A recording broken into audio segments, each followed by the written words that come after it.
Awesome. So, hi, my name's Sean. Welcome. This is motivational interviewing for high functioning adults with anxiety and depression.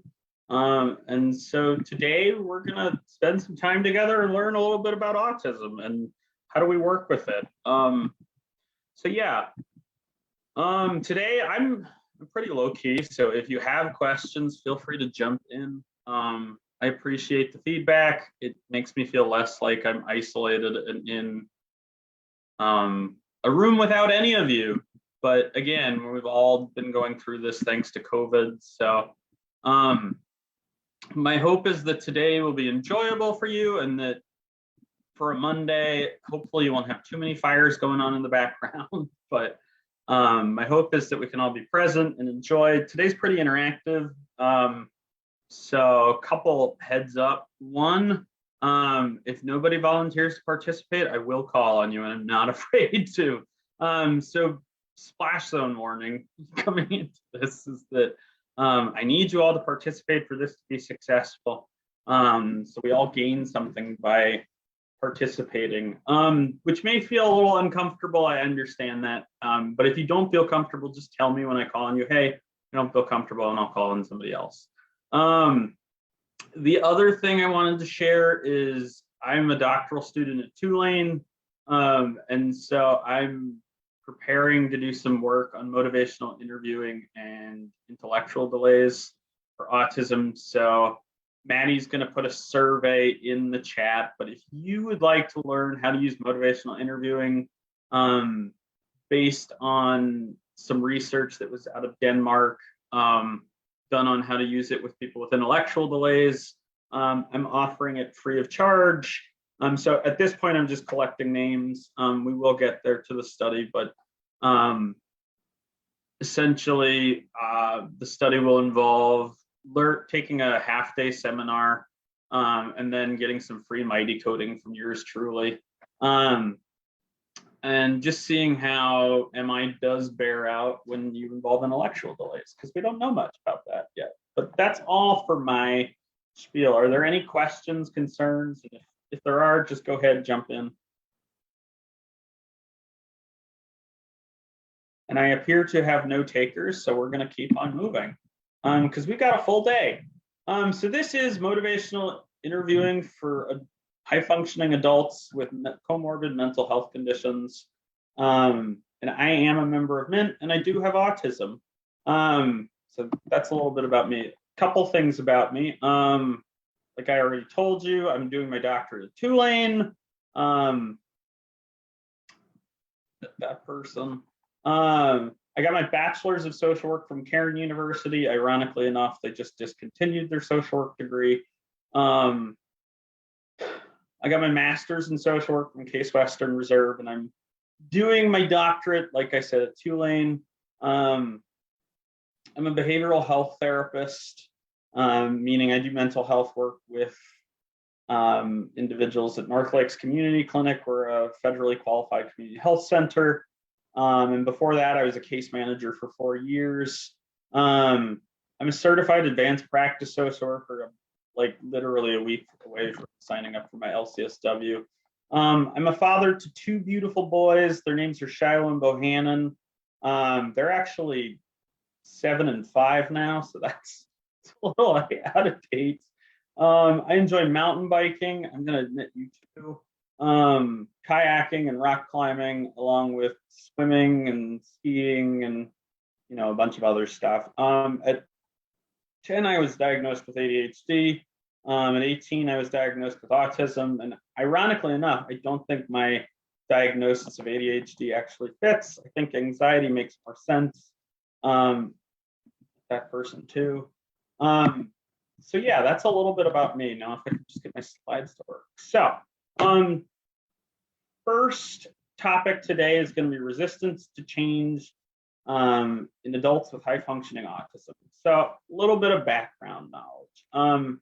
High functioning autism was previously known as Asperger syndrome. Asperger syndrome is now known as autism disorder without an accompanying intellectual disability.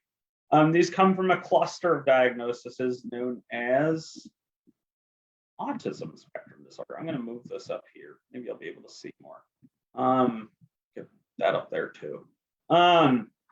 According to the APA, an autism spectrum disorder is a complex developmental condition that involves persistent challenges in social interaction, speech, nonverbal communication, and restricted repetitive behavior.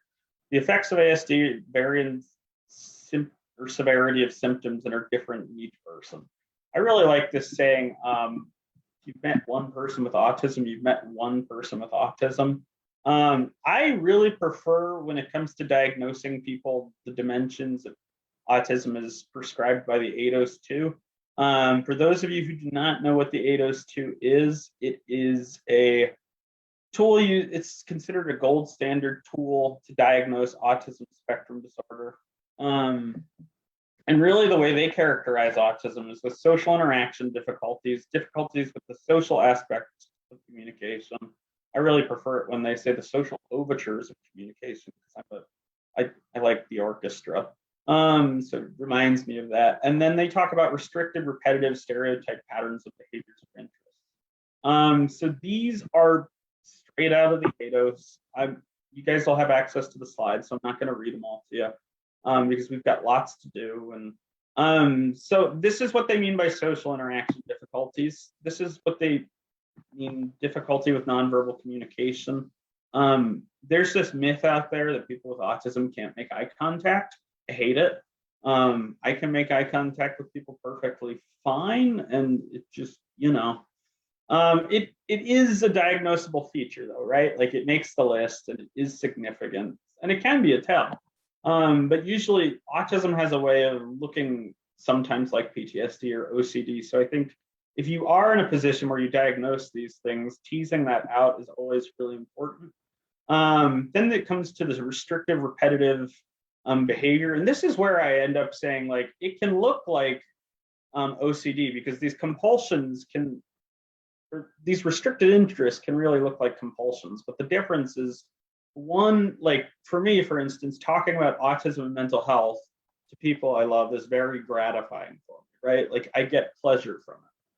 Versus, like, I'm not trying to decrease the in my brain, which is what OCD does. And so if you are in a position where you diagnose, I'd be looking at OCD and PTSD and autism sort of simultaneously. And you can use these dimensions. So what is this? What is autism in a nutshell, and what does it really mean? So high functioning autism can look like difficulties with social interaction, or in my case, it looks a little less like that. Challenges with the nuance of social communication, particular strengths like the ability to hyperfocus, in some instances, superior academic abilities, ability to arrive at solutions in non-traditional fashion. So I had a client come in once and he said to me, and he was autistic, because I see about 33% of my caseload with autism. And he said that 5 + 5 is 10, but so is 6 + 4. And I really liked that way he framed it, because it really does a good job at sort of arriving at how does a person with high functioning autism's brain work. Like your clients may arrive at solutions in ways that are different than yours, and that doesn't make them less. It just may be less adaptive than the way you arrive at it. But that doesn't make it less true. Because like he said, 5 + 5 is 10, but so is 6 + 4. There's particular challenge in rumination style thinking patterns, lack of emotional awareness, and difficulty with nonverbal communication. So autism affects something called executive functioning. And so we expect deficits in executive functioning. And executive functioning is responsible for really 3 primary areas: cognitive flexibility, working memory, and impulse regulation. And so you're going to see deficits naturally in those areas, because autism affects the executive functioning part of the brain. High functioning autism is known to have deficits in cognitive flexibility and impulse regulation. But in my work, I tend to look a lot at executive functioning, because I think we run into sort of these scenarios. Well, I run into these scenarios where a parent will call me and they'll be like, so my kid, like, they did something totally age inappropriate. And then I get into this discussion of high functioning autism versus, well, really into developmental versus chronological age. So we really have to help parents make sense of what's developmentally appropriate versus chronologically, because a lot of times, like, we'll have kids or adults, primarily with adults. Again, we're doing adults today. I work with both. So if I talk about kids and adults, I apologize in advance. But we have to make sense of what's developmentally appropriate versus chronologically. And by far, the best way to assess this is with a neuropsychologist who uses a gold standard of practice. However, I don't exactly find that super practical because of the amount of time it takes to get into a neuropsychologist, the amount of time it takes to get a neuropsych back. In fact, I actually just use I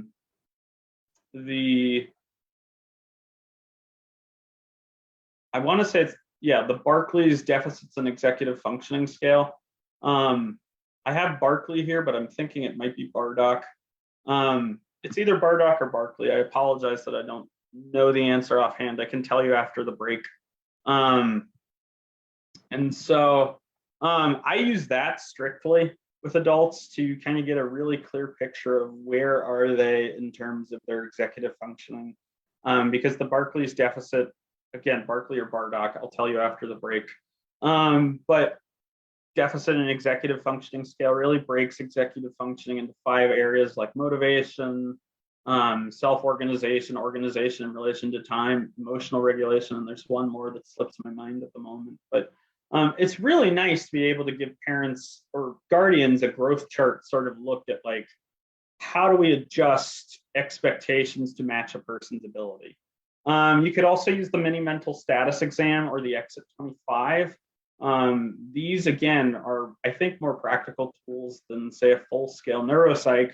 Not that neuropsychs aren't helpful, they just take a lot of time to get back, right? And I find that problems tend to occur in real time. And oh, it is Barkley. Thanks, Maddie. So it is Bardock, but Maddie just put in the chat a form for you guys. And so what you'll find on it is some work by Dawson and Guar. So what they did was they looked at different age ranges and found what are the normative tasks for each age range. And so what this worksheet has on it is goes from preschool to high school. And it just looks at, like, where does this behavior present? And I find it really helpful because when I get these questions like, what are we going to do to help this person, I tend to direct them back to, well, what age range does the behavior present at? Because even though we can get really good constructs on where somebody is in terms of their executive functioning, it doesn't necessarily mean that we are going to be able to deal with that in the moment with that way. So I really like this worksheet. So what I need you to do is get out your developmental versus chronological worksheet, print it out, or get a piece of printer paper. And I just need you guys to put in the chat when you've got it. When I hear from about 5 or 6 of you, we'll move on and we'll start going through the activity. But if you guys could just respond in the chat that you've got either a piece of paper or a, all right, I'm already getting responses. So we've got 2, we've got it. We got another one from David. Cool. I'm so glad you guys have. So what I need you guys to do is draw 2 circles, like a Venn diagram, right? So it's going to look like, hold on. Okay. So it's going to look like, I can get my, I want you to draw it like this. So I'm going to leave this up here for a second. So you guys have time to draw it out. Again, we're not in a rush. We've got lots of time. But this is a pretty fun activity, and I find that it's really helpful to do with guardians. I really like doing it with parents because, you know, parents, they tend to run into a lot of this stuff. So on the left side, you should have what students can't do, and the right side, you should, or no, on the left side, you should have what students can do, and the right side, you should have what students can't do, and then write ZPD, which stands for Zone of Proximal Development. And we'll get into what that means. here in a sec. So if I could just get some comments when you guys have got it written out, just feel free to use the chat feature or just say, hey, yeah, or unmute your mic. Either way is good. So we got it. So yeah, once you guys are ready, let me know and then we will, okay. Good. We've got some dones. Give me 2 or 3 more and then we'll keep going. All right, we got some readies. Cool. I'm so glad that you guys are alert and with it on a Monday morning. I don't know that I would be, but I am today, thankfully. So we're going to consider, so this is from Laura Elhert. If you ever get the chance, take her Pesky stuff. It's really good. And I got this from her and I just kind of use it a lot. So Jake, let's say, is a 14-year-old. He's halfway through 9th grade and he has autism and a history of trauma and is expected to get to class on time. He's consistently truant, however. And when I say truant, I don't mean he's skipping school. What I do mean is that he is not getting to class on time. In fact, he's not missing class. He's just showing up late. So this is a chance for you guys to jump in. And I'm just curious why you guys think he might be late or truant, as I worded it. And you can just jump in, unmute your mic. There's no wrong answers here. Again, we're just guessing at this point. And we'll break it down, so.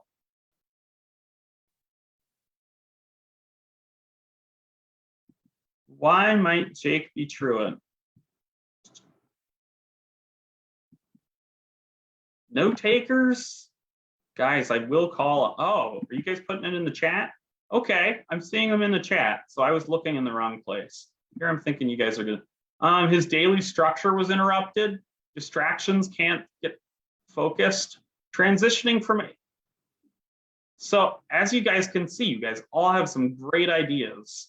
And it is going to feel weird to just talk during the session.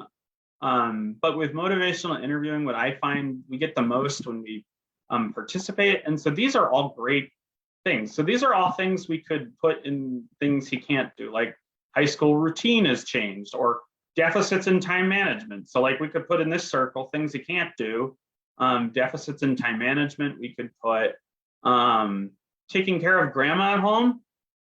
He hasn't had a new routine in a while. So you could put any of these things that you guys came up with and things he couldn't do, right? So like, let's say his daily structure was interrupted. So generally what I like to start with parents is really to start over here, but we could totally start over here too.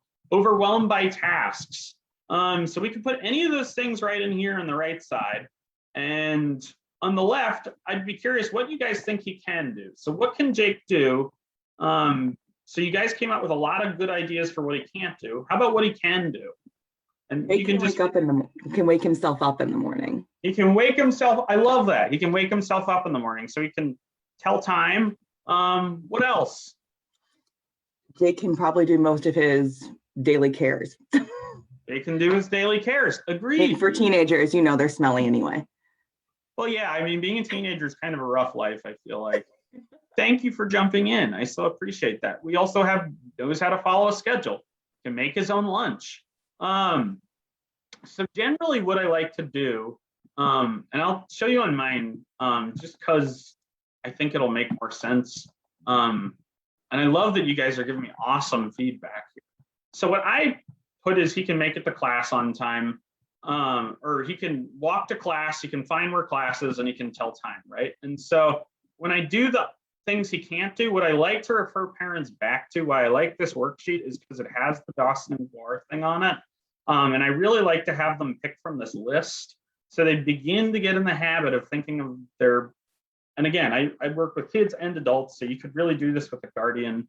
But really, like, I like to get parents and guardians thinking about where are they presenting chronologically versus where is their chronological age, their psychological age. Because, right, like so with Jake, like he really, like, he was able to get to class on time in 8th grade, but he probably had different supports. And so some of the supports might have looked like he needs reminders to get to class, right? Like he has good impulse control, or he doesn't have good impulse control. So then that's kind of where the ZPD thing fits in. This is kind of where we really pull it all together is when we're trying to come up with an intervention for the parents we work with, we really place in here what's worked in the past. I mean, it's sort of that strengths-based approach, right? Like it's we're looking at how do we, so Jake needs reminders to get to class. Does anyone else have any ideas what might be really what might fit in the zones of proximal development? You can put it in the chat or you can jump in, whatever you like.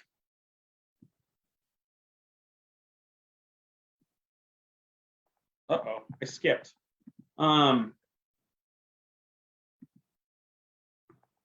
Could issue be, yup, it could be his sleep issues affecting him.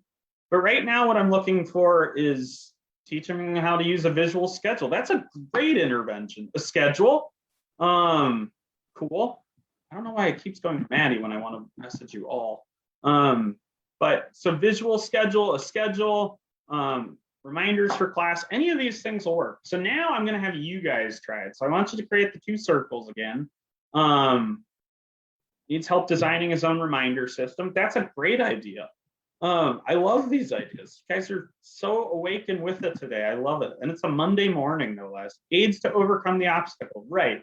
So what's nice about the zones of proximal development is really, this is where we're trying to get parents or guardians or the client, the adult client, to kind of think about, well, what is it that I need to actually get to class on time, or whatever the obstacle is? How do we get to overcome that based on where they were successful last time? So really, like where Jake was successful last time was in 8th grade, because remember, if I can get this to work.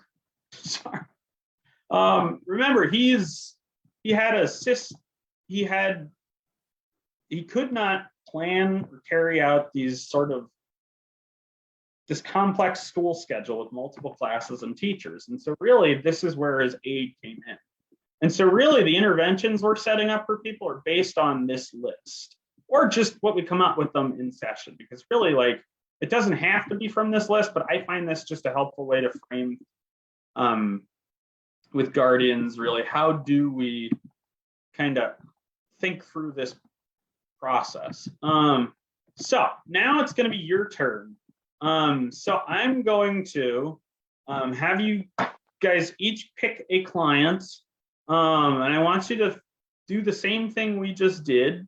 I'm going to give you about 5 minutes, and then I'm going to go back to the pages on Dawson and Guar here momentarily. But I want you to think about the time your client failed the task, and that they should have been able to complete based on their chronological age, and really try to use that developmental chart and try to match where your client fell versus where it kind of actually worked out. And then think about the incident and fill in all the things your client could do, just like we did. And then now, keeping that in mind, think about the things they couldn't do. And again, when you think about the things they couldn't do, refer back to this chart, or just think about the things that didn't fit. I like using the chart, but again, I really work with a lot of parents. So really, I have to get them to shift in that sort of thinking. Hopefully, by the time they're in adulthood, you don't have to do this work. But if you do, it can be helpful to refer back to. Hopefully, someone's done it before you, though. And finally, in the zone of proximal development, consider what might have helped the client succeed in terms of what's their developmental age. And just fill in what supports you and them might have come up with. And then I'm going to ask people to volunteer, but I'm going to give you guys 5 minutes. And we're going to do adult clients here. I want you all to think about an adult client and really where they, so Valerie, good question. I really want you to think about your adult client and where they would have fell in terms of these developmental ages. I can get it to work. So I'm going to come back to the screen. I'm going to give you guys 5 minutes. And then if you guys want to click in the chat box when you've gone through it, that'd be great. I'll kind of rotate between these slides for the next few minutes, and then we will keep moving.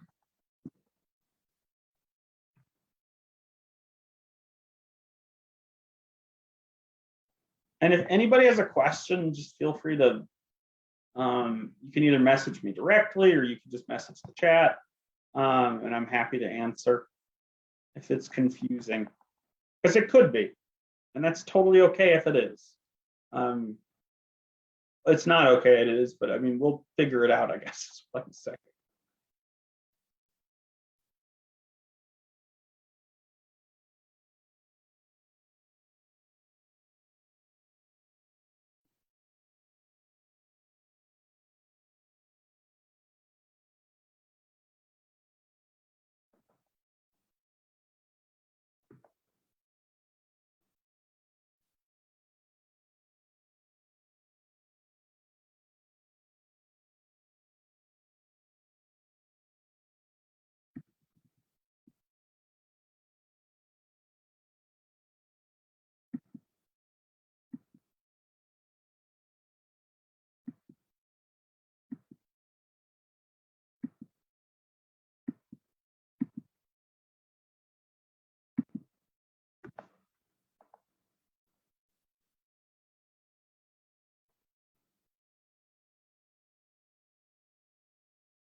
One way that I really like to frame these interventions for parents sometimes, or not parents, guardians.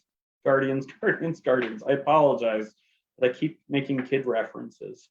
One of the ways I really like to frame this with guardians is to really look at this in terms of if this adult were going to ride a ride and they had a different height, like say we were going to Hershey Park and this person was really short, like say they're 3 foot tall, and the roller coaster requires you to be 5 feet tall, what sort of adjustments would you need to make?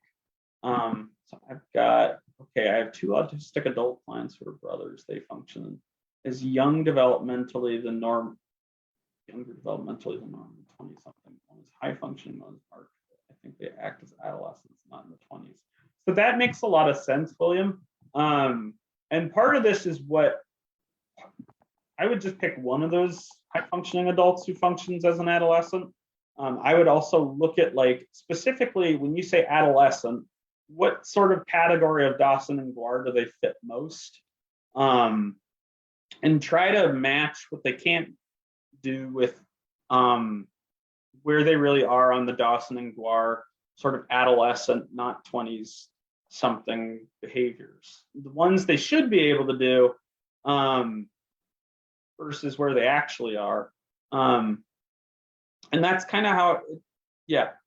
And this is why it's nice to get like a neuropsych or to get one of these tools, because it gives you a more concrete answer. But what I like about this tool is that it really gives us a way to walk through it with guardians to give, so you can sort of, William, like communicate to your client's guardian, like, hey, they're not presenting as 20-year-olds, they're presenting as 8th graders or 6th graders, because it gives that person a more concrete way of thinking about how this really sort of abstract concept of like how we assign age. David writes, I have a high functioning college student who's anxious in social situations. He's very responsible, focused, engaged, and hardworking. Cool. One of the things I wonder, David, is where does he present developmentally? Does he present like a college student, somebody who can do all these tasks that a high schooler could, or do they present more like an 8th grader? So again,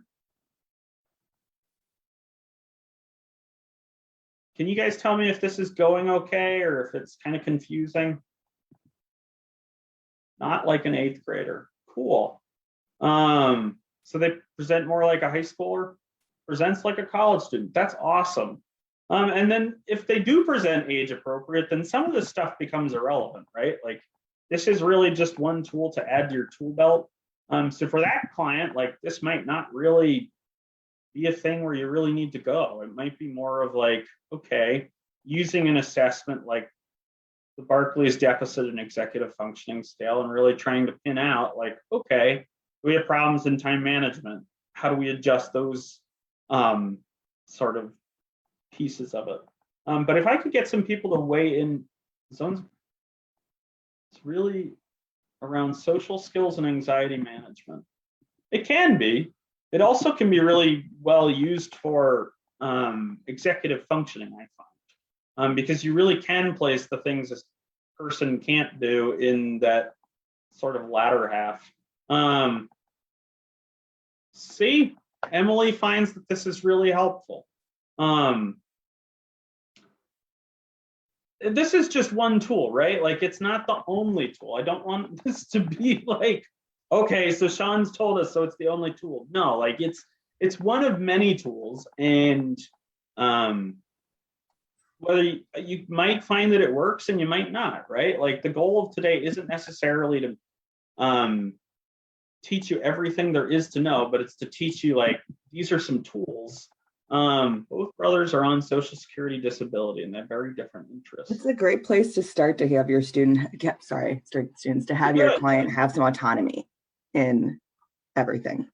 Have you used it before with one of your students?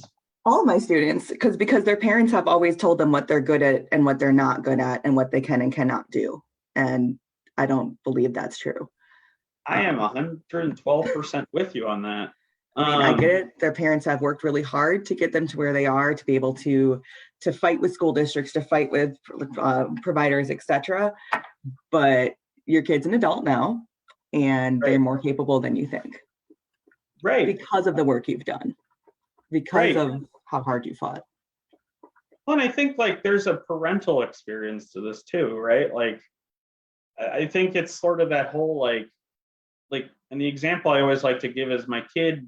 He's 7 now, and he walked to the bus on his own, and, like, he walks home from the bus on his own, and that really freaks me out, as silly as that might sound. But I protected him for all these years, and it's sort of that, do we give them the freedom to fail? So I really appreciate that.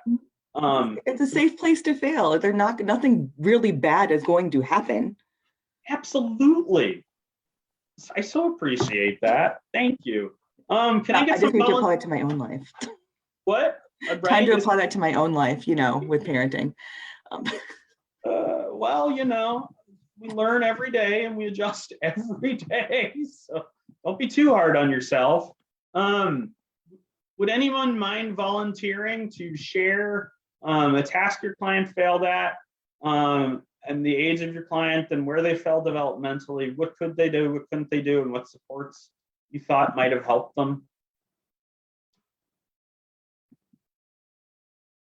And again, if none of you volunteer, I will call on people. I'm not afraid to. I can share. Go for it. So this client is in their 60s. Okay. But when I look through this developmentally, I'd say fairly young in some ways, very competent in others. But the thing I looked at was a goal they have is to get out exercising more. And yet they don't meet that goal on a regular basis. Okay. So when I look at, what they can do, they can walk and enjoy it. They can plan, because we've gone over ideas of where they could take a walk. But they can really perseverate on how it's too hard and all the obstacles that are in the way. Right. When I look at this developmental chart, somewhere between probably this grade 3 to 5 in some ways, capable of holding a job, doing all these things, but really hard to keep track of daily schedules and changes, saving money, delaying gratification. That kind of stuff is difficult for them. Yeah. And so what supports have you found that have been helpful for this individual, or might be helpful, based on that knowledge? For the most part, the support that's been the most helpful is to just continuously be present with them. They also had a very, very traumatic childhood on top of having this diagnosis. So having a pleasant person that listens to them and talks through this stuff and hears what obstacles are in the way is very helpful to them. Sure. To not be shamed for the fact that it's hard for them to do some simple things. But that's kind of part of why I'm in this class, is to figure out, well, what can I do to help them get past this Sure. This barrier. perseverance into, you know, but I can't. Right. So, couple things come to mind. One, when they're with you, they manage to get through that I can't, right? Yes. No? So somewhat. I mean, at the end of the session, they're still, well, I'll try to see if I can get my friend to take a walk with me or walk by myself. got it. And we're going to have some tools later on today that are really going to talk about how do we cultivate change talk. So that is weaved in here. But one of the things I think about is, how do you, as I'm assuming you're a clinician, am I correct? Yes. Okay. So I almost wonder if for you is the task to model for the guardian or whoever are they in an adult family home? No, they're self-functioning out there. Okay. So I sort of wonder, how is it like you cultivate like a space of acceptance for them outside of session? Like, are there voices in their life or friends who you could model this for, this sort of like unconditional acceptance, this compassion, because it clearly works when you're in session. And maybe that's intervention, right? Like maybe it's what you've been doing all along, and or maybe it's teaching them, how do you do this to yourself? Like, because my guess is they're aware. If they can hold a job, that means they have some mindfulness. And so I sort of wonder, okay, so Amy, I'm not going to call on you because of the mowing job outside your window. But yeah, I sort of wonder, like, could the task really be teaching that person how to do what you do in session? Because like, it's a skill, right? Like, we don't come not judging people, we cultivate that. And so is the skill like mindfulness and learning to observe oneself non-judgmentally? I don't know. It's just a thought, but there's also, it's a good thought. So Valerie asked, how can we use this tool if we are working directly with an adult without a guardian or parents? I most often work with people fairly self-sufficient, loving, and independent, living independently. Well, Val, you always ask good questions. Like, for that. I find this tool is helpful, kind of like when we're talking through, who was it that just volunteered and shared their case? I can't see all of you at once. So if you could just shout out your name. Jane. So Jane, like with Jane's case, Val, like Jane's case, they presented more at that 3rd to 5th grade level. So really, like, the task can't developmentally match their chronological age. And so this becomes helpful. Kind of like, really, again, it is challenging, right? Like, these people are socially isolated. So I find this to be really helpful in scenarios where it's like, kind of like Jake's, or like he has no impulse control, or it is reminders, because then really the task might be, okay, now I'm teaching you how to program your phone, like how to use Apple calendars or how to use Google Calendar and how to sync them. I mean, that might seem really basic and like, yeah, we all get that, but not everybody gets that. And like, it might seem stupid obvious, but those can be really helpful tools, right? Like organizational tools. Emily wrote, this is usually how I'm using it because many of my students come to roadblocks and it's helpful to problem solve. Emily, can you articulate what you mean by that for everybody today? Yeah, so I direct a college support program at Marquette for students who are autistic. And so many of the times while they are independent, it's because some of the time their parents have just come to rescue them. And so an example would be that a student who had 3 final exams and wasn't sure how they're going to prepare for all of them. So he said, okay, let's look at basically kind of like, what skills do you have? What do you think you're lacking? And where can we support you? It's a very basic one. Some of them are like, I want to make friends with this person in my class, but I don't know what to do. And so we walk through like skills they have, sometimes things they think they don't have. And we're like, okay, but really you do. So it's also a really good way to I'll get an insight on their self-perception, and I can turn around and say, well, I saw you, or I've witnessed you demonstrating this skill very proficiently. Not sure if you're aware of that. But, yeah. I love that, Emily. That's so good. I'm glad it's a helpful way to do it with them. Val, does that answer your question, or does that not really answer your question?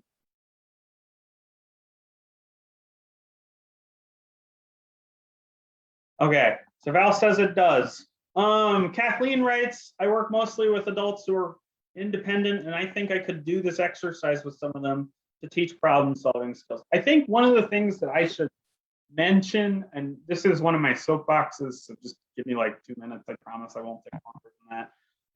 I think there is definitely the potential with a tool like this for people to view themselves very negatively. Like there is something wrong with me. And again, I work a lot with kids, so really when we have this discussion, there's not anything wrong with you, but you're not the perfect person, and nobody is, right? Like nobody has all the skills. And so really it becomes a frame of how do we do this?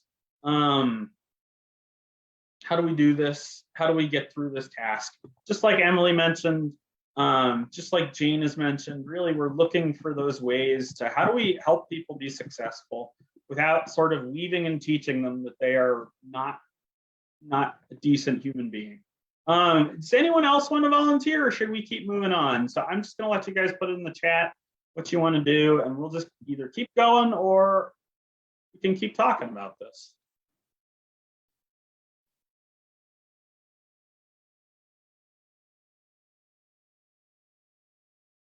I'm going to do the Bueller reference. None of you guys say. So I have a keep going vote. I've got another keep going vote. All right, so we're going to keep going. All right, now, sorry, bear with my computer, it's slow. So I want to talk a little bit about research on person-centered strategies and their impacts with adults with autism. So unlike their non-autistic peers, people with adults and children with autism have much lower access rates to mental health services within the US. And there's a couple ways we know this. I'm glad you guys like the model. I appreciate that. So we can say with relative certainty that due to an upcoming study, I don't know if this ever got published, but Dr. Brookman and Frazee and Dr. Stadnick, I want to say they come out of UCLA. They examined 259,751 insurance claims by the county mental health system. And they compared 2,537 autistic youth and paired those with 2,537 non-autistic youth. And why I say we know this with relative certainty is because Los Angeles is America's largest county. It's, California is the 5th largest economy in the world. So, it's a really good sample. And so what we know from their research, and the reference is in the end of it, if you ever email Dr. Stadnick, she's happy to share her results with you.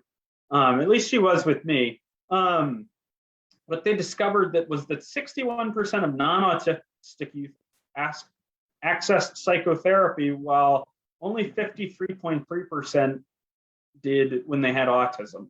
And then 8 percentage points might not seem like a big difference, but it really is. And we'll kind of get into why that is here momentarily. Again, this thing doesn't respond. So in another study done by Brenna Maddox and her team, they conducted a qualitative study of 22 autistic adults with mental health care experience, 44 community health clinicians, and 11 community mental health agency leaders. And they just surveyed them about their attitudes towards would they serve people with autism or not. And 2 of the 44 would have felt comfortable, they said. I'm also guessing this is why some of you signed up for this training, right? Because people with autism, it's a scary diagnosis at some level. We don't exactly understand it. We just jammed 3 or 4 diagnoses from the DSM-4 into one diagnosis, the DSM-5. And so it's a bit intimidating.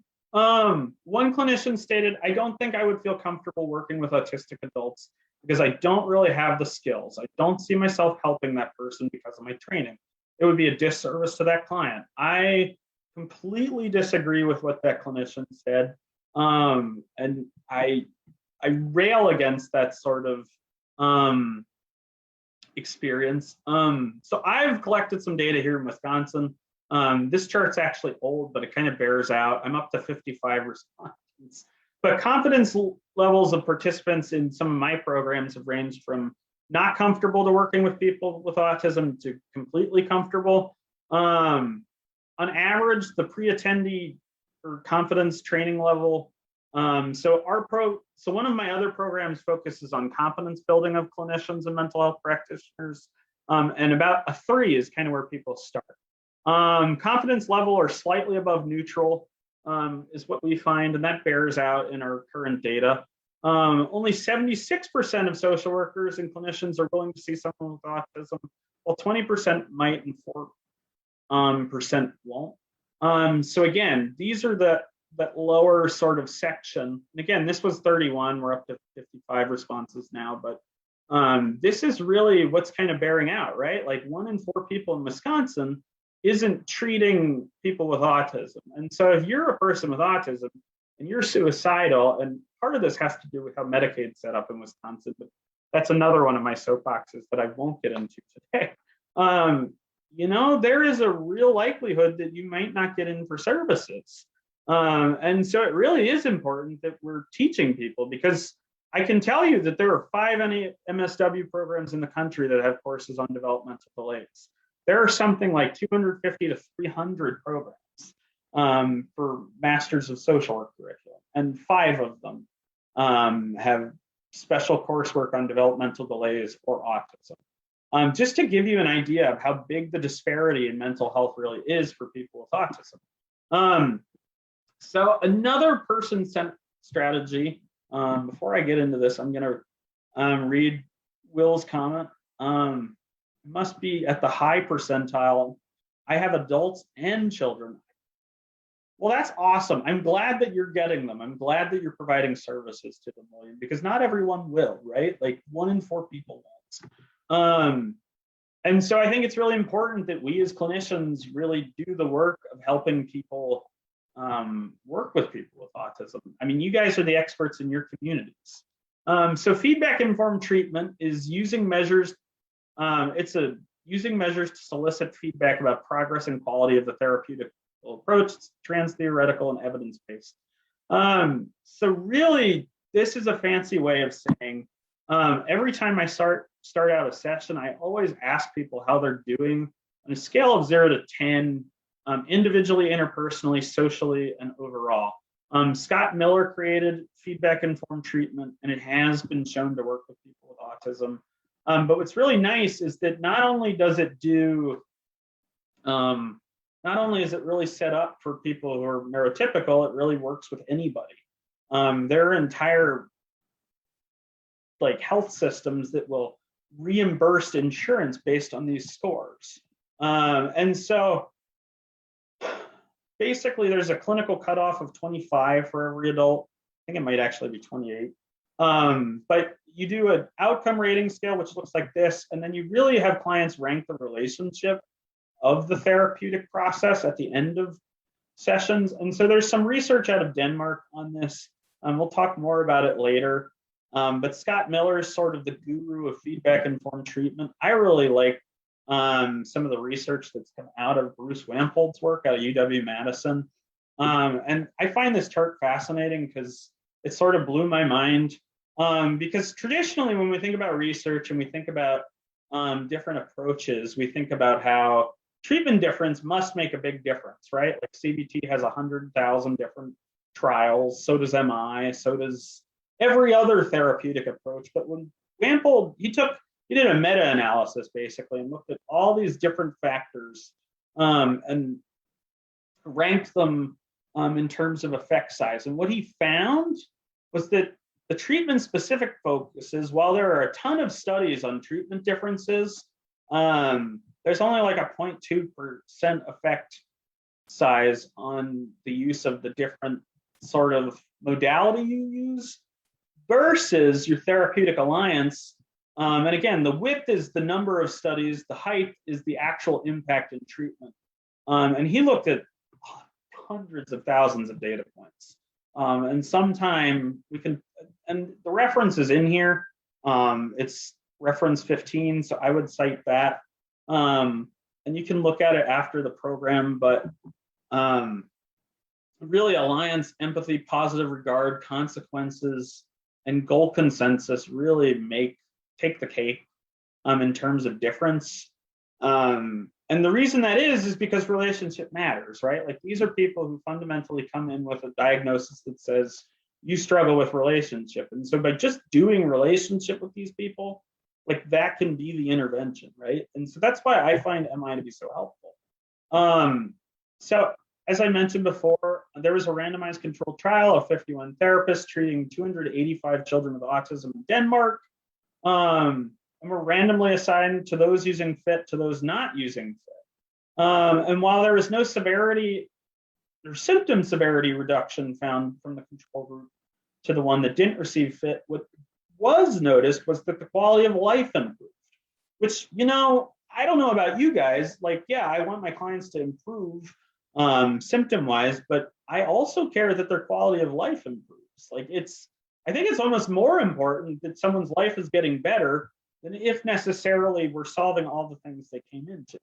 And so what we know from the FIT research is that it suggests that behavior change happens suddenly, kind of like, or in sudden gains or sudden losses. So think of Good Will Hunting when, trying to think of the actors, Robin Williams is sitting with Matt Damon, and they're sitting there trying to rack their brains around when is this going to get better in the beginning of the movie.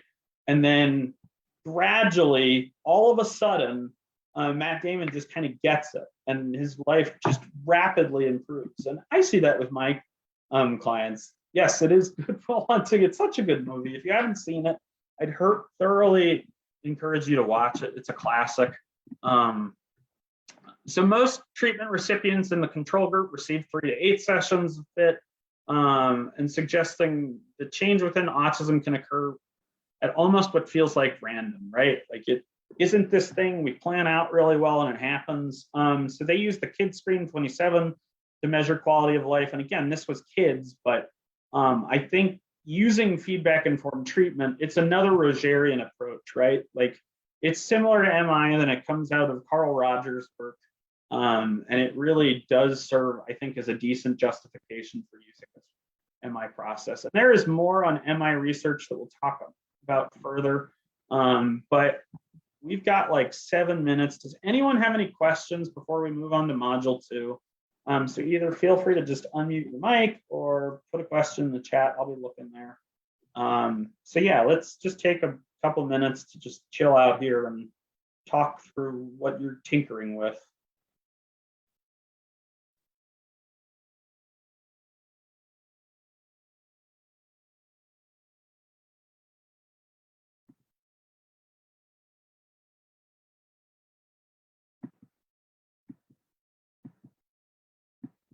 Do I really have no takers? None of you guys have any thoughts on a Monday morning? That's totally okay if you don't. We'll just keep moving if you don't. But if you guys could give me some indication if you're struggling with anything we've covered, or anything like makes a lot of sense, or something you felt like that was really helpful, feel free to share. Sean, go for it.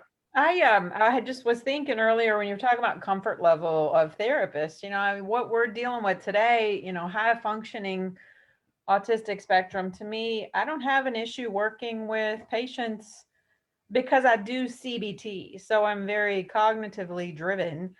You know, I think where a lot of us, I don't know how that survey was given, but, you know, if you're asking me my comfort level on lower functioning, there's going to be a totally different answer. You know, so I mean, I'm wondering if those therapists who said, absolutely, I don't feel skilled to do this, was it possible they're looking at wide spectrum? Yeah, I mean, I think so. When I ask the questions, I can tell you I never differentiate. And part of that's intentional, right? Like the research by Brenna Maddox and Stadnick and Brooklyn and Frazee really doesn't break it out either. And I think part of it's just because like the research is trying, like it has an agenda behind it, right? Like it's trying to demonstrate there is a problem because we want to see change. Like we want to see more people using Rogerian approaches. So I think, I'm glad to hear that you don't have a problem treating high function. I do. I mean, I have several, I have a couple of adults. I mean, I only work about 30 hours a week, so I'm almost part-time. And I mean, I have a couple of adults who are high functioning on the spectrum. I don't work with kids anymore. So obviously, you know, I within the past couple of years had a teenager, but I can't, you know, I'm just not in a position now to work a lot with kids, but I enjoy working with these guys that I'm working with right now. They're, you know, and it is very much about relationship. It really is. It is. I mean, we deal with a lot of just basic stuff, social skills, you know, how do you deal with your coworkers and not use that bluntness and that, you know, just abrasive personality that you have, you know, well, let's back up a little bit and let's talk about the right way to say things, you know, and I enjoy it. It is fun work. I mean, I think it's fun. I'm going to use my own life as an example. My therapist, like a lot of our work focused on does one establish trust, like, and how do you cognitively think about that and emotionally experience that? Yeah. But I mean, it is some of these really basic things. Like, do you tell a girl on the first date you have kids? Probably not. Like, you know, like, but I mean, these things that seem super simple aren't for people with autism. So I'm going to look here in the chat. Got a bunch of comments here. I also want to go ahead. I'm sorry. No. I was just going to add to what about the comfort level. You know, when I started working with individuals with autism about 13 years ago, right after I graduated, I had no intention of ever working with individuals with intellectual or developmental disabilities. And you know, sometimes the first job you get, that's what you get.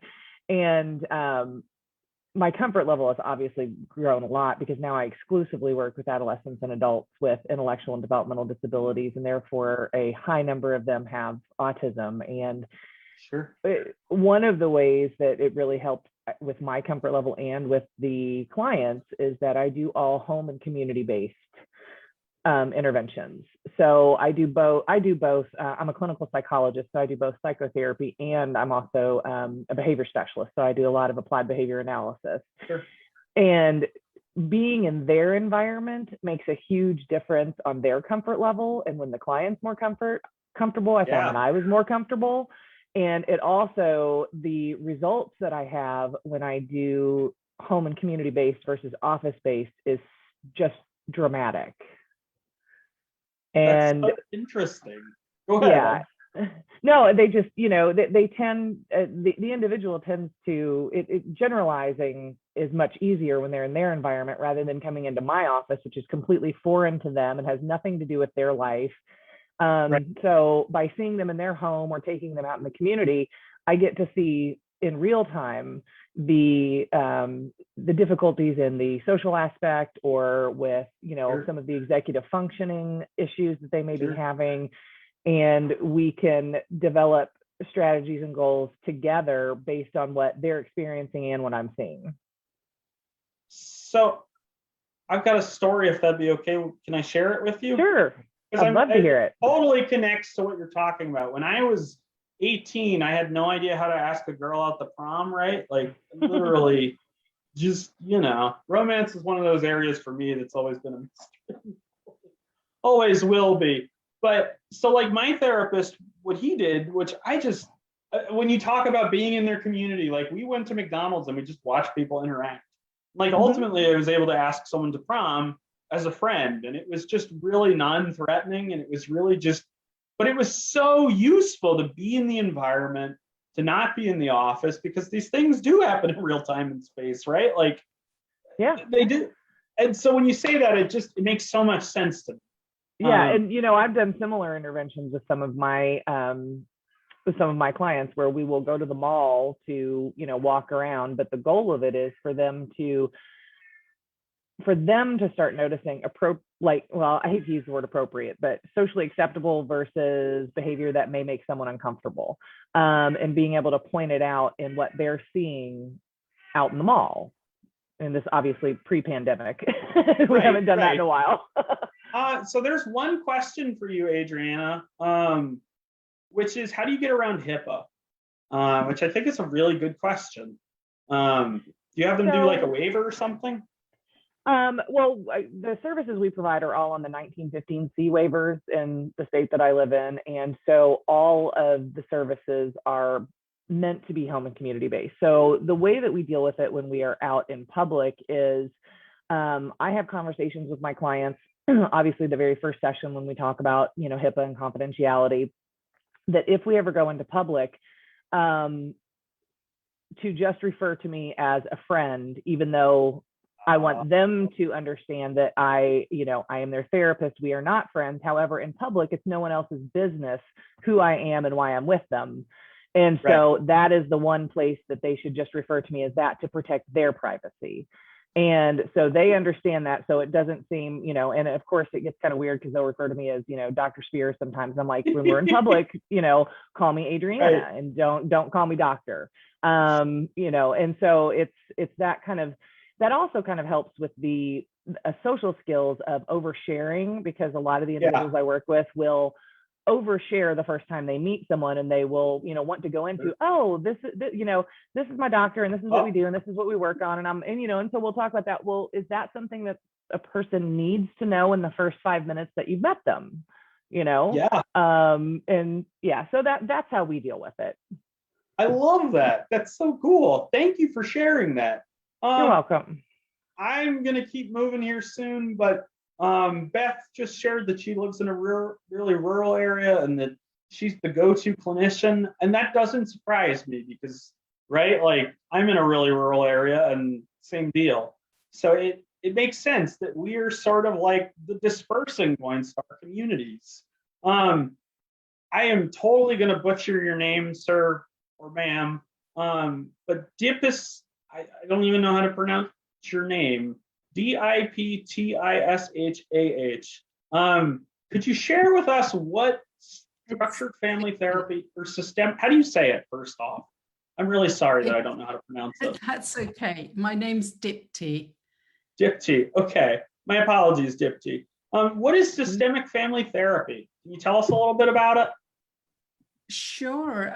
Systemic family therapy is kind of where we look at the person, you know, you understand the person in relation to all the systems around them, whether they are transgenerational systems or the present system, to understand how they are being constructed by all the systems and where there might be obstacles and how to overcome the obstacles. So it's very collaborative work.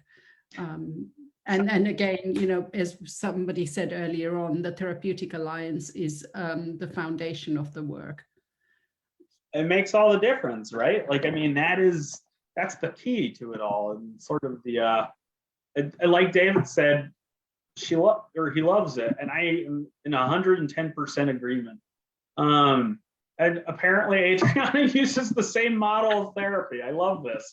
So I'm going to have to check that out because I do more family therapy lately and I've been looking for models. So you helped me. So thank you. So we're going to have an activity now. One of the questions that comes up quite a bit for me when working with high functioning adults and their respective caregivers is, do they have the same right to make poor choices as anyone else? So consider this, and this might not sit so well with some of you. But I want to talk this through because I think it's we kind of touched on it earlier when we talked about freedom to fail. And I have a really short, quick way of saying this that I don't want to say today, but I think it'll kind of make sense when we all get through this. So I just want to be clear, this has not happened that I'm aware of. This is a fictitious scenario. So a high functioning autistic adult lives in a group home, and he has comorbid agoraphobia. He asks the group home manager that he basically like to go to the store and take the bus. So the group home manager consults the therapist, who indicates this is a big step clinically in terms of community integration, because, right, like agoraphobia is the fear of going out in public. And so now he wants to go out in public. So the group home manager calls the social worker, because in this fictitious scenario, we're a managed care organization, who defers to the clinician and agrees that going into the community alone is okay. So the group home manager tells the high functioning adult it's okay to go. While the individual's walking, he gets hit by a car. And so it's pretty scary. And so my first question to you all is the group home manager liable for this or not? And feel free to either jump in or comment in the chat. Well, if the individual, if the client in this scenario is their own guardian, then they can make the choice for themselves.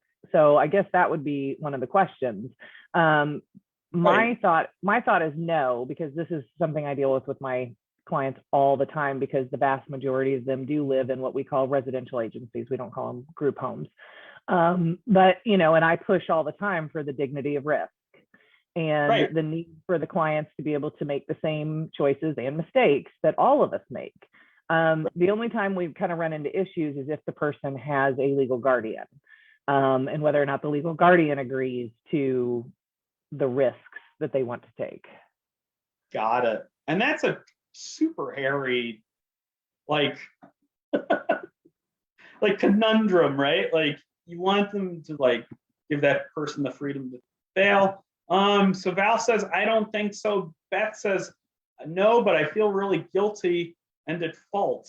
So yeah, I mean, that's one of the messy parts of doing this work, right? Like we want to encourage people to fail. We want to encourage people to grow, but like there also comes that risk of getting hit by a bus or a car when you step out into the road, whether you're autistic or not. Like, I guess harm has no real discretion.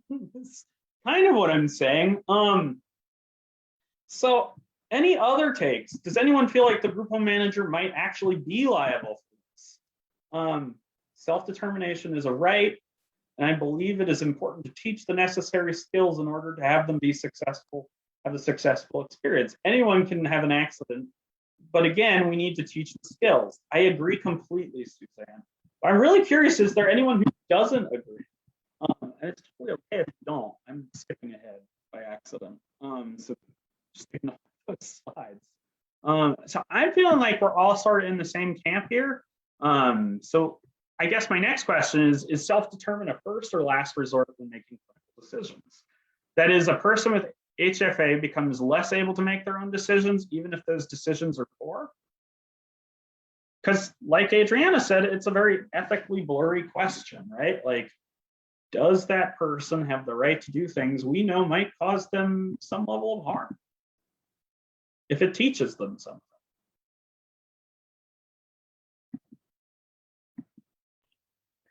I think they do have the right, and you know, and now the example that you gave, of course, is, you know, on the extreme end, and you know, I'm sure that was one of the reasons that you picked it. What I deal with the most is relationship issues when it comes to dignity of risk, and of course, again, like I said, a lot of the individuals I work with have guardians, some of which are state-appointed guardians, and so the question of relationships and sex comes up all the time, and the guardianship stance is that they will not and cannot give permission for any of these adults to engage in sexual activity.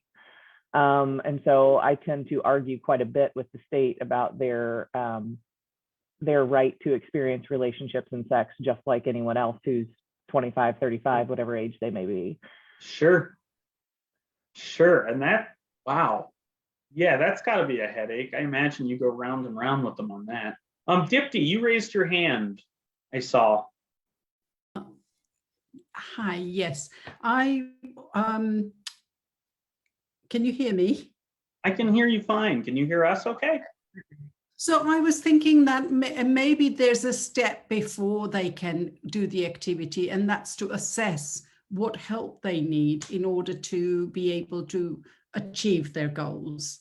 It's not about, if somebody's agoraphobic and they haven't been out, it would be quite a big challenge to just walk out and find their way to wherever they want to go. So maybe, you know, somebody needed to have done a little bit of work to support them with their choice. Some scaffolding almost? Is that a fair way to say? Scaffolding, absolutely. Yeah, no, I think that makes a lot of sense, right? Like, and kind of touches on what you and Adriana both said, which is that like, people do have the right to fail, but people also like, they need those extra skills. I mean, we've got William saying that patients all have the same right. Adriana's agreeing. We've got Jamie Ott who said that was my thought too. Dipti, agree. William Barnes, I think as maturity demands. Could you elaborate on that? Would that be okay with you, or do you not want to be called on?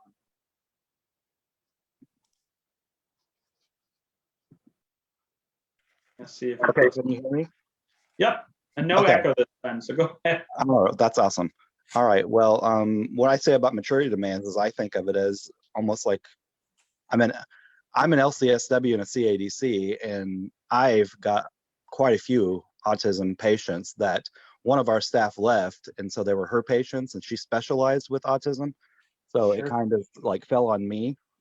But when I say maturity demands, I think like with the younger kids that have autism, like I think it's just like what their developmental stages are. So like an adult, they have as many rights as any of us as far as, you know, if they want to have sex and things like that. But I think that it's different when they're in a facility versus when they're on their own or with living with adult parents or something like that, where like in a facility, like they have the right to smoke, they can go out to smoke.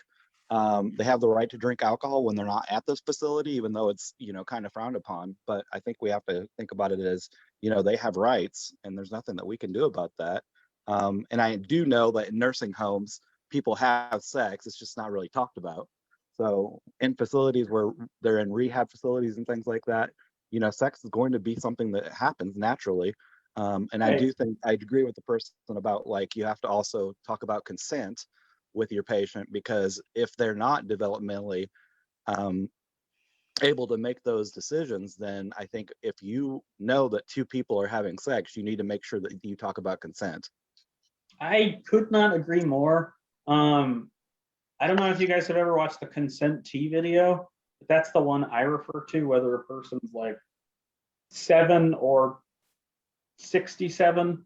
I don't know. How do you do it, Will? What do you use for your consent discussions?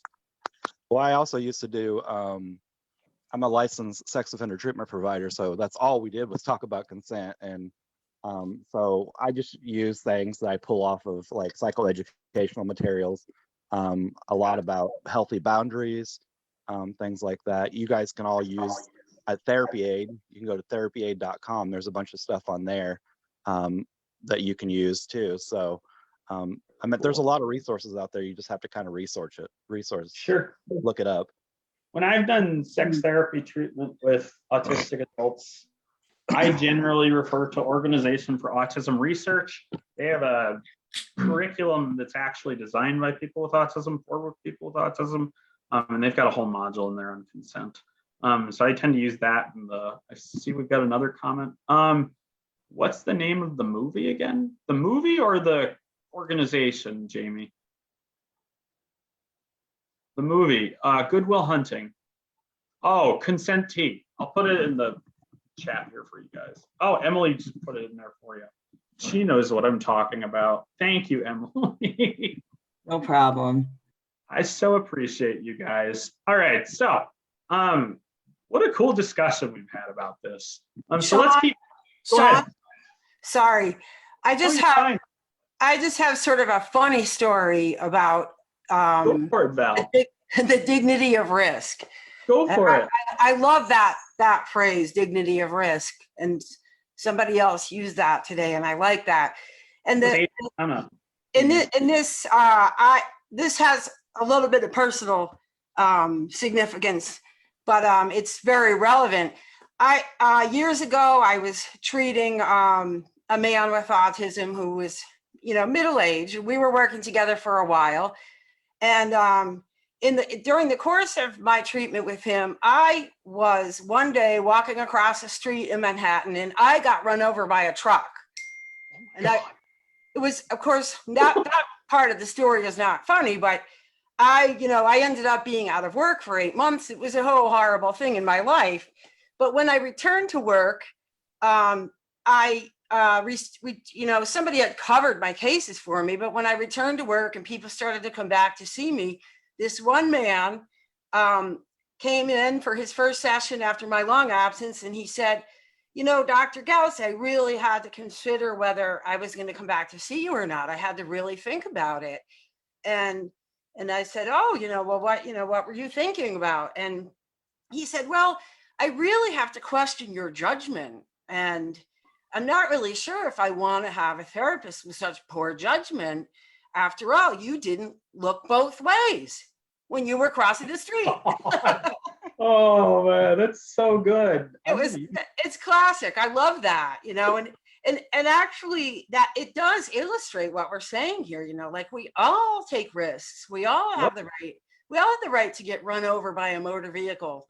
We all have the right to get hit by a truck. And we all make mistakes. And that ended up being a great experience for me and him to use in our work together, because one of his issues was that he was so self-critical and so judgmental of his own mistakes. And I think it was helpful in our work to be able to refer to, my mistake, my grand mistake, and what that really meant. It really just kind of evens the playing field. And sure. So I just thought I would throw that in, since your client, in your example, got hit by a bus. Oh, well, and the phrase I always throw around is we have the right to get hit by a bus. And people look at me a little cockeyed, and I'm like, hold on a second. So I love that story, Val. I'm going to use that. We've spent time on this stuff because I think it's important. And I think it's important for you guys to be able to share your stories and feel connected, because good MI trainings, I feel like we're actually like, this stuff is going to tie into the stuff we do coming sort of where we're going, but we are going to move on. It looks like a lot of people loved your story, Val. So recognizing the autonomy of people with autism and improving rapport. One of the things I tend to use as strategy for bringing some of this approach to my is the need to be person-centered. Due to years of unhelpful research out there in the field of autism, primarily from ABA. So if you're an ABA practitioner, I have opinions about this, and I apologize in advance. I don't think all ABA is bad, but one of the things that's kind of been sought and taught through ABA research, though, is that people with autism are not experts on their own experience. And again, I think a lot of this comes from Dr. Ivar Lovaas in the New York Times article in '89 or '88, whatever year it was that came out. But perhaps the philosophy of this model of ABA providers, or perhaps it's something else, regardless of, it's time to throw out this belief. And people with autism are experts on their own experience and need to be treated as such. Kind of like you've all said, people with autism have the right to get hit by a truck or a bus or a car just as much as we do, because sometimes we don't look both ways. And granted, as a practitioner, this is a bit of a decisional balance that occurs for me. And this is part of why we spent some time here. I would encourage all of you to buy Val's book, Working with Autistic Adults and high functioning autistic adults without intellectual disabilities using CBT. It's a great book. So plug for you, Val. So for me, part of why we spent all this time on the stuff we've been talking about so far is really one of the things that happens in this kind of work, like Adriana and some of the others of you have alluded to, is that it's sort of a decisional balance. Like on the left hand of the scale, there's always safety, and on the right hand, kind of like Will was talking about, is what does age appropriate freedom look like? Because we kind of are liable at some level. And again, this says Bardox, but I mean Barkley. I like to really, before I make those distinctions for people, use a thorough assessment. And the chronological versus developmental tool we went through can be another good tool to help you sort of work through that in the moment.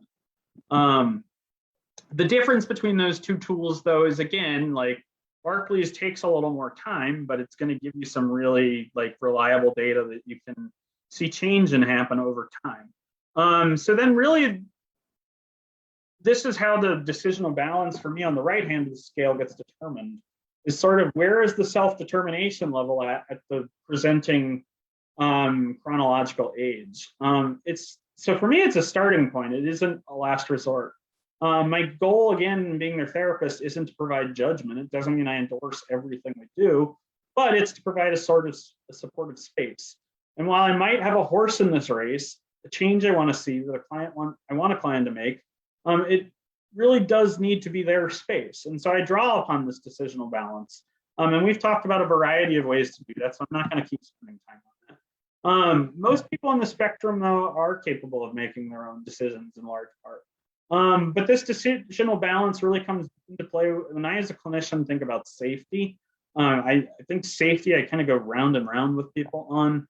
Kind of like Adriana was saying, I go round and round with the state. I go round and round with all kinds of parents, mostly parents, and some guardians on the same kind of thing. So sometimes people with autism may use language differently or have difficulty expressing their feelings of social reciprocity due to lack of connections in their own emotions. The decisional balance really only comes into play when I, as a clinician, think of there is a safety risk. And so most of the time it's people using their language their own way and expressing their difficulty of feelings with social reciprocity. And so we're gonna start out with MI today, just kind of start out broad. This is an overview of the steps. We've kind of moved away from the pre-contemplative, contemplative, and ready for change model to engage, focus, evoke, which is now empower. So even this slide's a little dated. This is from 2018, but they recently changed evoke to empower and then planning. I really like this slide because it kind of lays out where people are in the change sort of stages. Part of why we've spent so much time on the decisional balance is because it really comes back to that MI spirit of partnership, acceptance, compassion, and evocation. So I'm not going to spend a ton of time here, but I'm going to share a video with you guys. And what I want you to do is pick one of either partnership, evoking, compassion, or acceptance, and just tally as many times as you see each one of these, and then we'll talk about it. I'm probably only going to play 5 minutes of the video with how much time we spent on our discussion, so we can keep blazing a trail. I see some. What was the book you recommended on working with high-functioning adults? I'll let Val put the name of her book in the chat for you all. So Val, could you put that in the chat? Would that be okay? And that way you can go find her book. It's great. But I'm going to play like 5 minutes of this video, and I want you to track partnership, evoking, compassion, or acceptance. Just choose one of them. And Beth says your book's amazing, Val. But I am going to let Val put her book title in the chat. If she doesn't, I'll repeat it again later. And I'll mention it. So I'm going to play this video, and then we will keep moving. So this is a video about advanced motivational interviewing in depression. Hi, Alvina. How are you doing today? It's good to see you. I'm just tired. Just tired. Yeah. You know, we did some pre-visit planning with you, and your PHQ-2, which is a short depression screen, was actually positive. So we asked the nurse to give you a little longer screening tool, which is a PHQ-9, and that actually did come up with a score of 8, which is in the mild depression range. So how does that feel? Well, I knew I felt different. I didn't know I was depressed. But you knew something was wrong. I didn't feel like myself. I haven't been feeling like myself. No. Tell me a little bit more about not feeling like yourself. Well, I just go to work and I come home and I sleep. I wake up in the morning and I'm still tired. I just have no energy. So you sleep a lot, but even though you're sleeping, you don't wake up rested. No, not at all. Doesn't sound like good quality sleep. No. I just have no energy. I don't want to do anything but just sleep. How long has that been going on? I guess a couple months. 2 or 3 months. Yeah. What else is going on, Albina? Well, I've been drinking more. I mean, I drink socially, but I find myself that when I come home, I have a glass of wine and then I just go to sleep. And that's worrisome to you. It is because I don't usually drink that often during the week. So it's increased. Yeah. And I can see where that would be bothersome to you. What else is going on with you? Well, my mom died a year ago, so Mother's Day's coming up. So, I've been thinking about mom a lot. I miss her a lot. That anniversary is close. Yeah.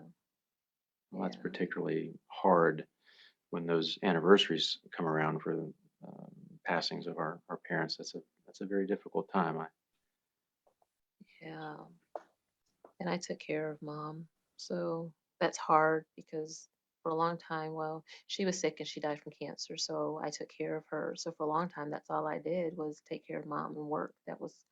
So now that she's gone, it just kind of brings up everything all over again.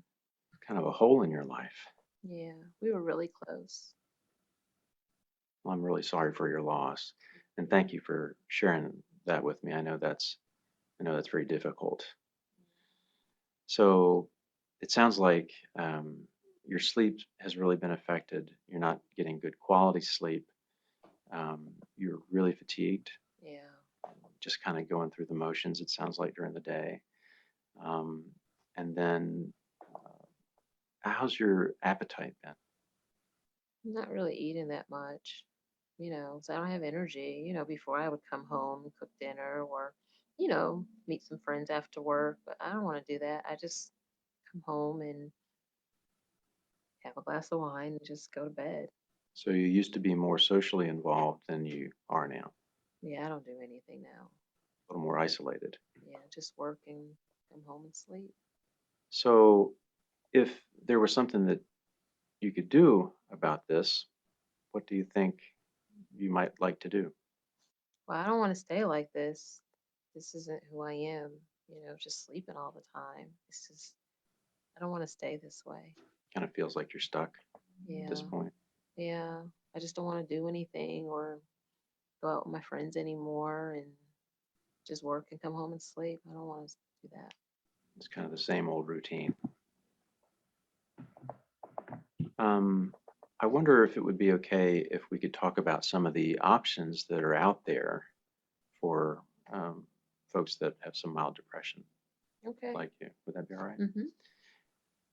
Most of the time, we typically think about medication as a possible answer. Mm. So, no medication I don't at want this to do point. medication. No. All right. Then I think as important, certainly, perhaps more important than medication, is counseling and getting you to talk with someone about your feelings on a regular basis and getting some feedback on that. I'm okay with that. When mom was sick, she was in hospice care, so she had cancer, and the nurses and the doctors, had our family talk to someone, about what we were feeling, when So we that had was to a face pretty good reality. experience. Yeah. All right, so I'm gonna stop it here, but if you guys just put this in the chat, how many moments of partnership did you see? For those of you that tracked partnership, I'm just gonna open the chat. And thank you, Emily, for putting the name of Val's book in there. But did anyone see any times where there was partnership? Yes, no, maybe so. Or how many did you count? And there's not a wrong answer here. So Will says yes. How many did you count, Will? Or anybody else for that matter? At least 3. Cool. So we had 3 for partnership. And it's totally possible that some of you see more than 3. It's possible that some of you will see 3. It's possible you might see less than 3, because MI is at some level subjective.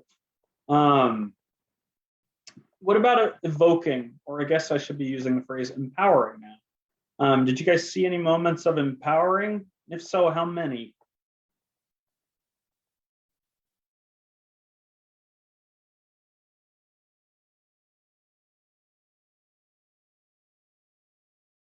Nobody saw any empowering moments in there?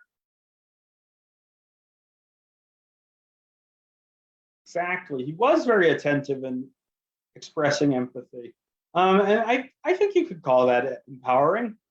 Like how he flowed with a rejection medication. That too was good.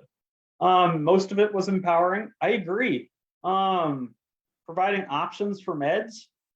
She got 5, Dana saw. Wow. What about compassion, guys? Did you see any compassion? I definitely think that rolling with resistance for the meds was a example of compassion and acceptance. So you could really code it as either one of those two.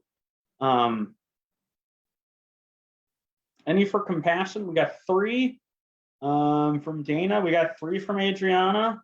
So I think we got consensus here. Anybody else? Did anyone get more? We got more 3s.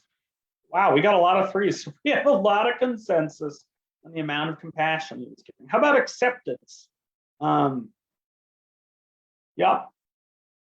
I like that, Jane. He really did kind of come alongside her. Compassion at the loss of her mother. That's at least 2. Anybody else? For 4 for acceptance. Dana's got 4. Does anybody else have 4? Or maybe you have 5 or 6 or 2? And again, part of why we're doing this isn't necessarily to get all the right, like to get the right numbers so much as just to really see in MI what these spirit pieces look like, because the spirit of MI sort of shapes the rest of the work. Hi, Alvina. How are you doing today? So this is derived from personal experience with autistic individuals and a Canadian Mint member who's unknown at the creation of this document. So there is a document on my website. And if you go to seaninderbitson.com and you go under tools for professionals, so it's just my name.com, you can find these exact tools. You can also find them in the handouts. But when I use open-ended questions, I like to check for understanding. And so one option to do that really is sort of a menu of options question. So it might be like, I might have the conversation with an autistic adult and say, let's just use romance for an example. Like, so you might want to ask this girl out, right? And so you want to ask her out and you think it'd go really well. And so the autistic client may say something like, well, maybe. And so I might check for understanding by saying something like, so when I say go really well, do you think I mean like it's going to go in your favor? Do you think I mean it won't go in your favor? Do you think it will mean that it's going to benefit you to do this? And really, like the menu of option, right? It's the giving somebody options. And I really like to use these when it's something more concrete than romance. But it generally is a nice way to check in and just make sure all the understanding is there, because what I find is that a lot of times things get lost in translation. Again, I talked a little bit about expressive and receptive language. This is really an important thing. So affirmations, using verbal and nonverbal affirmations, and consider using words to affirm the way they use their linguistic experience. So I've got a funny story. I work with an adult who's autistic and has panic attacks. And so his guardian took him in, they were getting hydroxyzine prescribed, and the guardian said, we're gonna give you tablets. And the adult got really freaked out. And they're like, what do you mean? They're gonna stick cameras in me? And it's like, wait, what? And so then what the autistic adult thought the Guardian meant was that, like, we play Minecraft on the tablet, and so they're miniature tablets that we stick inside you. And so that might seem funny, but people with autism tend to use language differently. It's humorous, but it really does a good job of illustrating. When we affirm people, we're really not just affirming the way they use words, we're affirming the context in which they use the words to start out with, just until the rapport is there and we can correct them. This document also talks about reflections, use of simple reflections if you're uncertain about cognitive ability, use of visuals. I have a colleague who really is a big believer in Carol Gray's social stories. So social stories, I use a whiteboard to draw things out, and I like to use that with people or have them draw out what they think I mean. Metaphors can kind of go either way, kind of like the guy did in the video. Whenever you're going to share a story, if you're going to be using MI, the MI way to do that is to ask permission first. So it might be like, well, can I share this story with you? And more often than not, they're like, yeah, but every now and then I'll have clients who say, no, I don't really want to hear your story. And kind of like he rolled with the resistance in the video, that's what we want to do. Summaries are really important. We want to do these often. It might feel silly to be repeating things back to people. But again, we're checking for understanding, and that cognitive ability can and cannot be there. It can kind of go both ways. So one of the keys to evoking change or confidence is using auras to invoke the importance of change making. However, another factor that comes up in my work with high functioning adults is the need to increase confidence. Confidence, or the belief in the ability to make something happen, is an important component of change and helping clients believe they can succeed in making change. Like we talked about taking a risk and asking a girl out. Like, you know, there is a certain social level of capital that can be explored, or kind of like when I asked that girl to prom, like there was a chance she could say no, but the way I asked her increased her likelihood that would say yes. But really, like, my therapist had to build my confidence, right? And so we're going to go over some of those techniques here pretty soon. Increasing confidence levels can actually cause growth in our high functioning autistic clients' ability to try new things and make changes in their lives. So I need 2 volunteers. Would anybody be willing to raise their hands to be my volunteers? I'll be forever grateful. I don't know if that's really an incentive or not, but I need 2 volunteers. And I promise you, I'll be the interviewer. But I need 2 volunteers first. I see Jane's raising her hand. So Jane, you can be one of my volunteers. And then do I have someone else? And if I don't, I'm going to call on somebody. Somebody who hasn't participated yet, except for Amy, because she asked not to participate.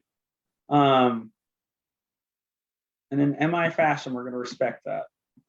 All right, since I don't have any volunteers, Richard, I need you to unmute yourself, and Jane, I need you to unmute yourself. Can you guys do that for me?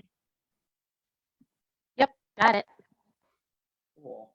I won't be able to participate at this second. Okay, Richard, then Gail. Gail, I'm going to have you. Oh, you're in your car. Okay, that's fair.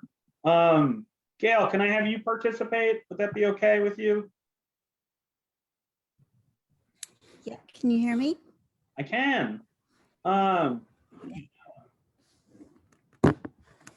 So we are going to do an exercise. So Gail or Jane, who wants to be the observer? I'll observe. You'll observe? Okay, so Gail, you're going to be the observer. So what I need you to do is I need you to write, maybe this is 2 activities. So I'm going to be the interviewer, and Gail, I need you to just observe. And Jane, I'm going to ask you some questions about something you'd like to make a change about. Pick something really simple. A lot of times people use something like, do I want to drink coffee or not, or something of the likes. And so what is something you'd like to make a change about? Reduce sugar intake. Reduced sugar intake. And so, Jane, we're going to talk about reducing sugar intake. Gail, I just want you to watch how Jane's responses sort of come out, because after this, we're going to talk about it. And so, yeah, we'll go through this. And so, first off, let's see here. I have gone too far. Actually, no, we'll just keep doing this. So, sugar intake, right, Jane? So that's what brings you in today? Yeah. So why would you like to see a change about sugar intake? I eat too much sugar, and I don't think it's good for my body. Okay. So you don't interferes with sleep. Sure.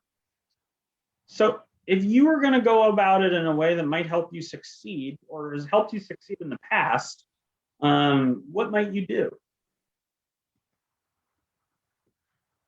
I think what has worked in the past is to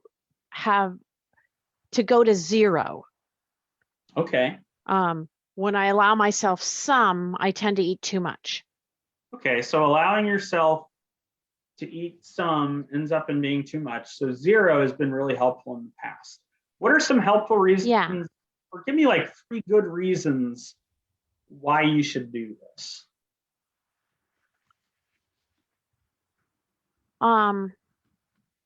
To keep my weight consistent. Keep your weight consistent. To help me sleep better. Okay. And to keep myself from going up and down emotionally throughout the day. So to keep yourself emotionally kind of at one level, to improve your sleep. And was the other reason weight? Yeah. Just making sure I got that right. So how important on a scale of 0 to 5, 5 being most, 0 being least, is it for you to make this change? Put it at a 3. So why a 3 and not a 0? Because I want to make this change. So you want to make this change. So what do you think you're going to do to make this change?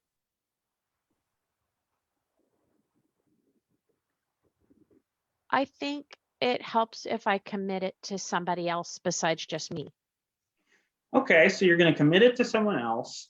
So you're going to have 0 sugar. And so what we just did here was we went through some open-ended questions from a metaphor called darn cats. It's just as funny as it sounds, but it talks about desirability. And thank you so much, Jane, for participating. Gail, I'm curious, what did you notice about Jane's responses as we went through darn cats? I was impressed with the good amount of good insight that she was having, and the fact that when you used her strengths in the past, that she really easily could go to a place to identify strengths when she's done it but been able to do change before. And the fact that she was really able to go to a place to say, well, how important or not important it was. I'm not so sure all my patients have that level of insight. Right. To reflect on this stuff. Go ahead. Sorry. No, just to reflect. I was just saying that I'm not sure that some of them could have done that, but I liked how she was able to use her success in the past.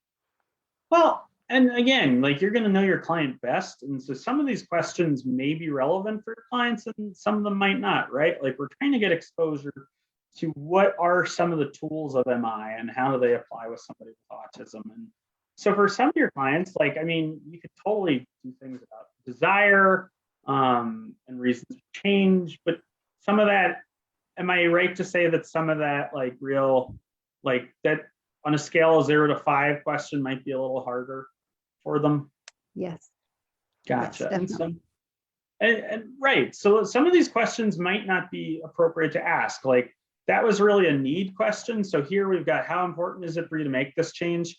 You can ask this as a scaling question like I did with Jane. But I just wanted to illustrate how we use some open-ended questions in a way that might be a little more lived than me just reading the slides to you guys. Oftentimes we ask for elaboration when change talk emerges. So in the case where maybe like say it isn't helpful to really do those scaling questions, you really can ask for more details.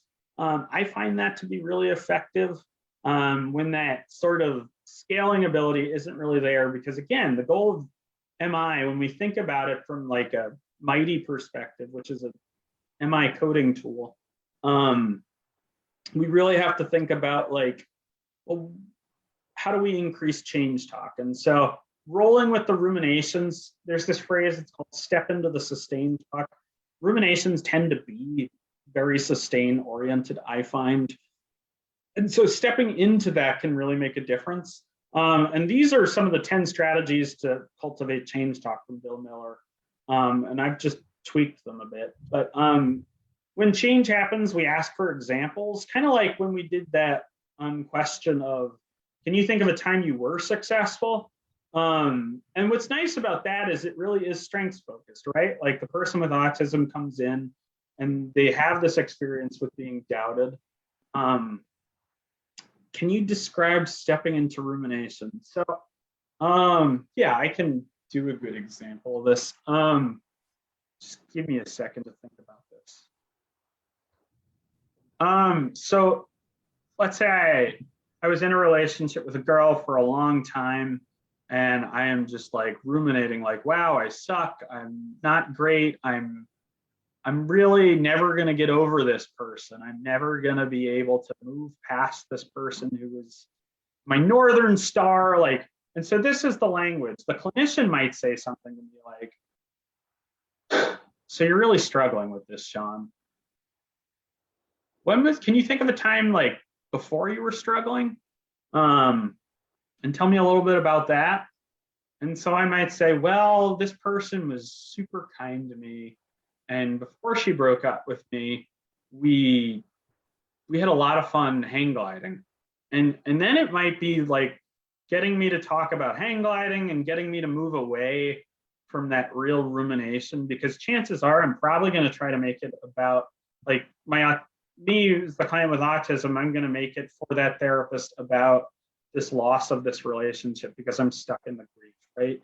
And so stepping into the sustained talk is really sort of agreeing with a twist.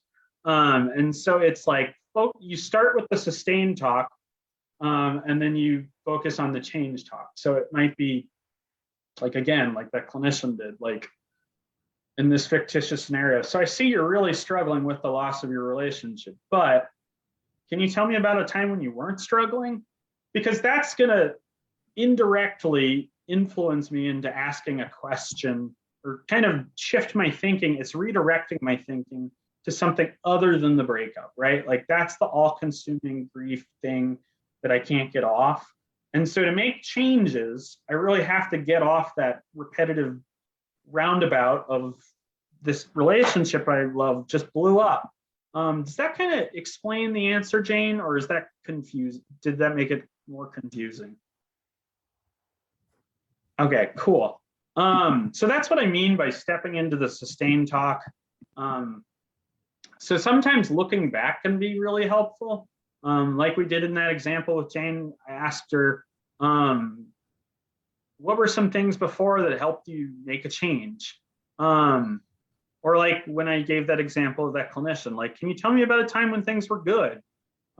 Because when we look back, we sometimes, I mean, obviously this shifts if you're dealing with somebody who's in depression and all they can do is look back. And so I find it to be helpful to be mindful of that. But looking back at times where they were successful or they did feel good or they weren't anxious. Looking forward is similar to what's called the magic wand question and solution focused question or therapy. And it's finding ways to ask what might look if like life might look like if things are going the way I wanted. And so this could sound something like, if I was that clinician with that autistic client, it might sound something like, So if you woke up tomorrow, what might your life look like if I were able to wave a magic wand and things were better between you and this person? Oh, well, it might look like I'd be at peace. I wouldn't be checking my phone all the time. I'd be able to not text this person. But as I'm doing that, I'm giving, like, the client is giving me things they want to see be different, right? Like the magic wand question really does a great job at sort of drawing out, like, what is it this person's after? Even if, like, the relationship might not be achievable again in this example, like, they can still stop looking at their phone. They can still stop texting that person. These things they've identified would give them peace, right? So that's a way to look forward, is to just really pick out what it is that we're trying to find. What is it, those tangible things that we can cultivate? Querying extremes is another tool that we use in MI. It's what are the worst things that might happen if you don't make this change? What are the best things that might happen if you make this change? I find this to be really good with people who are really anxious. And part of why I like it is because it really gets them to stop and, like, sit with the fear and sit with in a way that is a little like, okay, this is the worst it could get. This is the best. And they can really make a reasonable decision based on those things. I try to find, or not try to find, but I find with my clients is when they encounter what's the worst and best that can happen, sometimes it can create some cognitive dissonance between them and their fear. Asking about values and motivation. So I don't know if anybody uses a value card sort and does addiction work, but that's a really frequent tool to identify values. You can also ask about motivations. There's also coming alongside, which some of you identified when we watched the video. He came alongside really well, the doctor, and he's like, yeah, so you don't want to do meds. Okay. And sort of talked about, like, well, what about counseling? Like, he just kind of weaved into it, right? Like, he went from the negative to the positive, kind of that idea of, like, stepping into the sustained talk again. The other one we can use is the confidence ruler. Like I did with Jane, I was like, how confident are you that you can do this? 5 being the most confident. And it doesn't matter if you do 0 and 10, 0 and 5. And again, you have to be mindful, can my client do this? Because not all clients who are high functioning and autistic can do these kinds of questions. But basically you can be like, how confident are you could make the change X? And we'll say X is like increasing sugar intake. And what I could have done with Jane, what I didn't do, was I could have spent some time asking her, like, okay, what would make that 3 a 4? And then she'd list some more reasons for change. And then I'd just come back to it again and say, okay, how confident are you now? And more times than not, that confidence tends to increase when they list their reasons for change. And so following up with that question, what would be necessary for you to increase your confidence by 1 point, can just be a really helpful exercise. So let's do a case example. Take Billy, an 18-year-old male with autism who's cutting himself because it helps him calm down. He has an intense interest in fantasy baseball. Now all of a sudden he is no longer interested. He gets in a fight with his siblings because he's agitated. He's extremely tired and has difficulty sleeping for 6 of the 7 nights. He reports he is getting in these fights because he is upset about going back to school. He is interested in sleeping more, but not very confident he can do so. Using ORs are one of the 9 strategies. What are some ways you could increase the confidence ability in his ability to make change over sleep? So I don't know, would it be easier? So either in the chat, I'll go back to these slides, but I want you to look using the 9 or 10 different strategies we just talked about. It looks like there are 10. What strategies might you use? And give an example, the strategy you might use. ORs again stands for open-ended questions, affirmations, reflections, and summaries.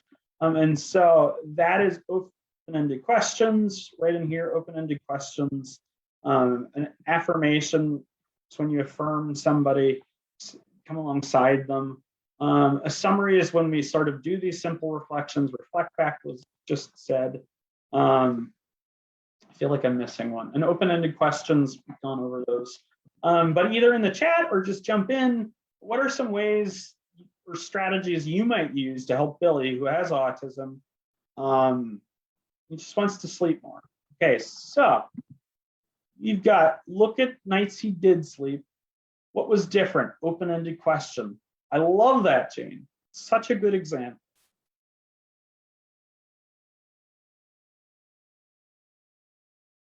So you might ask something like what then, Jane, if you were going to ask an open-ended question to do that?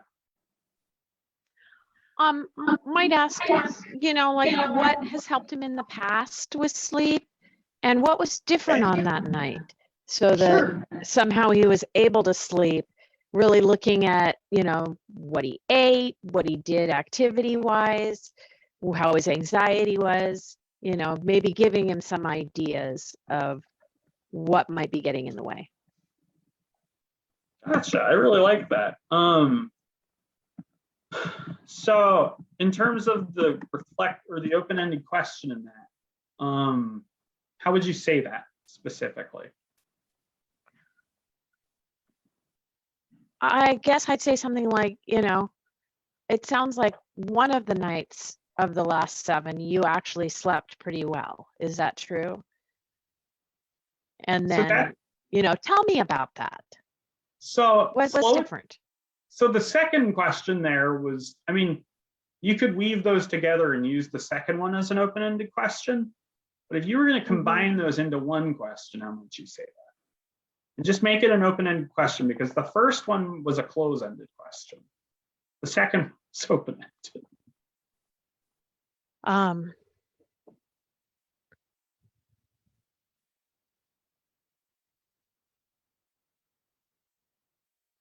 What worked on the night that you did sleep? Perfect. I love that, because you gave him the options. And again, you might adjust that just like you did before. If your client, you needed to like check for understanding and really sort of weave that in there.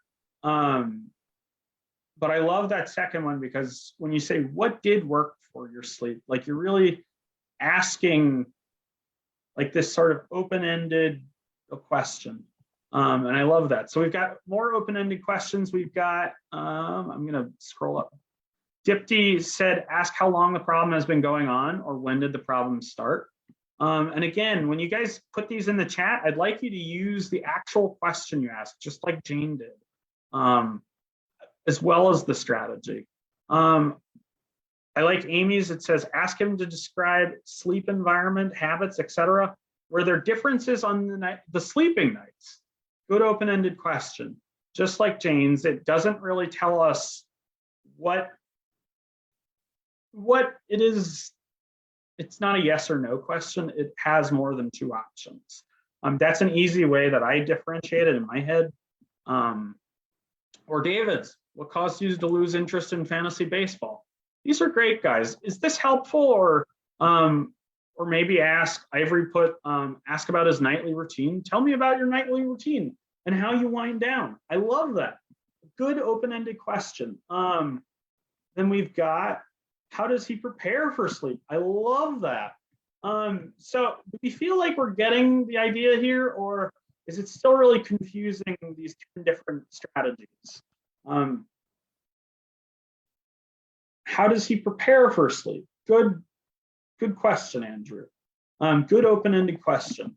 If we were going to do a close-ended question for him, I'd be really curious to hear what you guys might come up for in terms of close-ended questions, because sometimes those can be useful too, right? Like sometimes it really does fit to use those. And so you're going to ask Billy a close. Did something happen to have you lose interest in fantasy baseball? Very good. Or an intake or demographic question. Are you Caucasian? Are you African American? All these are yes or no questions, right? So like these can be useful questions. Like, did something happen to have you lose interest in fantasy baseball? Yes. And then you might follow up with an open-ended question, right? Like just like Jane did in her first example, she followed, have you started taking any meds or supplements? These are great close-ended question guides. So if I understand you correctly, so clarifying questions are really good too. So like, just scroll up here. So Susan put, so if I can get to it, so if I understand you correctly, you're interested in sleeping more, but are not sure you can. Great clarifying question. And I love that because when we're thinking about MI, we want to get a meaning. And sometimes with our autistic clients, they struggle to use words the same way. So we have to do those clarifying questions. They're so valuable. Dipti talks about using close-ended questions, but could lead to further open-ended questions to explore change that led to the distress. I love that. And again, that's what Jane did too, right? Like she started in her first example, she gave that close-ended question and that open-ended question. Am I understanding you this way? Is that true? Okay, then why is that true? So yeah, why don't we take our break here from 10:04 to 10:19, and then we will keep rolling with module 3. Okay. Couple questions came up during the couple questions came up during the break. So I just wanted to address some of them. If you'd like to do a consult at some point, you can go to my website. There's a contact form and I can walk you through that. If you shoot me, that goes directly to my phone email. So I see them regularly through the contact form. So if you do have questions, my computer's wigging out here on me, so give me a sec. Of course I drank water, so it got on the mouse pad.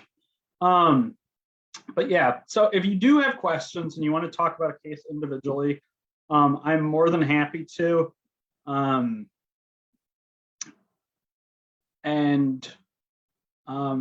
thing I just want to throw out there is I'm happy to do consults for free. I just prefer to do them when I'm not speaking necessarily. And part of why that is my insurance through my work is different than my insurance through my private PESI type stuff. So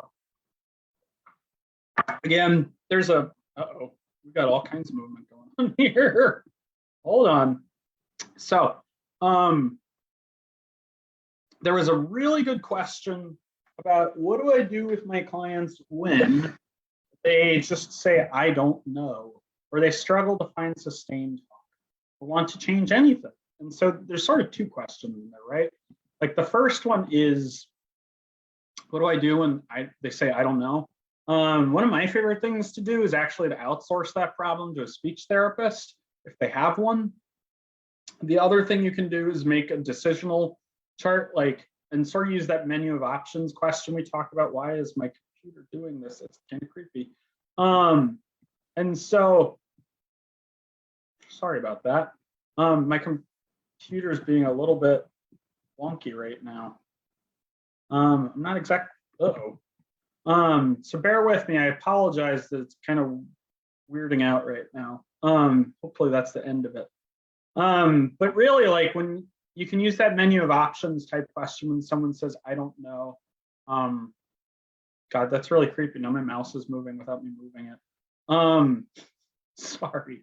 So you can really say, when you say, I don't know, do you mean I don't actually know what the answer to this is? I'm embarrassed, but I know the answer, et cetera, et cetera. Like you want to create that menu of options for your client to feel safe, because I don't know, sometimes is a response that I really don't know the answer, or I'm embarrassed, or I'm not able to verbalize the reason. And sometimes we have to give those supports to our clients. And so I really like using my whiteboard in my office, but you can use a piece of paper, and really you can just draw out different options and just say like, well, what is it that this means?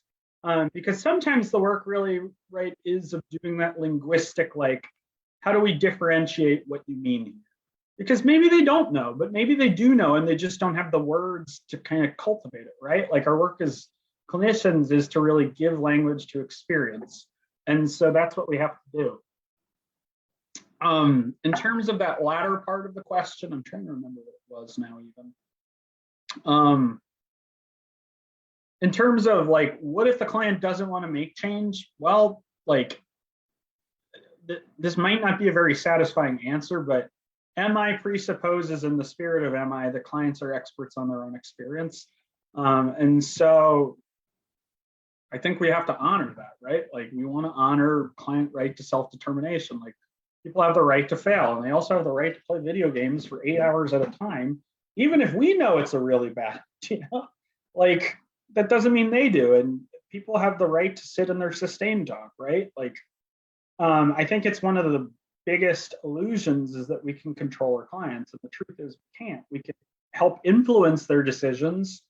We're in a really powerful position to speak truth into their lives. But at the end of the day, it's ultimately that client's choice. What in the world? No, I don't want to. Hold on a second. So my mouse is acting out here. So give me a moment. And then we will get back into session. But are there any questions before I go on about what we just talked about?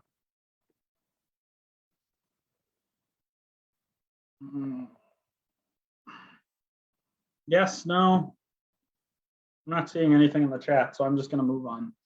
So we're going to work on breaking down. Actually, I've got 2 chats here. Hold on. If I can get my computer. Oh, Lordy. Sorry, my mouse. So I use a laptop here with a mouse pad, so it's got water on it. All right, so we've got these helpful, so bear with me. Sorry, my computer's acting funny as we are talking here, so I apologize for it being funny because it's not. Is it just the keypad that's not working? It's the mouse pad got water on it. So oh, okay. Really... Try using the space bar instead to advance to the next slide. Oh, that's smart. And then you can use the backspace. Yeah, that might be more, that might be easier. If there are chat questions, do you mind just grabbing those, Maddie, as they come up when there are breaks and when I'm talking? And send them to you, or? No, because of my mouse pad, I can't open up the chat box. So gotcha. Yes, I can do that. Read them as, I'm sorry, this is just a glitch that I didn't really encounter happening. But anyways, so breaking down black and white thinking patterns. So how to work with clients who claim, so our objectives for this section are how to work with clients who claim they only experience one emotions, like strategies for deepening emotional experience. Understanding alexithymia and increasing doubt through alexithymia psychoeducation, tools for measuring emotional growth. Looks like my mouse might be working. Nope, I lied. All right, so at one point, Maddie, I'm gonna need your help, okay? Sounds good. Thank you. So we're also gonna go over tools for measuring emotional growth, ways to quantify alexithymia, and integrate somatic experience as a core organizer for emotional experience. And the reason I think this is important is because something I run into a lot in my work, and I suspect you run into in your work, is that people with autism tend to think in black and white, or all or nothing. As Aaron Beck writes in Cognitive Behavior Therapy, when he describes his 15 types of cognitive distortion, black and white thinking is more commonly known as polarized thinking, and it refers to a thought or pattern in which people are looking at the world in all or nothing, in short. So a person must either be perfect or a complete failure. And I find that the vast majority of my autistic clients, and at points myself, have lived in this duality sort of mindset. And so a lot of becoming cognitively flexible, I think, really is about reducing this polarized thinking by pulling on some tools that are in MI and kind of connect to MI, but really connect to understanding. Again, Valerie Gauss's book, Emily put the name in there. Emily, can you share what the name of that was again with everybody? Yes, I will put it back in the chat. It's cognitive behavior something. I just bought it. So it's really good. But yeah, if you could just put that in the chat, that'd be super helpful. I do it myself, but I have no mouse, so yeah. So, how to work with clients who claim they only have one emotional experience. Strategies for deepening client emotional experience.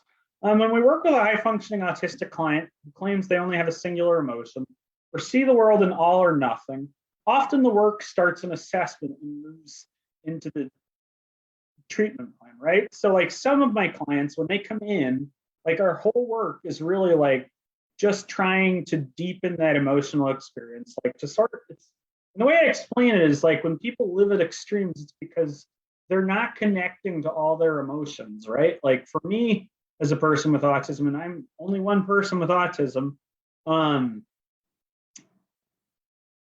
growing up, like it was really difficult to connect with what was going on in my body because I was disassociated. It was really difficult to connect with what was going on in my emotions because again, disassociating. I was not making the connection that there was more than two things happening in the universe. So like really easy example, like again, I'm going to use romance. Girl doesn't like me. I must suck. Like, well, or maybe like the girl doesn't like me because I have kids and they don't want kids, right? Like there's multiple levels to this.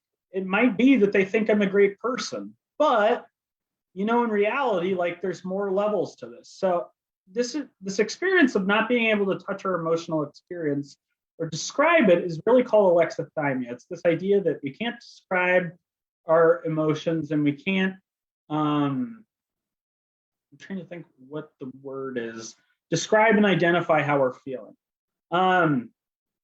So deepening a client's emotional experience begins with the process of validating their lack of experience and normalizing this experience. What we know from research and meta-analysis is, as recent as either 2018 or 2019, is that 1 in 2 people with autism has alexithymia or difficulty labeling or describing their emotional experience.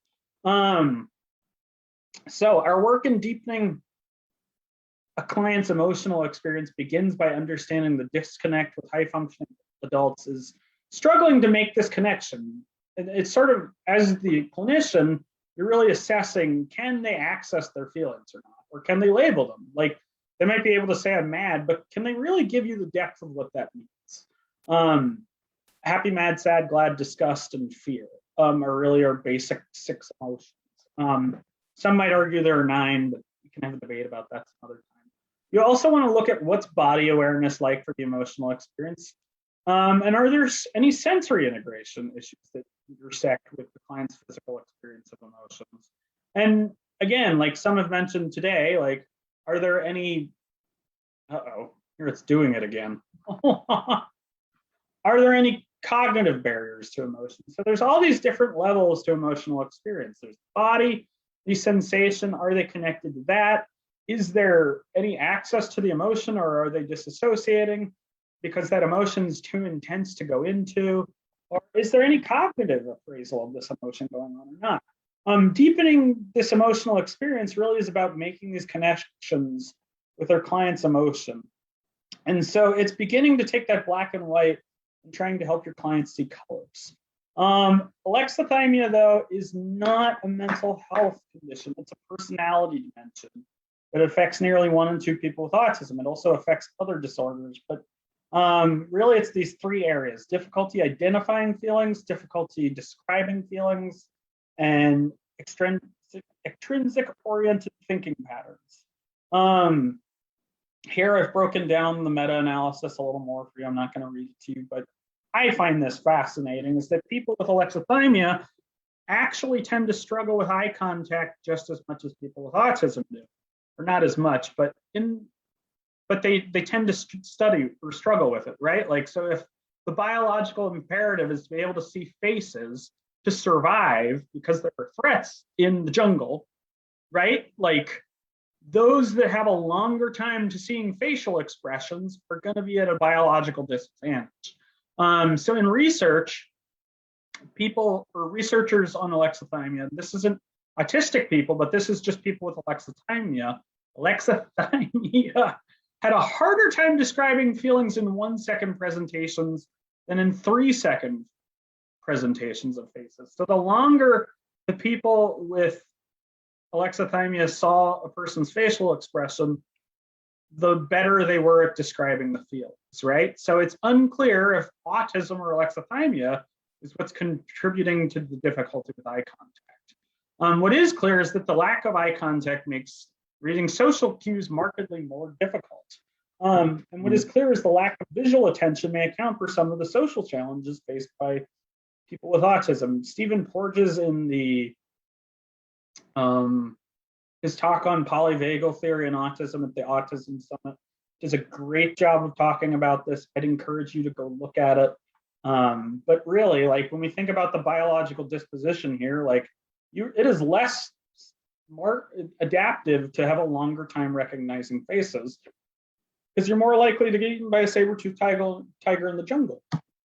And so some of this, so when we validate our experience of our high-functioning autistic clients of emotional blindness regarding with emotions through nonverbal facial cues, we're not only aligning with our clients, we're increasing doubt through research findings. And so essentially we're trying to challenge that lived belief that the world is accounted for in just black and white or duality. And maybe somebody has religious beliefs that sort of point them in this direction. I'm not advocating for challenging those beliefs so much as like that there is more than good and bad in terms of social understanding. There are shades of gray or shades of color. So it's worth doing at the point of assessment to understand what is the nature of the high functioning autistic adult. Because really there are a lot of tools to standardize the measure alexithymia. You have to go out and buy these. I can't give them away, and neither can Pessy, or we'll get in a lot of trouble. But I'm going to share some names of some of them with you. But what's nice about it is there's sort of two schools of thought on alexithymia. One is that alexithymia remains stable over longitudinal data. And the other one is that it's state specific, right? So it's relative to where someone else or to where someone is. And so in my practice, I've seen it go both ways. I've seen it stay the same with my autistic clients, and I've seen it really last a long time, right? Like it can last for years. I've read case studies where it can last 9 years, and you can spend 9 years working on just this problem. So there's a lot of ways to digest it, but really assessing it on the front end, you can always, what's nice about some of these measures is that you really can like make the case to payers that, hey, there's growth happening here or there isn't, and here's a quantifiable way of knowing it. And I think my insurance companies, like the ones I work with, tend to like it because they can see the progress is being made so long as they are doing the work, is kind of my rule of thumb. But clients, what I find is my clients really like to see their scores go lower, like moving from a clinically significant alexithymia level to a clinically unsignificant. And so while it's unclear, I tend to see my clients change over time. These are some examples of some of the tools out there. I use the TAS-20, which is the Toronto Alexithymia Scale 20 item by Graham Taylor and Michael Bagby. There's the Bermond-Vorst Alexithymia Questionnaire. There's the Modified Beth Israel Hospital Psychosomatic Questionnaire, which nobody really uses anymore. The California QSET Alexithymia Prototype, the Observer Alexithymia Scale. That's really good if you have a client who struggles with that insight. I think a couple of you have mentioned that today. There's the Diagnostic Criteria for Psychosomatic Research Alexithymia Scale and the Toronto Structured Interview for Alexithymia. I can't tell you which one of these is right for your practice, but I can say that these tools have easily paid for themselves in my practice, especially the TAS-20. I've had everything from people do it with their spouse when they consider getting a divorce, because they're like, can my client or can my spouse really ever give me my emotional needs too? I've had clients really be alexithymic and then not, because they were depressed and they didn't know what they were feeling. And so I find it to be a really useful tool. Somatic, so we're going to talk about integrating somatic experience as a core organizer for emotional experience. And I'm not talking about the psychotherapeutic tool. I mean by somatic experience, really, how does a person tap into their emotions with their body? An emotion is a thought and a bodily sensation And part of the work in deepening that emotional experience is increasing bodily awareness through use of emotional experience, through use of the client's own body. This can be done through context statements and tracking.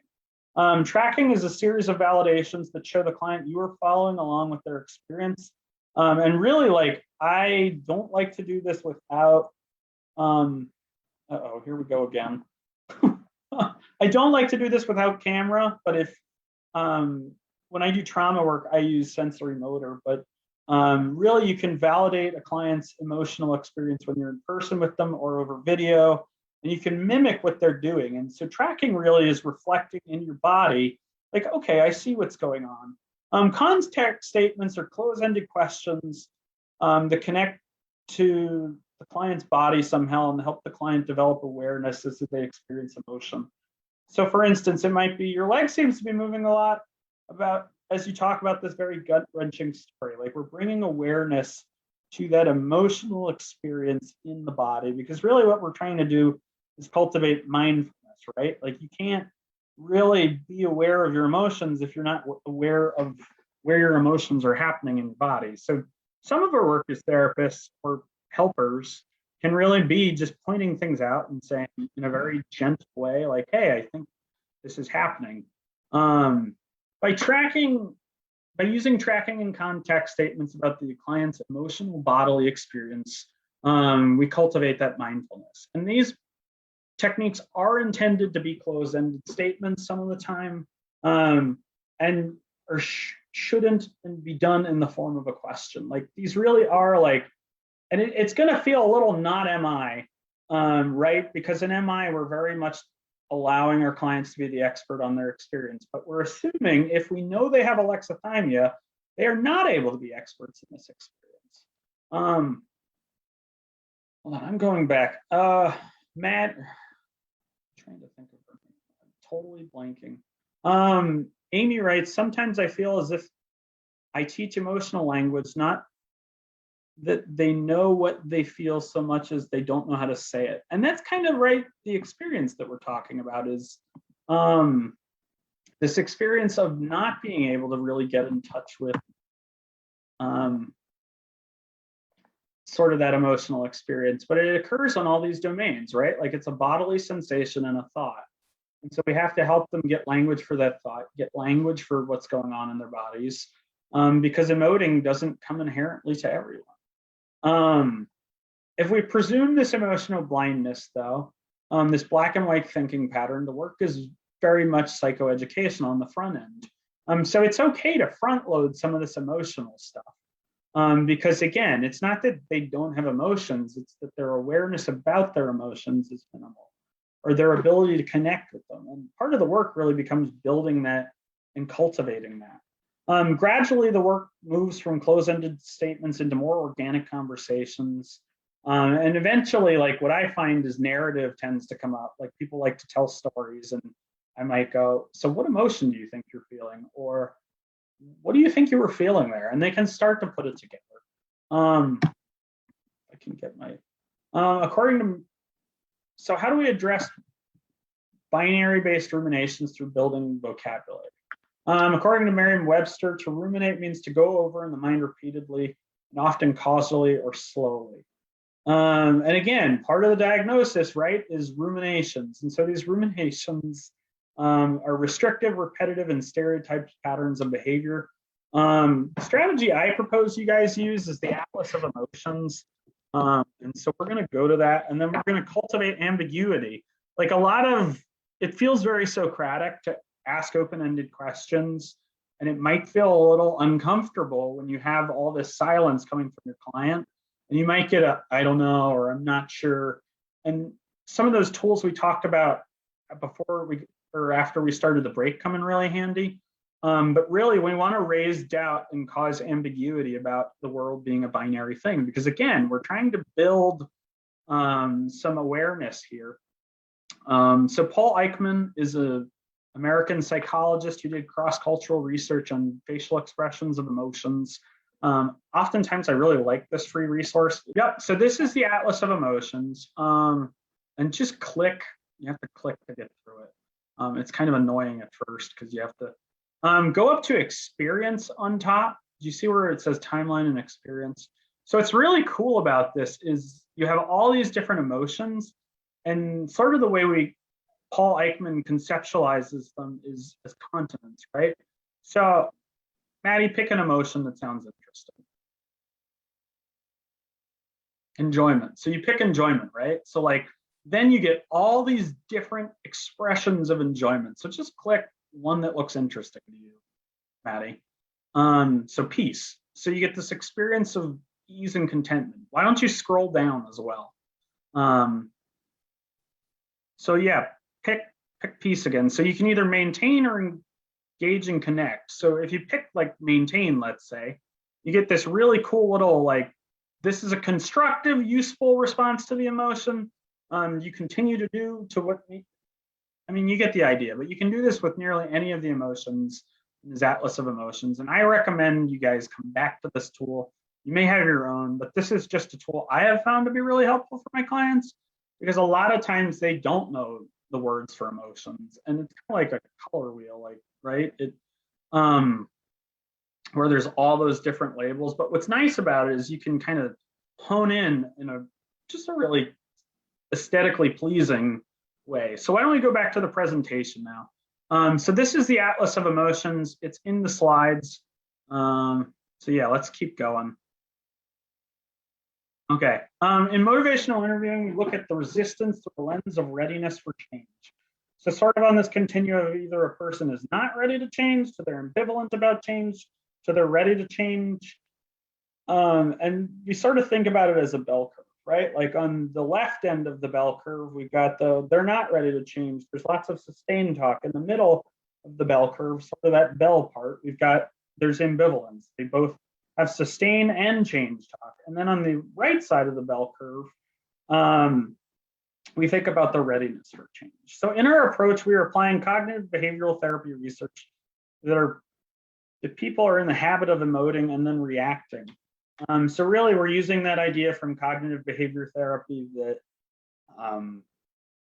emotions are a thought and sensation. So we presume they read the world in black and white. And thus, we want to raise doubts about this through the use of open-ended questions and simple reflections. Let's go on to the next one. Can we go to the next slide, Maddie? So I'm going to give you an example, and I think we might actually break into breakout groups here. I could be wrong after this, but let's just go through this. In many ways, this exercise may feel similar or familiar. Open-ended questions have long been used to evoke change talk. Our specific change talk is geared towards raising doubt, however, in the client's mind, the habit of black and white thinking. Again, they've identified it, you'd identified it as a problem. It's not that we're not trying to validate their experience, it's that we're trying to help them achieve, yeah, I did get water on it, Maddie. So that's why we're in this scenario, is because I got water on my mouse pad. So I apologize again, but it may feel a bit Socratic, but that's okay. Like it, again, it might feel strange to be like, what are you feeling this way for? So let's take an example. A high functioning adult you have been seeing for several months for major depressive disorder and autism is discussing his difficulty in sleep. He states to you, no matter how hard I try, I can never sleep. I want to sleep more, but I just can't do it. If you're going to draw discords and raise doubts in his black and white thinking patterns, what sort of open-ended questions might you use to evoke some of those doubts? So I don't know if you guys want to put them in the chat or you just want to jump in, but whatever way, how might you do this? And so Maddie, why don't we open up the chat, because people seem to like responding to that.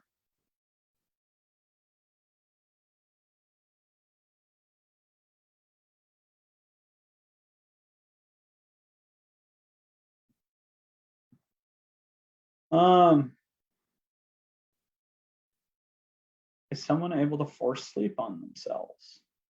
No, I don't think anyone can force sleep on themselves.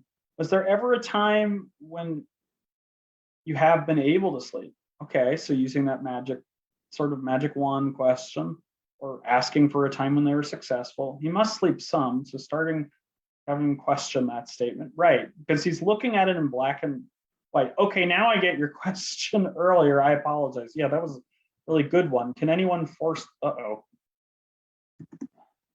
Okay. When was the last time you got a good night's sleep? Again, drawing on past success. Because again, you're trying to raise doubt with these open-ended questions. Can anyone force sleep on themselves? No, they can't. But they can do things that can make it more likely for them to go to sleep. So I love these. These are great. What do you do to try to sleep? I like that too. Because again, we're trying to permeate this belief that like people either sleep or don't sleep, right? Like sleep happens on a continuum. You're like either more asleep or less asleep. And we're trying to make that shift to that. How much sleep do you want to get? What is your goal? What does a good night's sleep look like? What does a good night of sleep look like? These are all great questions because again, you're trying to raise doubts and get them to talk about change. Like what might it look like if your sleep were changing? So Maddie, can we go on to the next slide? So let's see here. Just give me a sec.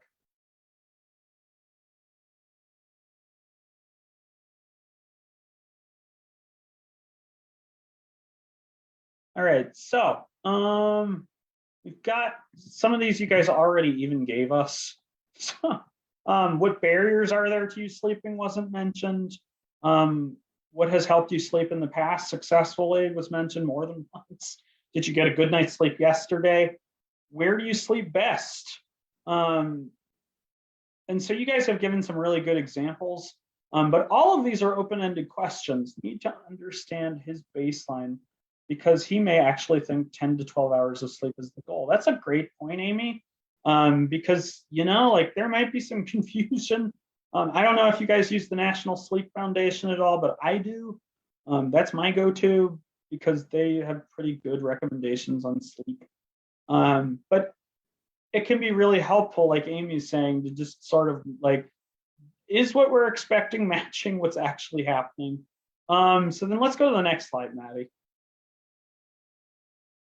So now let's try responding with a simple reflection and then a complex reflection about never sleeping.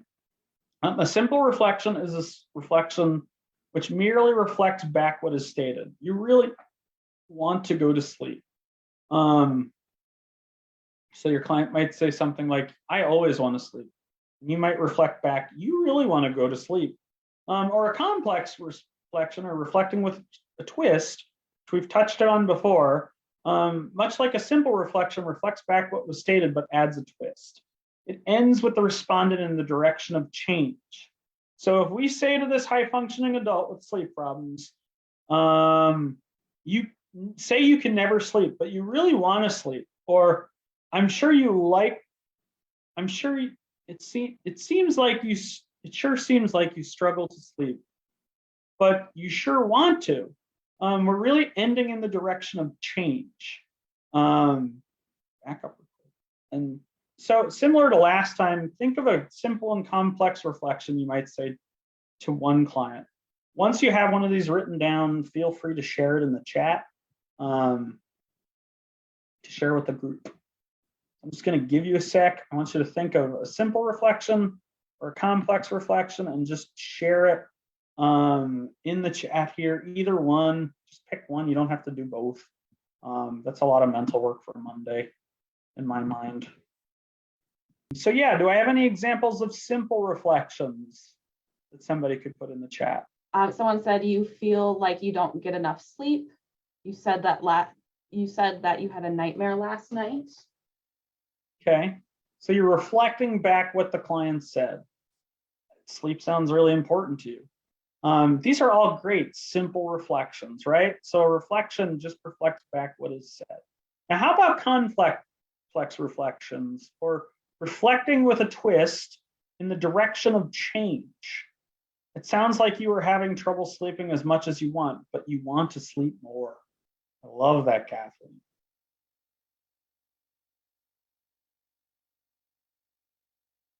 That's a great complex reflection because it ends with sort of a change statement. It ends with that.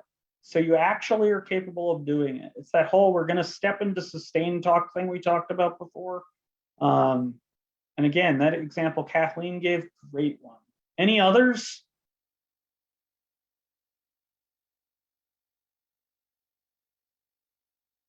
Bueller? Just giving you guys grief. But anyways, we can keep moving. I think you guys get the idea. So do we want to go to the next slide, Maddie? So 5 strategies to help clients develop more balanced outlooks. So we can look forward to increase motivation. We can use the competence scale. Dippy says, how about you? You say that you can't sleep.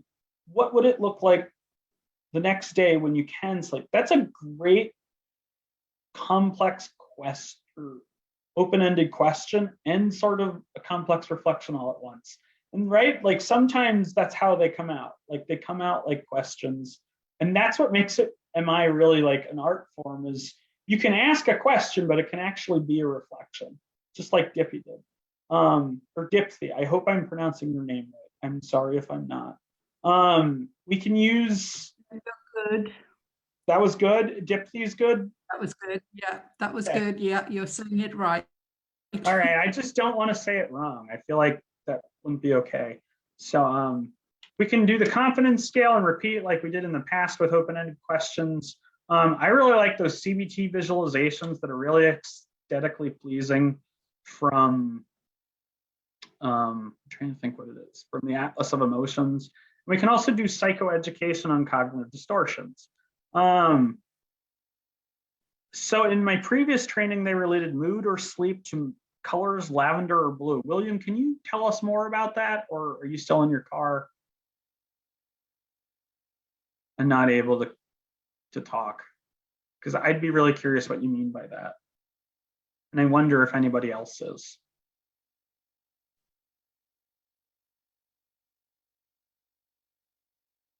William, are you there? Go ahead, Dipsy, I'm sorry. So are you, do you in here, do you mean, you know, like kind of going through visualization, imagine you're in your bed now, imagine lying down, imagine going to sleep. What does that feel like? What are you doing? Is that what you're thinking? I think yes and no. So yes, like in 2 ways, I guess is what I'm saying. So like when I wrote this, what I was thinking of was very much that Atlas of Emotions. But you definitely could like have them visualize or draw out a social story.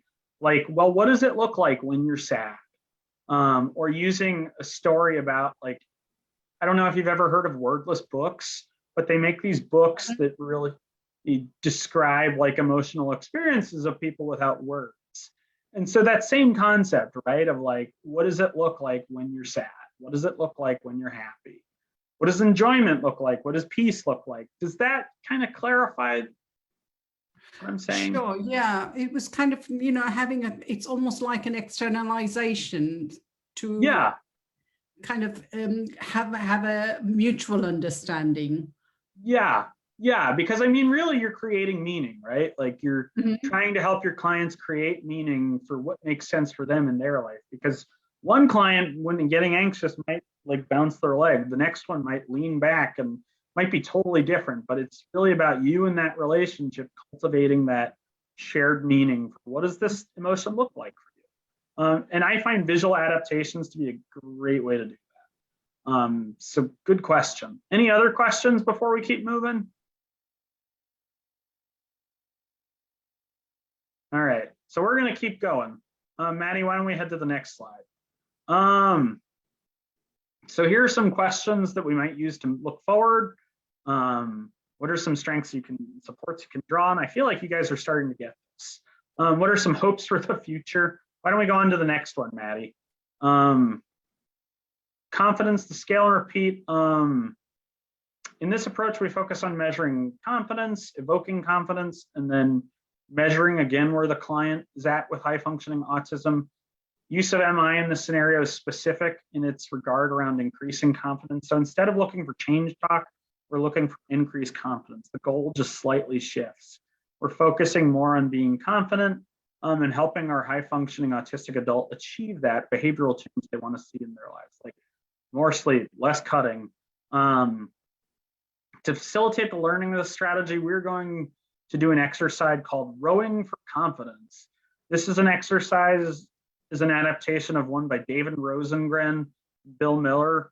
We twist it, however, by ending on a scaling question. So the HFA adult, I'm just going to start saying HFA adult. Know that I mean high functioning autistic adult. It's just a lot simpler to say. Can see their own increasing confidence in their ability to achieve what they set out to do. Can we go to the next slide? So I need 4 volunteers to demonstrate for the group. So I need 4 of you. So would 4 of you be willing to participate? And Maddie, if we don't get anybody who volunteers, we're going to have to call on people. So is it easier for you to just call on people, or who's volunteering? Why don't we start there? It looks like Andrew has his mic open. Cool. Thanks, Andrew. Andrew, since you volunteered first, do you want to be the speaker, the counselor, or one of the observers?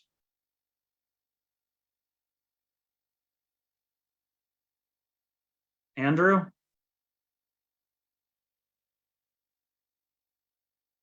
Oh, his mic's not working. Uh-oh. Well, hopefully you get your mic to work. If not, do you want to just pick 4 people? Maddie, old Dell computer, no mic, camera, a discard. So Thomas is saying his mic and camera don't work. I know Amy has the mowing going on outside. So why don't you just call on 4 people, Maddie, since nobody's volunteering? Okay, well, it looks like Adriana. Richard wants to be a part of it. Yep, and Richard says he'll observe. Okay. Otherwise, let's do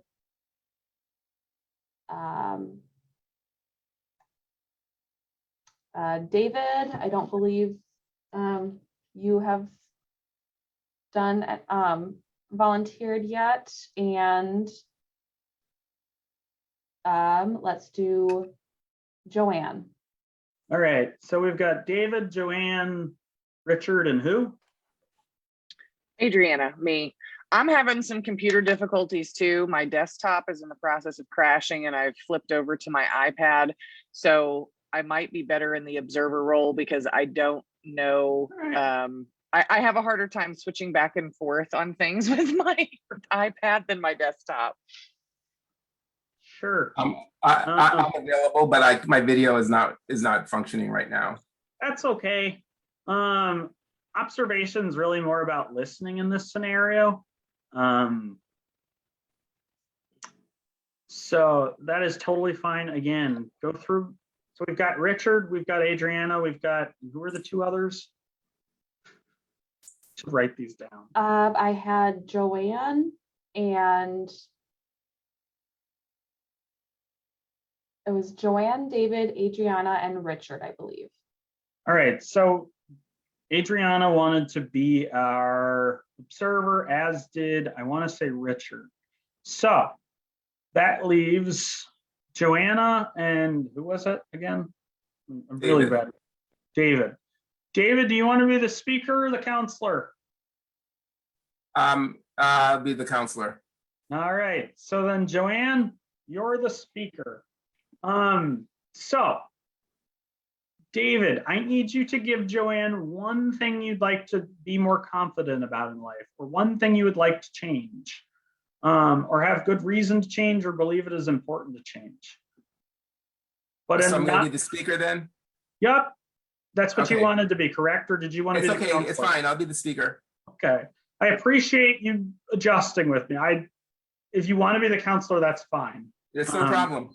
All right, so then we'll just roll with it. So I want you to come up with something that you're feeling ambivalent about.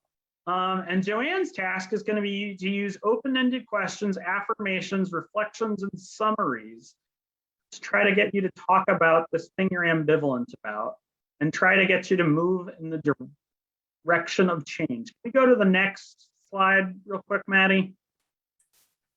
So this is kind of the structure for it, right? So David, you're going to have one thing in your life that you would like to change, but are uncertain of how to change. And you're going to share that with Joanne. And Joanne, you're just going to use the ORs, the open-ended questions, the affirmations, the reflections, and the summaries to try to increase confidence. And it's totally okay. And so observer one, who wants to be observer one? Richard, do you want to, or Adriana? That's fine. It doesn't matter to me. All right, so I'm just going to assign you for the sake of ease. Richard, I want you to be observer one, and I want you to write down how many times Joanne uses each of the ORs. And just tally: one for open-ended questions, one for affirmations, one for reflections, and one for summaries. And try to record a couple examples of each as you go. It doesn't matter if you get all of them or not. And so, Richard, then your task is to count the number of ability statements that David makes. I'm sorry that I'm doing terrible with your names today. I apologize profusely. But anyways, I just want you to count the number of ability statements the counselor makes. So again, that would be Joanne, not David, because I'm getting them confused in my head, the names. And record good examples of each. So David, go ahead, and Joanne, jump right in. Okay.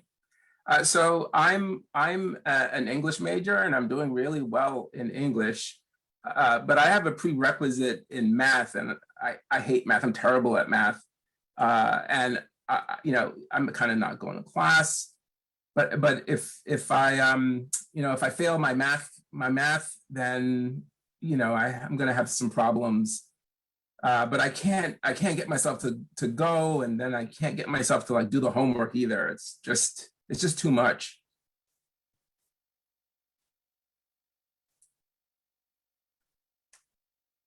Joanne, would it be helpful to get some feedback on what to do here, or Joanne, are you there? Hey, where's my therapist? I know, where is your therapist? I don't know that she's here or willing to participate. I'm not sure which it is, but I can jump in. That's fine. I'm here. Or are you here, Joanne? Are you there? I'm here. Okay. So using your ORs, I need you to help David with math class and to become more confident at doing the homework. Is it, David, or what's your target? Yeah, doing the homework and attending classes. Okay. There you go, John. You have your topic.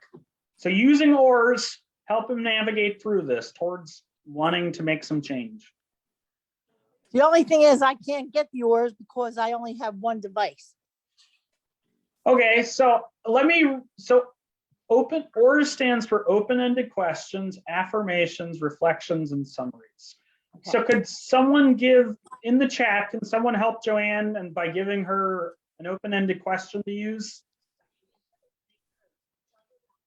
Because we're a team in this, guys. We're trying to get through this together. So Joanne, would it be helpful for me to give you some, or would it be helpful to just wait for the chats to come in?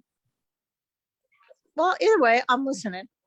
Okay, so Kathleen has one and Dana has one. Why don't you pick from some of those? And again, it's an open-ended question, so it's a question without a yes or a no answer. What about, can you tell me a time when you took a class that you didn't experience the current difficulties you're having? Oh yeah, sure. I mean, I take my English classes all the time, and I attend, and I really enjoy them, and I'm really good at them, and I get really good grades. It's great. Okay, do you want to use another open-ended question, or maybe you want to reflect or summarize or affirm him? What do you feel now is the problem that you're having that you are having difficulty this time? Well, it's math. And so math is harder for me. And, you know, I don't feel good about myself when I'm taking the math class. So I just avoid it. So can I suggest, is it possible that you could team up with a classmate or go to the teacher and ask to be tutored after class? Would that be an answer? It's kind of embarrassing to go and ask for help. And besides, I hate it. All right, let's see. Do you want to ask the audience for some help, like phone a Sure. friend, or so can somebody from the audience help Joanne come up with an open-ended question, an affirmation, a reflection, or a summary to use? Give her some insight how to respond to this sustained talk. This is a hard spot to be in. Yeah. So you're insecure about your ability to ask for help? I don't want to ask for help because it makes me feel bad about myself. It makes me feel like I'm not independent, like I have to rely on people. So there are a bunch in the chat, Joanne, that you can use to respond to that. I don't know which one you want to use, but there's lots of good ones.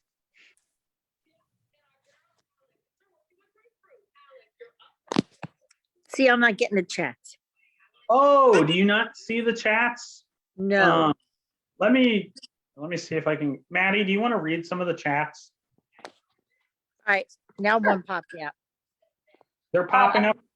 Go ahead. Yeah, I see Allison's. Okay. I did, and then out left. All right, Maddie, why don't you pick a couple and share them with her? Sure. Jane said, sounds like math has always been hard for you.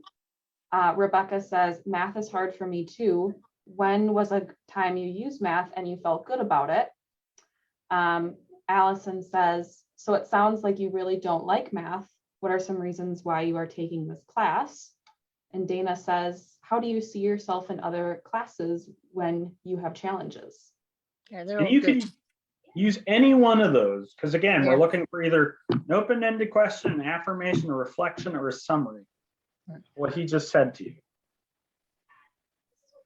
Yeah. So like he didn't care for math. And Yeah, you could say that. You might say like, yeah, so you really don't care for math. That'd be a simple reflection. You'd be reflecting back to him his meaning. That totally works. So why don't you try that one out and see how it goes? so you don't really care for math? Is there a do you find a reason why you don't care for math? I don't like math. I struggle more in math than I do in some other subjects. I'm really used to doing really well. But I really need to pass this course. It's important. So what do you feel that could benefit you to help you pass the class? Or help I you have to somehow or get help you- motivated to go, but I just don't feel like it. I wake up and my math class comes and I just feel like I want to not go, and so I don't. But you feel that it's important for you to pass this class. So do you think that maybe you could try to turn it around and try to, put a little bit more effort into trying to do better in the class? I really have to. But I'm just not doing it, and it's stressing me out. All right, so I have something from Dana, but see, it got chopped off. It says, it must be difficult to feel so much pressure. Yeah. Okay, so yeah, I understand that's not open and he's making it difficult. Well, but again, one of the temptations I think we get into and what we're seeing is that it's really easy to go into trying to prove the other person wrong. Emily has her hand raised. So Emily, go ahead. I would say as an English major, it really doesn't seem to fit to have to take a math class. And I get that. I'm terrible at math myself. And you seem to understand why you need to be successful in this class. So how can we take those two things together and muscle through just to get the grade we need so we don't have to take it again? Go ahead, David. Yeah, no, I mean, I would love some suggestions. I mean, it's just that I have such a hard time motivating myself. Well, I think the first thing we have to talk about is you seem to have some built-in motivation in that you know you want to do well in this class, so you don't have to retake it. So what's one step you can take? Okay, so I could go to class today, but when I think about doing that, it makes me really anxious. Well, you could just go to class and see what happens. And if it's really terrible after 10 minutes, you can leave. Okay. That's stressing me out, but maybe that's something I could do. Yeah, because sometimes when you start, after a while, it's not so bad as you feel like it's going to be. So maybe that's not a bad idea. I mean, there's no rule that says you have to stay in class the entire time. To sit near the back in the door and stay at your comfort level. But how's that going to help me in the long run? Well, we have a couple options. You know that there's tutoring that you don't have to talk to the professor about that you can probably use on a more individualized basis, or go to if you're not using their disability office yet, you can talk to them about maybe they have specialized tutoring or more like low-key tutoring that doesn't also kind of single you out as someone who has trouble. Yeah, I think I need counseling. Also available on campus. How can we help you? How can I help you connect with that? Yeah, just tell me what I need to do to get a counselor to help me with this. All right. So what's this? What you're talking about, so that we know we're going with the right information. With my anxiety about going to math class, with my lack of motivation, even though it's so important to me and I know that I have to do it. And then the stress, that comes from avoiding something that I know is important for me to get done. You did a really good really good job of identifying all the things that you're feeling. I think this is really good information to bring forward to the counseling center on campus that we could work through, because they're probably really good at helping students manage this from the college aspect rather than just the everyday counselor who tries to go from the approach of let's fix this root problem. And we're on a very time sensitive level here, right? I think that the counseling avenue is going to be really helpful to me. Right. So I don't know where I was going with that. Sorry, my brain went to 6 different places. Okay. I appreciate your help, Emily. Thank you. So I'm curious, David, can we stop here, guys? Would that be all right with you? How do you feel more motivated to have a next step and something to address your problem, David? I do, yes. Did it feel that way kind of earlier, or was it difficult earlier? It was difficult earlier. So part of why that is what's called the writing reflex. And so we'll talk about this more later. But I'm guessing part of what made it difficult was that, did you feel like you were being argued into the reasons for change? Yes. It just left me feeling like not like the trouble wasn't really being grasped. Sure. Sure. And frustrated. Right. And Joan did exactly what most people who don't have a ton of exposure to MI do, which is argue for the benefits of change. Like, she wanted to see you be successful. Her intentions were awesome, but it doesn't always work out that way. And we want to we get into these head-butting matches with our clients, right? Where we just want to argue into change, but oftentimes, like you're saying, it doesn't feel that way. Joan, I'm curious for you, did it feel like there was resistance on your end? Or was it hard? I know you made the statement, he's just being difficult. Oh, yeah. it was difficult for me, yeah, to communicate with him because I felt like there was a barrier Well, that right, I couldn't pass. Yeah. right. But You yeah, could it's convince all him in what into you it, say. right? Yeah, but it is all in what you say or how you say it correctly. Because Well, yeah, but it's really using these 4 strategies, right? It's using Mhm. open-ended questions. It's using Yeah. affirmations. I think it's really kind of a departure from traditional therapy to let the client be the expert on their experience. So don't feel Yeah. bad. Like you did exactly what was supposed to come up, which is that MI is kind of like a skill. We got to build it. Like it's a muscle. Definitely. And so now I want to check in with Adriana and Richard. Adriana, how many of each of the ORs did you count?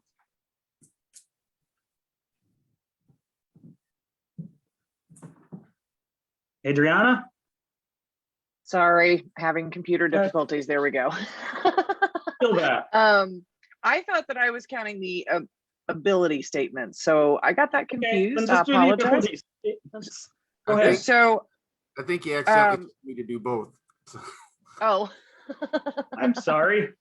Yeah, I thought you were doing the ORs, but that's okay. We'll just do the ability statements. well, it looks like you got 2 of us that did at least the ability statements. Now, Okay. I did got at least 2 of those. How many did you? Was it Richard who was also counting them? How many did you get? The ability statements, yeah, I want to say 2 or 3. Yeah, I got was doing I it got right. 2, but my mic or my earplugs actually cut out for a minute, so I might have missed another one. But with talking about like his good abilities with his English class and all of that kind of, I didn't get the exact wording. But trying to relate that to, that he does have confidence and ability in other areas. And Sure. Good examples. Richard, it sounds like you got the ORs too. But before we move there, in terms of ability statements, which ones did you hear that you really liked? And I don't know if I got the ability statements down, but it just pointing out that he does good in other classes and Right. so capable of doing good in a class. So it's not going to school. That's the problem. It's whatever your issue is with math. And then basically, I think same thing she said, talking to a tutor, talking to a counselor. She has that, they have that. I don't know if I did that, if that part really counts, but Okay. you have that ability to do that. And Well, that's and what I'm looking at. she was emphasizing his autonomy, his capacity. That totally counts as an ability statement. Maybe not quite like I envisioned it, but that's still an ability. Like they're emphasizing ability. Like it's that spirit of MI. How about your ORs? What did you tally for open-ended questions? Well, it was kind of all over the place because I was looking at the original counselor, new counselor, and then everybody in between. The original Joanne, I believe I heard like 3 of them. Okay. And I'm not sure. I kind of scribbled it down, but like somebody asked, why don't you like math? What I forget what the other one was, but just kind of like what are the barriers to doing good in the math class was the biggest ones that I heard. Okay. How about, and it's totally okay that you jumped in, Emily, as well. I think it worked out fine. I think people got the idea though, because by the end of it, we were moving towards the direction of change, right? And like, that's our goal. But it also was really helpful because we kind of felt like the struggle too, right? Like it was all instructive. It was all good. How about in terms of affirmations? How many did you count? I'm not sure if I heard any affirmations really. Okay. What about from Emily? Did you hear any from her or no? No, I heard I think what I heard from her was more pointing out the menu of options, but I'm not sure if I heard any real affirmations. And I could be wrong. I just didn't hear it. I think, and that's the thing about this, right? Like when you do coding, it's kind of subjective. Like when we do, like if you were to come to me and say, and give me a 20-minute audio sample, you could give it to me and I might come up with like 5 affirmations, but you might give it to the next person and they might come to 7. And usually when we do that, I've got another no affirmations here. I thought I heard one from Emily, but it's escaping me what it was. Somebody did say that I was good at English. There's an affirmation. So we had one, and they're hard to hear, right? Like they totally just slide through there. How about reflections? Well, if I guess pointing out too that you've done good in other classes might be an affirmation. Yes, absolutely is. Did you feel affirmed, David? In that comment, yes. Cool. Were there any others that made you feel affirmed? So now we found two. Huh.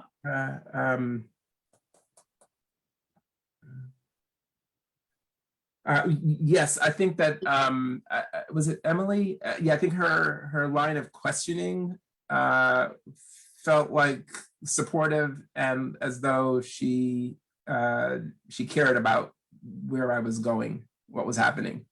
That's so cool. How about reflections? I heard a lot of reflections from people, or I think looking in the chat and stuff, like you're feeling nervous about math class. You really want to do good in math, but you're unmotivated, or you're feeling unmotivated. So I heard at least 4 of them. At least 4 of them. And I'm assuming they felt very affirming. But again, David, did they feel affirming when you were reflected to, or was it kind of weird? It was, I was kind of more neutral about that. Okay. So it's kind of neutral. Yeah. It was like, yeah, okay, but I'm still stuck in my problem here. Got it. So you were feeling the sustained talk. Yes. Or the stuckness. Yeah, and sometimes it can feel that way, right? Like we can get stuck in there, and sometimes we have to step into it, and we can get actually further into it when we get in those matches, like where Joanne and you got, like it almost, did you feel yourself going further into the sustained talk when that happened? Well, that was just weird because, and I guess it could have been just the exercise. I didn't feel as though Joanne was like really on board. There was that long lapse in her response, and so like as a therapist, it felt like, oh, this person is not responding to me. Right, and I think part of it. I mean, granted, I called on Joanne, so like she was being a good sport by doing it, but part of it, like, and I appreciate that, Joanne, by the way. That's okay. Go ahead. Go ahead, Joanne. Good. So that's okay. We're all here to learn. It's a good lesson for me.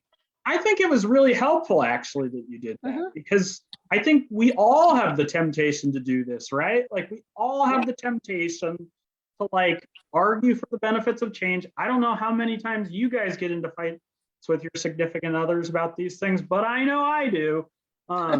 When I've had significant others, like it's just so easy to do, right? Like, and this is what makes MI a skill, is that we have to learn and become aware that we have this tendency to argue people into resistance. And so I guess I don't think that's weird that you went through that, David, because whenever we argue for the benefits of change, we tend to drive people further into their position. Because it's not you coming up with the reasons for change, which I think is what happened when Emily started talking. And you're all being super brave, so I don't want to single anybody out. So seriously, you all did an amazing job. So thank you, Joanne, and the rest of you. Yeah, how about summaries? How many summaries did you count, Richard? I really didn't. Maybe some paraphrasing, but I didn't really hear much summarizing.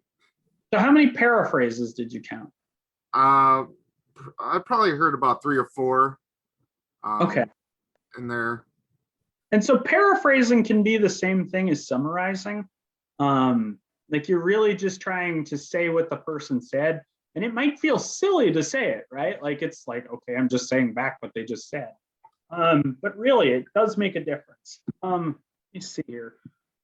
me Yeah, see it's if I a can. great way. It's a great way to be on the same page with the person and to let the person know that you heard and understood what their experience was. Agreed. I think you make a great point there, David, because it really is, right? Like it really makes that person feel heard and understood. It also, did you find that when you were being reflected to or summarized that you felt like you wanted to respond to it even though you weren't asked a question?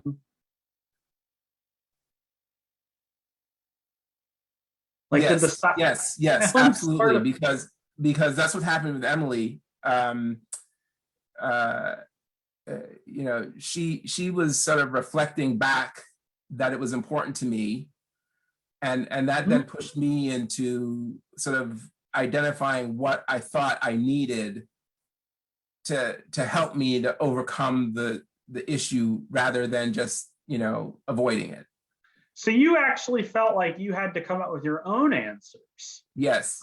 Rather than avoiding coming up with them. It's kind of magic though, isn't it? Like how that happens, right? Like that's the amazing thing about MI. Sorry, I'm doing all the talking here. What was that sort of magical for you? It moved in the direction that I wanted it to go in. Cool. I wouldn't quite call it magical, Sean. Well, I'm a big fan of MI, probably too big of a fan, but anyway. I like it too. I think it's great. Can we go to the next slide, Maddie?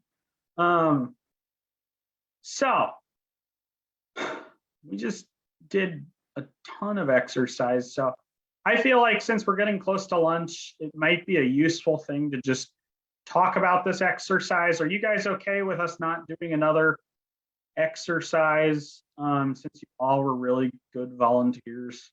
We're going to do more after lunch, but if you could in the chats, let me know. Do you want to do the exercise? Or should we just skip the exercise and talk through it? Skip it. I see a skip it coming from Emily. Okay. Oh, we want lunch. So I'm just going to talk through this and then we'll break for lunch here pretty soon. We're going to break for lunch at 11:50, just like the brochure said. So we'll be eating soon, Thomas. So normally, again, like when we use ORs to evoke confidence, so we're not going to go through the whole thing, but you know the drill. Like you start with where are you in terms of competence? And then you ask, why are you like a 3 instead of a 2, or you pick a 3 instead of a 0. And then you have them list the reasons for change, just like David did when Emily was working with him. He started listing all of the reasons he should do math class and got himself sort of into this is what I need to do next. And then you kind of move to how confident are you? And again, we could do this, but we're not going to. So can we skip to the next one, Maddie?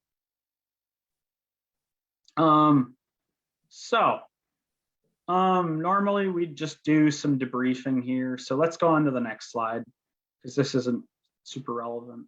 Akin to rowing for confidence exercise, scaling questions offer scaling questions of the counselor past successes that can often be a good source of inspiration for strategies to the future. Looking at past successes can be done through open-ended questions. I'm hoping by the end of today you have lots of open-ended questions. And if you're concerned that your client has limited cognition abilities, though, consider framing your questions more in that menu of options format. I heard a bunch of good ones while we were doing that. The ones that the one that I give as an example, when you were successful at sleeping more, was it because of A? Was it because of B? Was it because of C? And you might list out different options, kind of like when we get that I don't know question. By I don't know, do you mean you don't know? Do you mean you aren't aware of the answer? Do you mean you do know, but you're embarrassed? Do you mean you really have no idea what the answer to this question is? Same sort of thing here, but instead of giving different options for the I don't know, you're giving different options for what were you successful at sleeping at? Because you might have somebody with lower cognition, right? Like it might be some of those things. So let's go to the next slide, Maddie. So in terms of psychoeducation on cognitive distortion, when it comes to working with high functioning adult clients who have black and white thinking patterns, introducing cognitive distortions can be a challenge depending on where the client's level of self-esteem is. By offering sensitive and culturally appropriate questions, introductions can be easy. And so when making culturally appropriate modifications to psychoeducation on cognitive distortions, I tend to recommend the Katina method. Katina is a real autistic licensed clinical social worker, and she is African American, and she was diagnosed as an adult. She is an Academy, I shouldn't say she's an LCSW, she's an Academy of Clinical Social Work member. So she's an ACSW, which doesn't mean much in Wisconsin, but it sounds like it means a lot other places. It's the equivalent of an LCSW is my impression, but there's a really cool tool. If you go onto my website, SeanInderbitson.com, under the For Professionals section, she does there's a free PDF, and then she created a video to explain it. And there's also a blog article that goes with it. So she really walks people through how do you use this. But it's just a cultural bias checklist, and it just helps weed out your bias. It's a bunch of questions. And I like to use it when I run into a cultural situation where I don't feel like I know what I'm doing, because she really did a good job in creating this tool. So it's just another freebie that I want to give you guys access to. If you do work with non-white patients, or you do work with patients that are unlike yourself, I mean, really, we have to check our own cultural bias, and that's what this tool is designed to do. So it's just an easy way to introduce cognitive distortions by really trying to get into, like, how is my cultural bias showing up in this? Can we go to the next slide, Maddie? CBT with visualization as an adaptation. So like we've talked about before, and like someone asked the question that, how do we use visualization to adapt CBT? Dr. Gauss, who is on here, who we've mentioned her book twice, and mentioned a third time, I swear I get no royalties from this. I wish I did for as much as I'm mentioning it today. But CBT for Autistic Adults Without Intellectual Disabilities, second edition by Dr. Valerie Gauss. Her book includes a whole range of tools from assessing visual adaptations of CBT concepts. I like social stories. The emotional thermometer can be a really fun one. So an emotional thermometer really is like rating how emotionally like triggering is this situation, with black at one end and white at the other, and you can use different colors to kind of change the scale of it. Another way to do it, I really have found, is to use visual adaptations based on repetitive interests. Like I have one client who he's an adult, but he loves Pikachu. And so I have like a picture, I did red zone, yellow zone, green zone, and blue zone, which correlate with the zones of regulation. But like there's one of Pikachu calm, there's one of Pikachu angry, there's one of Pikachu sad, and there's one of him happy. And so like you can use visuals that are connected to that repetitive interest and create trying to think what the tool is called, a zones of regulation emotional thermometer. It's a lot of ways to do it. And I'm not saying there's one right way. It just really depends on you and your client, right? Like it has to depend on what are your interests, skills, and abilities, and what are their interests, skills, and abilities. There's also the aforementioned Atlas of Emotion that we spent some time looking at. Can we go on to the next one, Maddie? So how can I help a client with MI, or how MI can help clients overcome good person, bad person thinking in relationships? Continuing in the trend of CBT here, if we apply thinking of querying extremes, Val, you have another book that's being advocated for. I can't read, hold on, maybe I can read that. It's called Living Well on Spectrum, How to Use Your Strengths to Meet Challenges of Asperger Syndrome and High Functioning Autism. I've never read this book, but I'm assuming if Val wrote it, it's good. So I'm trying to exit this chat box. Hold on a second. My mouse is being funny. Bear with me. So yeah, Val, do you want to talk a little bit about your book if you're here? This other book that people are mentioning? Or no? Maybe she doesn't. Anyways, so you can all shoot Val a message and ask her about her book. She's got a lot of them and they're really good. And I swear, like, I get no royalties from this. I just really love her work. So similar to how we use ORs to evoke confidence, we might use ORs to evoke a wider range of emotional experience. So similar to how Emily and Joanne tried to use ORs and you all helped her use ORs, both of them use ORs, and David had confidence evoked in it. We can use that to evoke a wider range of emotional experience. So I'm just going to use an example from kids because that's what I wrote down about. But after they get in a fight, they might say that person was bad because they hit me.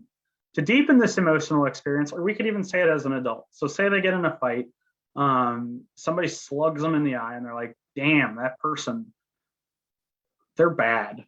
I might use a summary and say, so you think they're bad, but what you mean by bad is, and then we might look at the emotional atlas of emotions and pull up,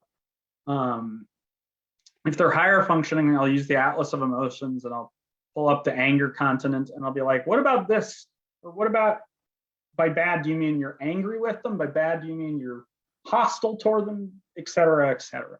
And I might ask a question, an open-ended question, or reflect and say, when you think, when the kid or when the adult hit you, it made you think they were bad. Do you mean you were angry, frustrated, et cetera?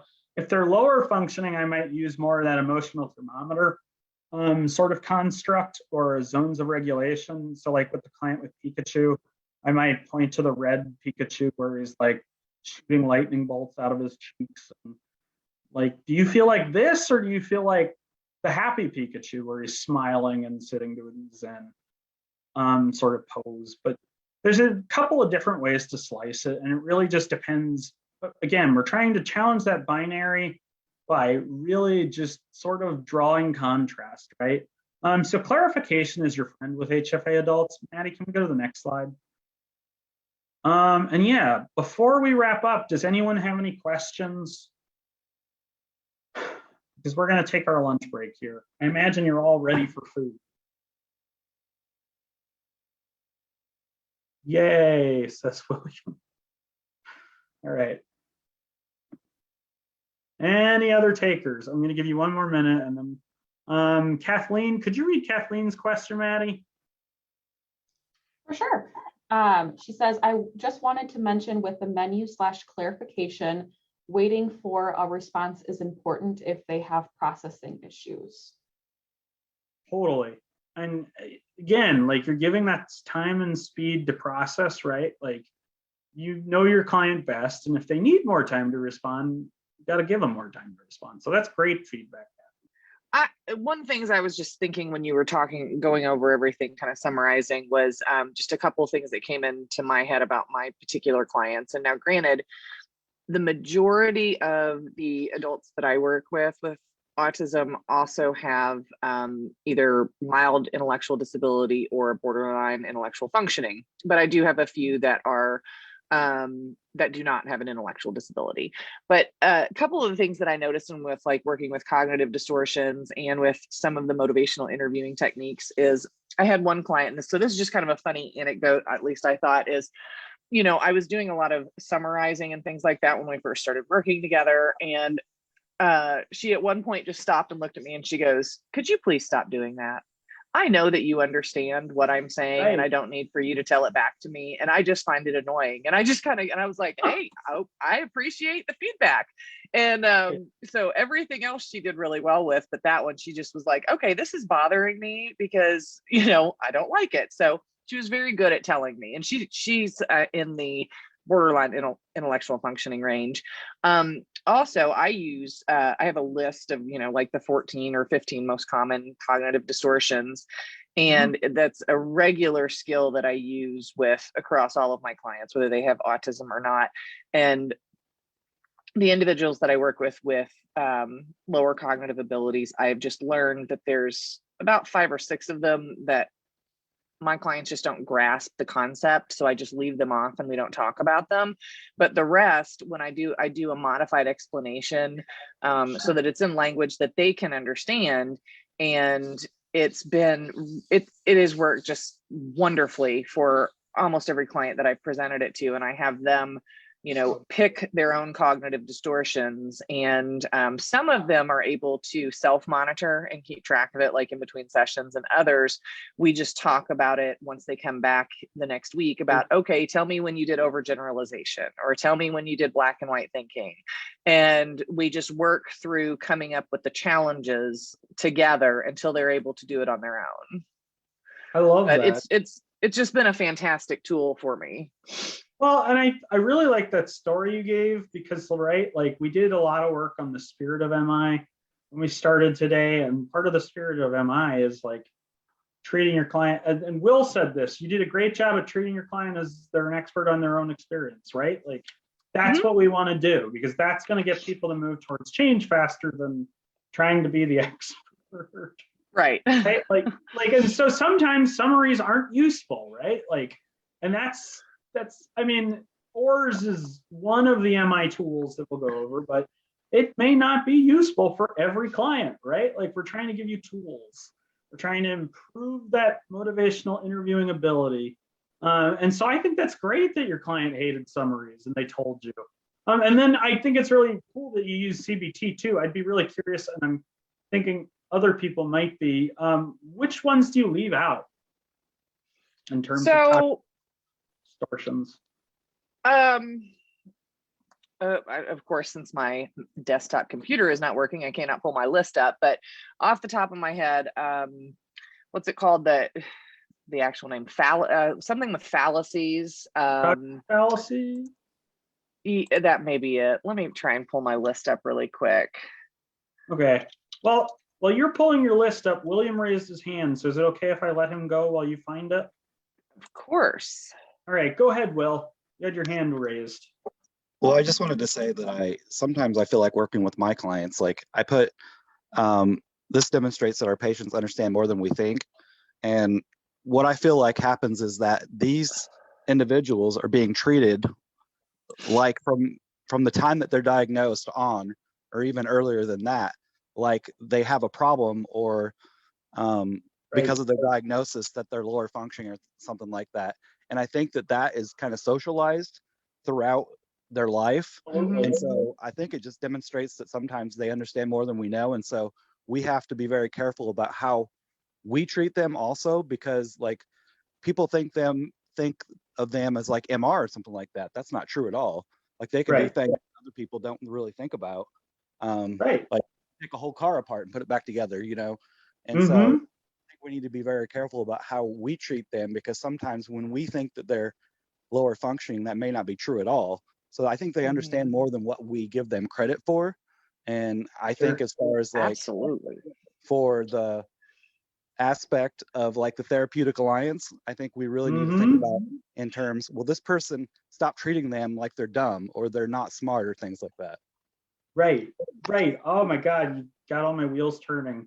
Val and I have had this conversation before where it's like, you wouldn't not treat somebody with depression with cancer, right? So like, why wouldn't you treat somebody with autism and depression? And it just drives me bonkers when people are like, yeah, I don't treat clients with autism. And it's like, well, like, have you considered and all the things you're saying that they're socialized to be treated as less than? That's why it's so important to be affirming, I think.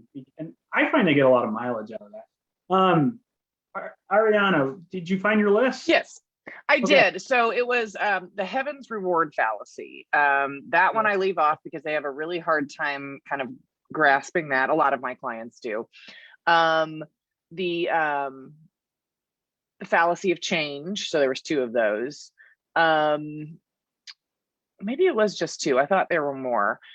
You know, I've noticed over the years that, in 13 years, I've worked with, I don't know, hundreds of clients, it feels like at this point. that most of them fall into certain categories with those distorted thinking, and a lot of them, you know, it's the jumping to conclusions, black and white thinking, and catastrophizing. Oh my goodness. And personalization. Those four. Yeah. Oh, I do that.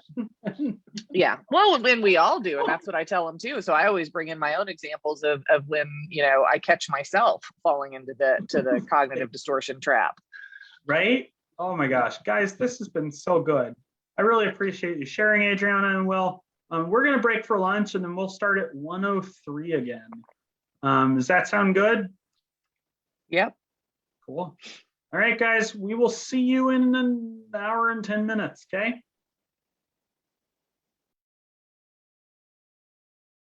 So, hey guys, back now. I'm hoping you guys all enjoyed your lunch. We've got a little extra time, more so than what I thought we had. So I'm going to share my screen and talk about some resources with you guys that I think we covered today and I want to just come back to. And these are available at my website, and they're all free because, you know, autism and mental health, you're the experts in your community. So this is my website. It's SeanInderbitson.com. I mean, there's some really cool goodies on here. There's a blog, and so it's got articles by different people. I've got tools for families, tools for professionals. So I'm just gonna, so some of what I've talked about today, in terms of the MI tools for people with cognitive delays is right here under the for professionals. I mentioned the Katina method, it's right here. Here's a video explanation. I did some talks with MI for different groups. Normal with autism is 2 mothers with kids with autism. And so this is a really great tool. There's also there's a free training in here on autism and employment. It's worth 1 CRC. So if you're an LPC, this is the equivalent of that. So if you go here, it takes you to an external link through yeslms.com or VR Development Group, and you just register, and it's sort of all my recommendations on employment. So it's a really good course. It's an hour long. If you want to direct your clients here, there's some really cool tools, just in terms of like parenting kids with autism, connecting with resources. Some of this is Wisconsin based. Again, there's some podcasts. I really like this tool though. It's a tool for explaining your autism to your therapist. I wrote this with some autistic people, but it's based on the ADOS, again, definition of it, but it really like just breaks it down into really client-centered language. And again, free tool here in case you're interested. And then the other thing, which will be going away come September, so you may want to get this while you can, is I have an entire curriculum on motivational interviewing and parenting. So for those of you who work with parents and you want to teach MI, I go through a lot of the tools we use here, like that whole chronological versus developmental age thing, and teaching that to parents and guardians. And it's just to talk on the spirit of MI. But again, this will be subscription based soon, so get it while you can for free, but that's right under here. And then if you want to connect with us, you just come over here to coaches, you just put in your name, your email, and you write me a little message and I'll get back to you. But that is just in a nutshell my website. I just wanted, since we had a little extra time, I wanted to run you guys through it so you know what it looks like, where to go. There's lots of goodies in here. We try to update it every month. I don't know that that's happening as much lately, but it's good stuff. So without further ado, we're going to get into depressive symptoms in adults with autism. And during this half of the day, we are going to do a little more in the way of breakout groups. So do expect to have to work with other people. I will tell you to take screenshots throughout the day when we do this, and we'll do examples before we break out into groups. So is there anybody who would like to be called on during, and thank you, Maddie, for putting that in the chat again. And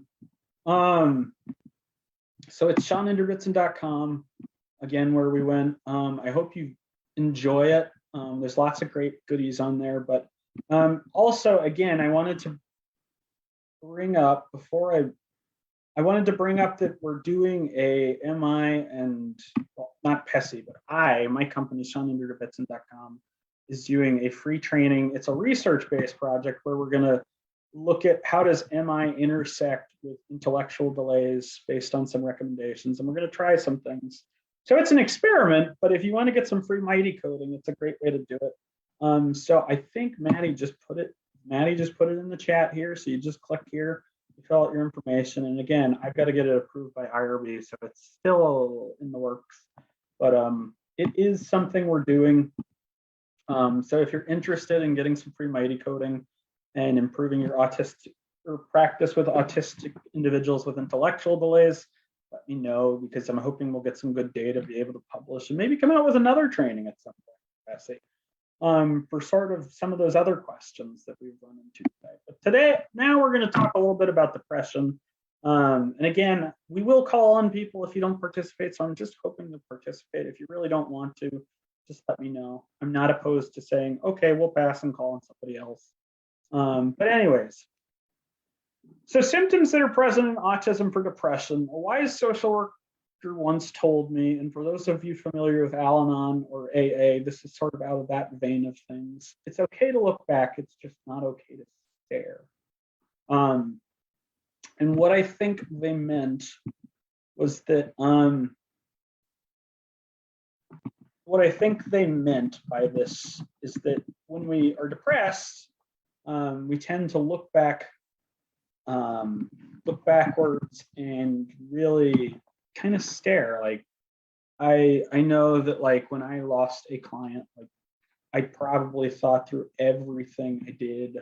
And for those of you who have lost clients, you'll be familiar with what it's like to sort of have that experience of staring backwards, or if you've had lost a loved one, you kind of get that sense that, like, loss is something we get stuck in. When you have autism, it really does make a difference, because that whole rumination thing sort of goes faster and faster and faster. I was just on a consultation at lunch, and this poor boy has autism and psychosis, and I shouldn't say boy because he's 21, and his mom just decided they were going to move out. And this employment specialist I'm working with really was like, what do I do? like how do I help this person? And it's like, really, like, sometimes just getting our clients to slow down and hold their pain is really what's helpful in these scenarios, right? Like, it's but how does autism make depression look different? Let's first talk about Mayo Clinic. I like Mayo Clinic when I pull symptoms. I'm not going to read them all to you, but most of the symptoms look the same in people with autism.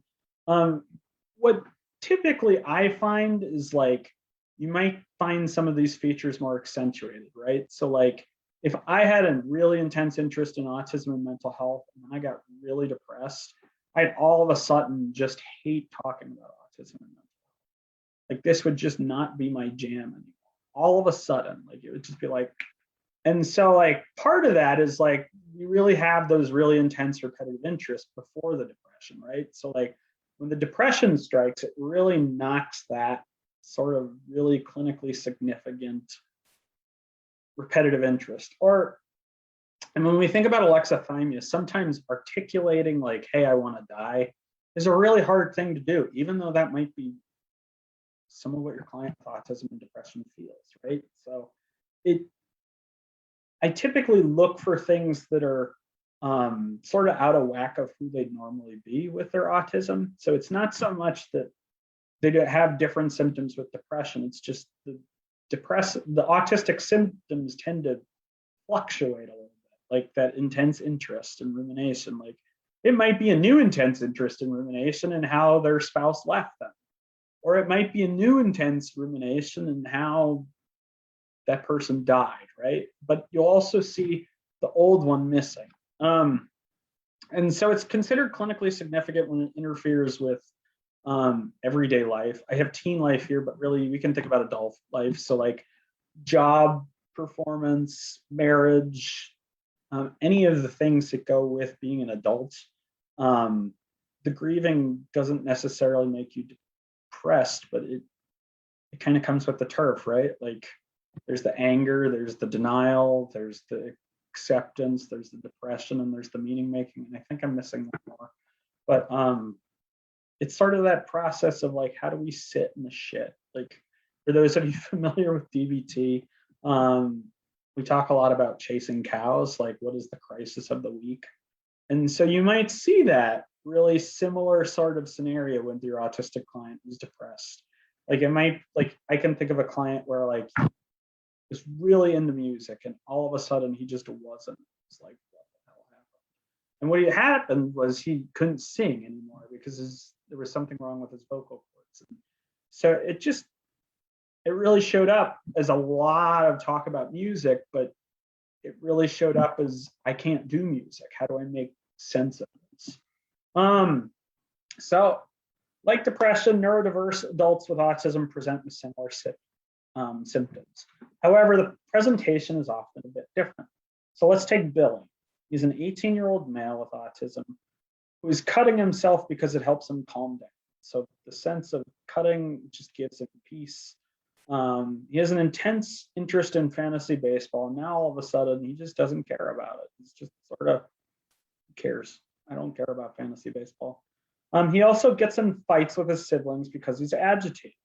When he's extremely tired and has been sleeping for 6 out of 7 nights, he reports getting, and he's an adult, but he is in the last year of school and he reports getting in these fights because he's upset about going back to school. So some of the symptoms that Billy exhibits that are sort of standard depression examples might be the cutting, like it's a common tool that adults and kids use, or sort of that tissue-based bodily harm. Difficulty with sleep, like when he talks about having difficulty with sleep 6 out of the 7 nights. Some symptoms of depression, which may appear different in him though, are going to be some of the things we've already talked about. That change in intensity of interest. He used to be interested in fantasy baseball, and now no longer is. This should make you wonder about your teen or adult client if the repetitive nature of that interest all of a sudden vanishes. So the theoretical understanding about repetitive interests, at least I'm familiar with, that's not to say this is the only theory out there, but is that the repetitive interest really gives you a sense of like satisfaction, right? So like when I talk about am I an autism, I really feel like this deep sense of joy. So like doing this today, like not only like does Pessy give me an honorarium, I get like this gratification, right, from talking about it. So like you're gonna see this movement away from those repetitive interests, because if it truly is autism, then you're gonna have these repetitive interests that are internally gratifying. Like it's different than OCD where it's decreasing the anxiety. It's like really kind of fun to be obsessed with this one thing, right? Like we're doing Am I an Autism today. You also might notice an anger presentation, which could again be partly due to the poor sleep that he's having, that poor Billy's having. But sometimes when we talk about alexithymia, like sometimes what can come up as anger might actually be sadness, but it's almost like they really lack the tools to get at it. So like anger is a primary emotion, so we might be more likely to see that first, but underneath that anger, part of your work in sifting and sorting with this client might be there's this real pit of sadness, right? So like we use the atlas of emotions, we go into an anger, and then like, oh, this other term pops up, like sadness. And it can be really disorienting when you have a black and white worldview, right? Like you are either happy or sad or mad. But like, I don't know about you guys, but I feel 2 emotions at once all the time. And sometimes they're contrary. Does anybody else have that emotional experience? And if you just want to jump in or put it in the chat, that's fine. So Carrie says, sure, she has that experience. Absolutely, says Jane. Definitely. Would somebody be willing to share an example of 2 emotions they've felt at one time and just how weird it felt?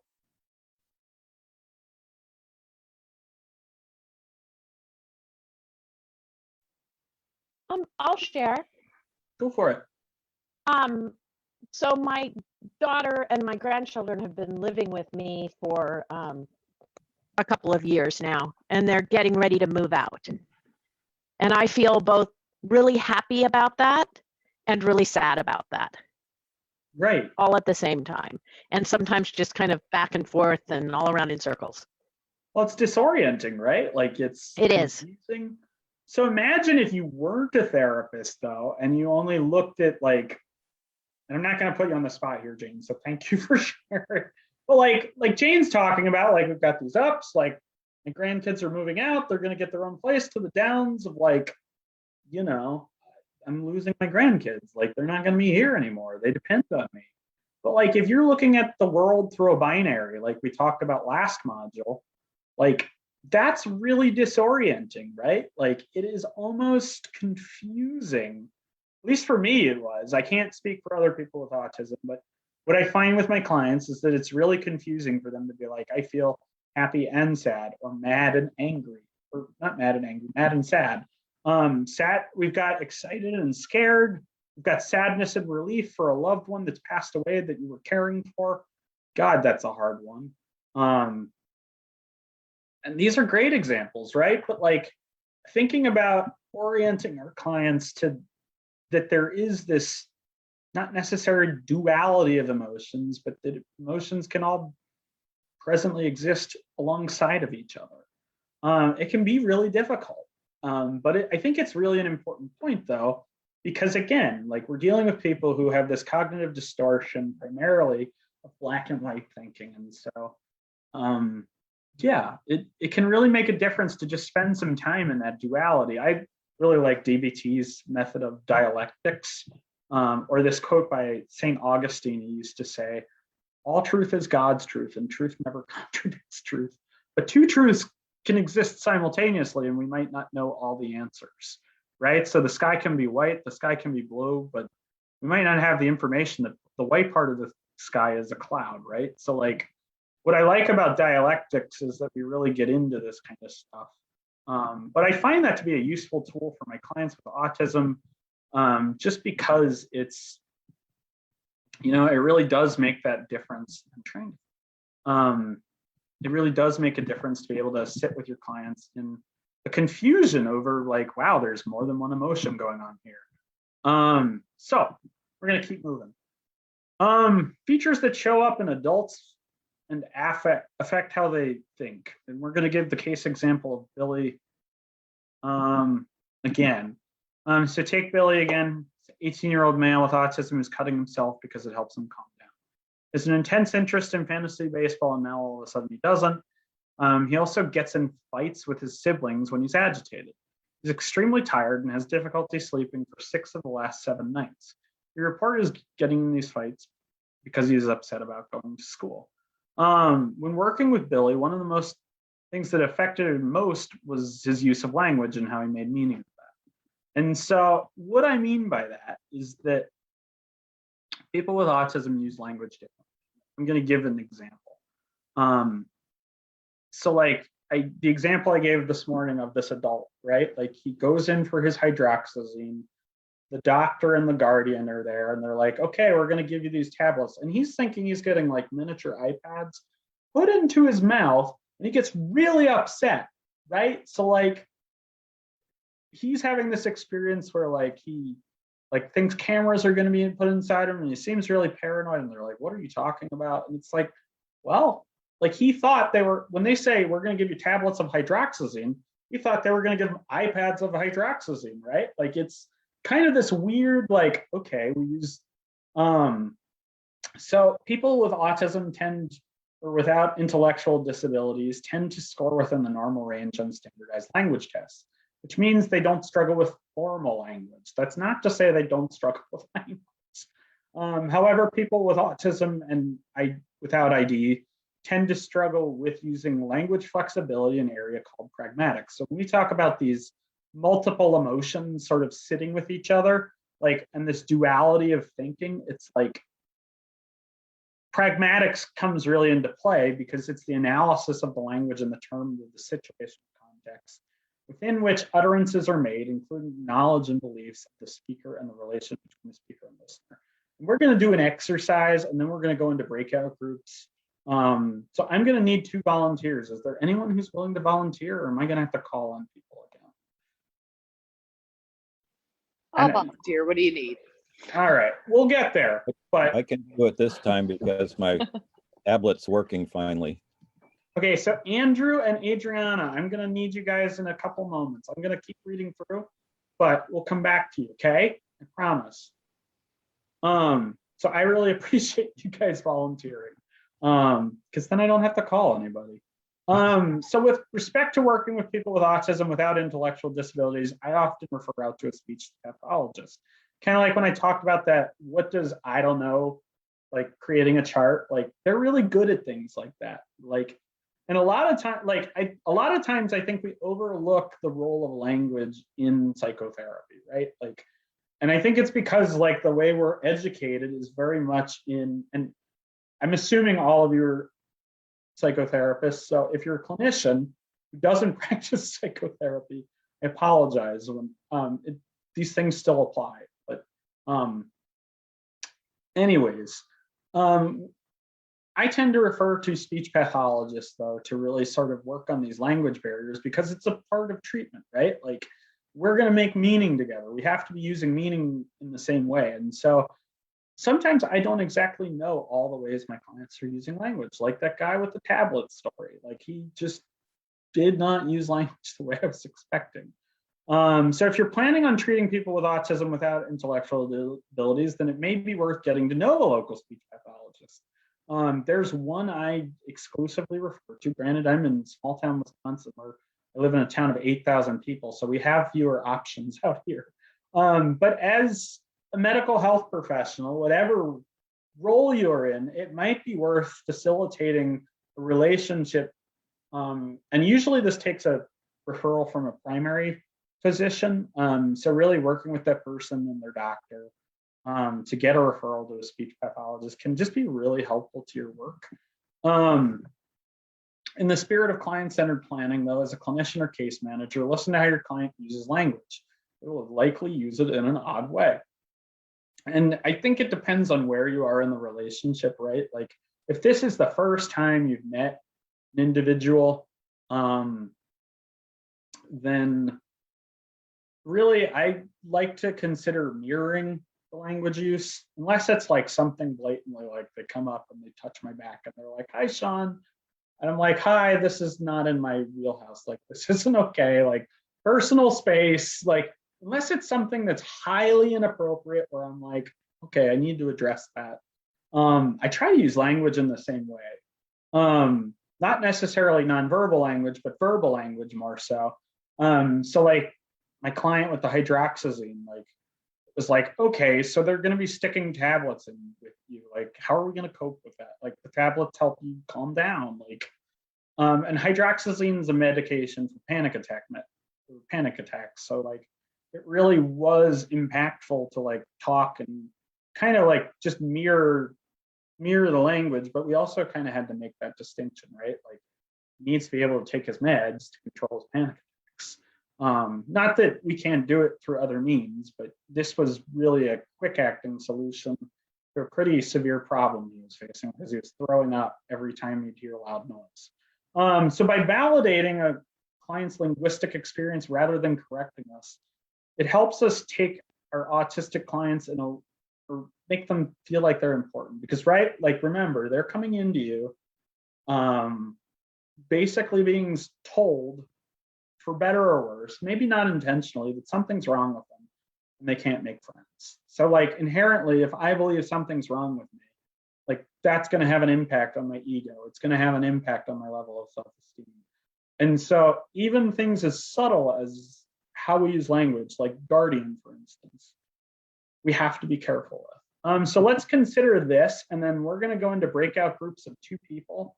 But first we'll do the exercise, and then we will do the breakout groups, and I'll give you guys about 15-20 minutes to go through this a couple times. So I would encourage you to take pictures of this slide, and obviously I'll come back to these throughout the exercise when Andrew and gosh, I'm totally blanking on your, and Adriana, I totally blanked on your name. I'm sorry for that. Had to look. I feel bad, but it's okay. Anyways, so I encourage you to take pictures of this slide and then the next one.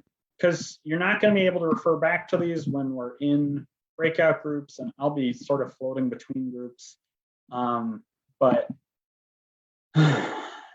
what do you think? So I have a question, but before we go into this, David asks, what do you think about naming that the person has ASD? What do you mean, David? So there, there are times when I'm working with a student, and I suspect that he or she's clearly on the spectrum, and often just feeling very cautious about offering up my sense that they are on the spectrum. Sometimes they haven't heard that from anyone in the past. Right. Then they're operating with what seem to be like clearly ASD symptoms, very high functioning, but still sure evident. And my experience has been that if I name it, the response is often very positive. I haven't had a negative response to it, but I always feel weird doing that. So, and there are some psychologists in the room, and they can correct me if I'm wrong, but in your role, are you a mental health counselor? Yeah, I'm a psychologist. Okay, so I am a big believer in things that are once true are always true. So I think I get referrals every now and then where I'll have somebody diagnosed with autism, and they will actually, in my opinion, not have autism. So I might even say to them, hey, what do you think about us retesting this? And granted, the way I do it, I don't use the actual ADOS. I do a semi-structured interview based on the ADOS. But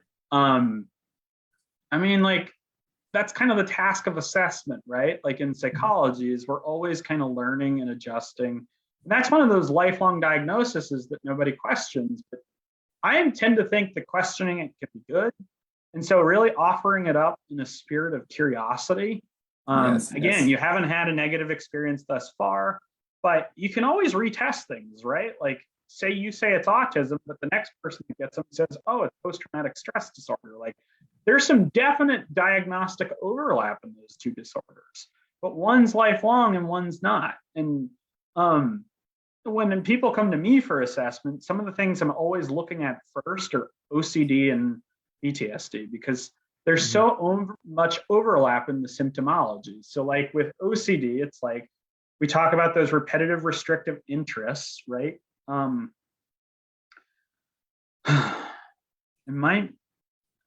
so like in OCD, like we have these restrictive, repetitive, sort of compulsive looking behaviors, and they can look really similar. And so then in terms of PTSD, we might see some of the hypervigilance, we might see some real difficulties with sensory integration, and we might even see difficulty with emotional expression.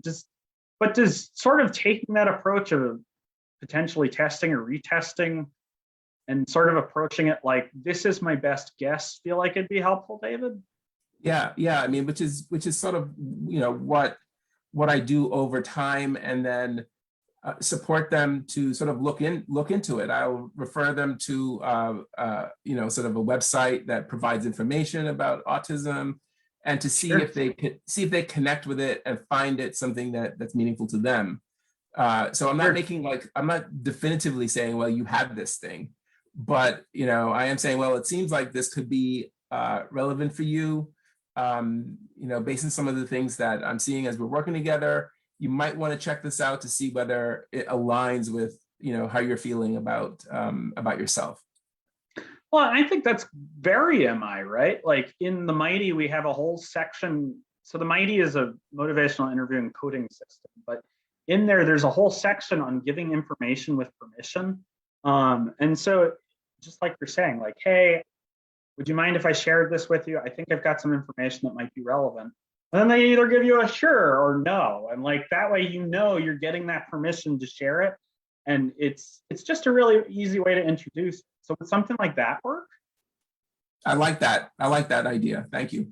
It's straight out of the mighty. So I mean, it's very MI though, and it sounds like you're totally in the right vein. So I think you're gonna be crushing it. Susan, could you explain what you mean? I saw your comment and I'm curious.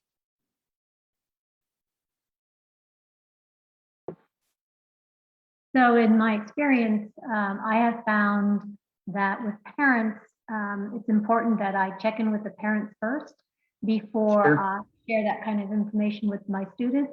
I have had some parents where a student has gone home and talked about what we talked about, and have had parents very upset that I didn't check in with them first. So that's always something that I'm mindful about, is whether or not, and it depends on the family that you're working with. Some parents don't mind at all, but I have had that occasion where parents have been very upset that I shared that kind of information with their student without checking with them first. Sure. You sound like you've failed at that. And so I'm really curious what the failure taught you, because I'm guessing you have a really good way of doing that. And I bet it would be beneficial for everybody to hear from you about it. I'm sorry, could you ask that question again? Oh, I said, I'm guessing it sounds like you've definitely had this happen to you. And I feel like we all as clinicians make blunders. And so I'm curious if you could give yourself that advice to your old self now, knowing what you know from those experiences, what might you share? Because I think we all can probably relate to oh yeah, we told somebody about an autism diagnosis and it totally blew up in our face. Well, I think what I have found is if I have some suspicions that that's the area that I need to go down, I typically will meet with the IEP team, and we invite the parents in, and then we sort of discuss what when we're assessing. And at that point, then I say to parents, so do you mind if I share what we're discussing with that student? And then I actually get the permission from the parents, and then we all know we're going down the same path together. Sure. So you almost get information with permission, it sounds like. Give information with permission, right? Yeah. Just like David. Susan, how old are your students? So they range from kindergarten through 12. Got it. Thanks. David, how old are yours? They're college students. College students. Yeah. Okay. 18 to 21, 22. Okay. Very different, yeah. So I'm going to call on Emily because I know she works at Marquette and she mentioned that before.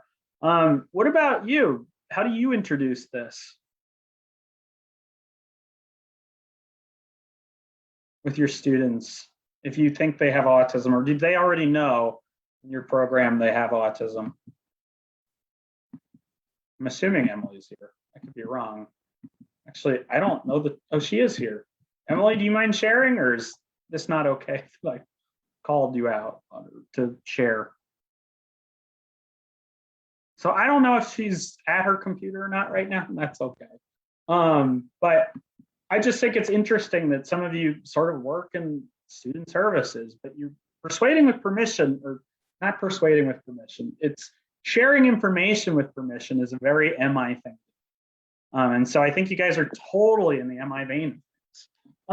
So here's the slides that I need you to take pictures of. And this is where I'm going to need Andrew and Adriana again. So Andrea and Adriana, who wants to be the speaker and who wants to be the questioner first? We're both going to take turns doing this. I'm fine being the speaker.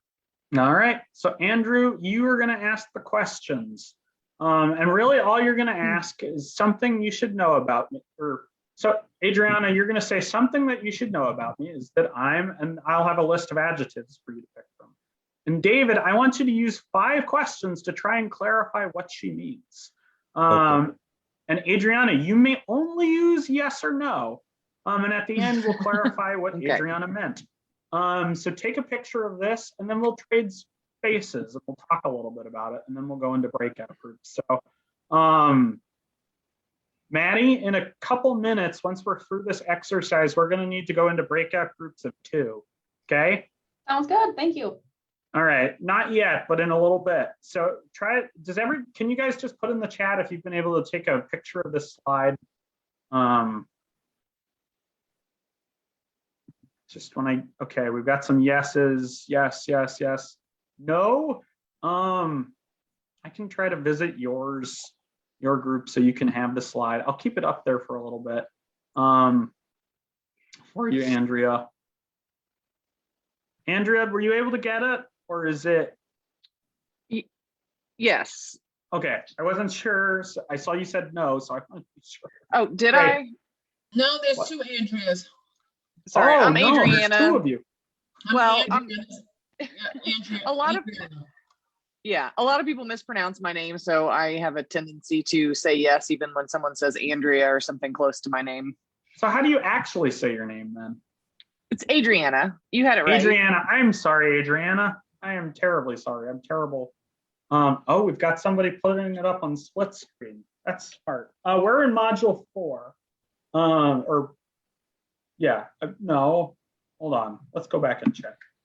So, hold on. Let me look. So yeah, we're in module 4. Anyways, so, Adriana and Andrew, are you guys pretty clear on what you have to do? I think so. Okay. Yep. Okay. So I just want to revisit this chart again before we have you guys start. So think about when people get language and receive language, Adriana's going to communicate a word and Andrew's going to hear it and try to clarify what he means.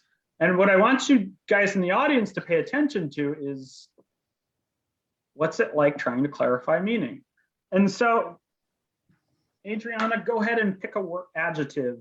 And then Andrew, go ahead. And also take a picture of this slide as well, because we'll be using this in the breakout rooms. Okay, you want me to go ahead and start? Yep, go ahead. Anytime you like. All right. Something you should know about me is that I'm compassionate.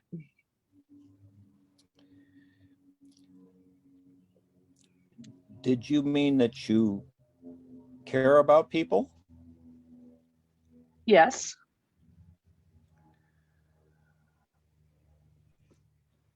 Did you mean that you've helped people with problems? Yes.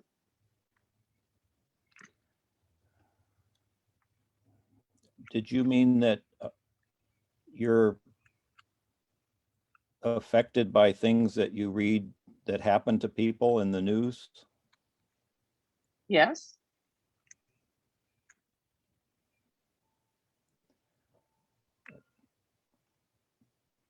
Did you mean that you've been emotionally upset if something happens to other people? Yes. Is that 5, Andrew, or was that 4? I think that was 4. I'm thinking that was 4 too. So you got one more. One more, okay. Did you mean that you sometimes donate a little bit of money to when you hear of somebody in trouble? Yes. So I'm really curious now, Andrew, what do you think she meant by compassionate?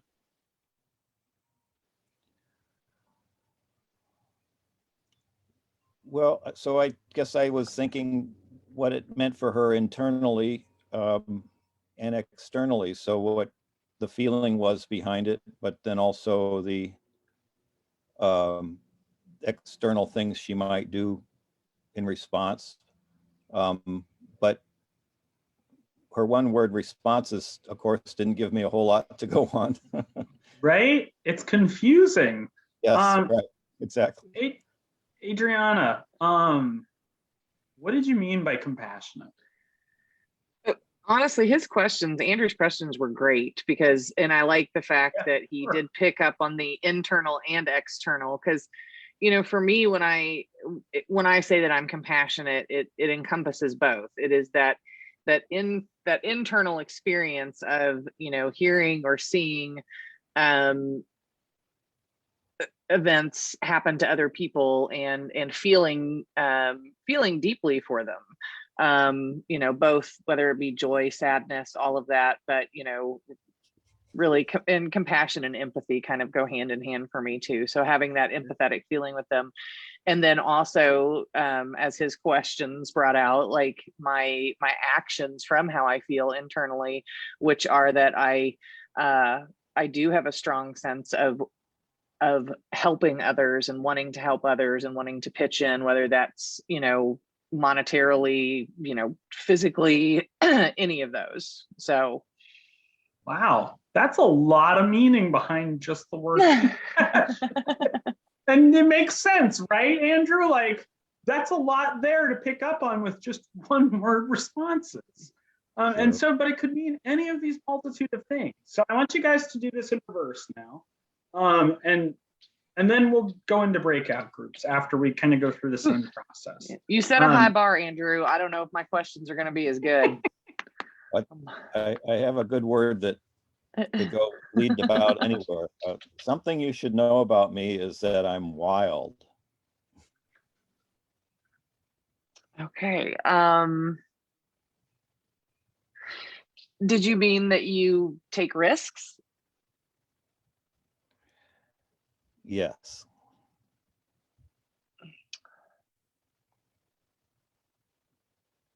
Did you mean that you are lively? Yes.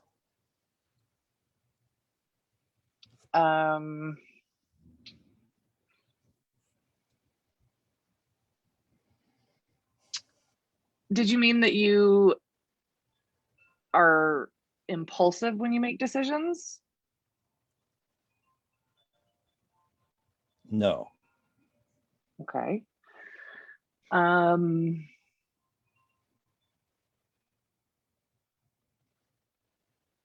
Oh, this is harder. I'm sorry. It is harder. You're on your last question though, so.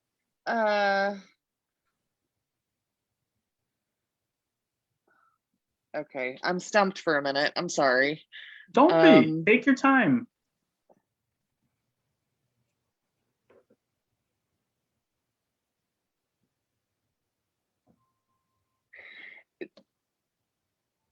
Did you mean that you are, well, no, that's kind of the same as lively. I was going to say, did you mean that you are outgoing? Yes. Okay, so Adriana, I'm curious, what do you think Andrew meant?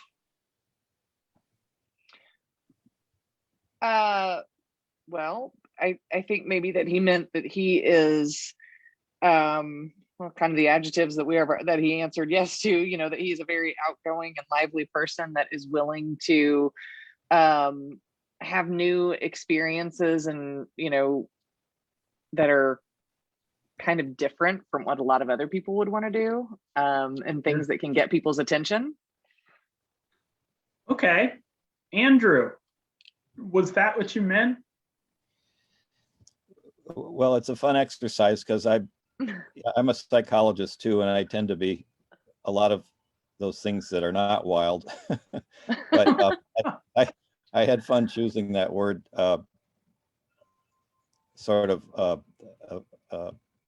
as a sort of an act. But yes, so I guess I'm picturing my wild self as being outgoing and taking risks, but calculated risks, and sure. Extroverted, and somebody mentioned going out to party a lot. It's not true, but that's what I would do if I were wild. So right, and it sounds like Beth wants to hang with you. Is what she was.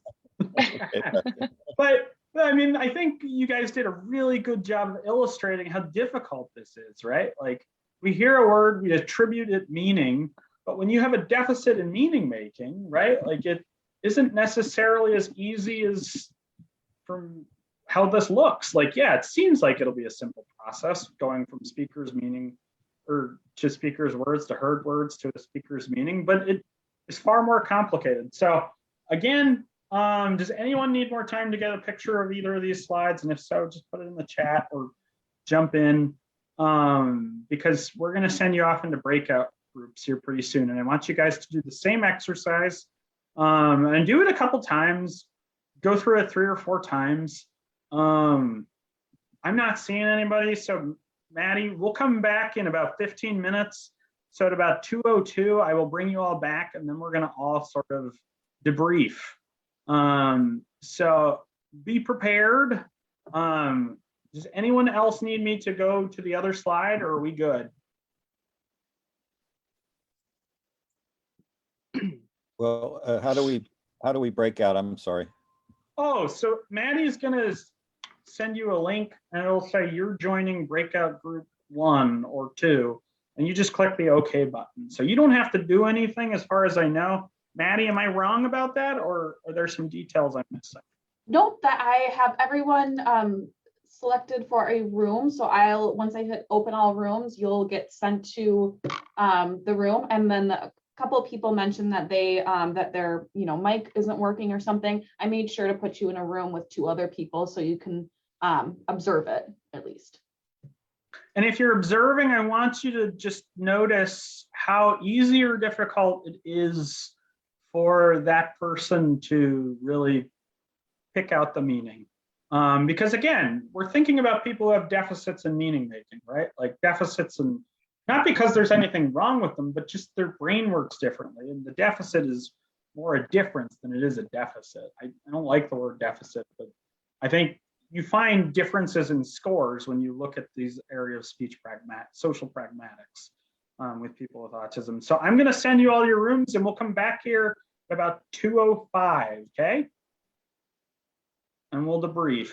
So go ahead, Maddie, do your thing.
Close, maybe close either your phone or whatever device you're on. Well, at least I can hear you. Okay, that's fine.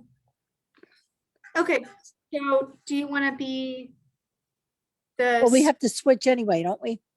Yes. So which Okay, one so do you do doesn't first? matter right now. Do you want me to tell you that about me that I don't have the screen either. That's why I only have one device.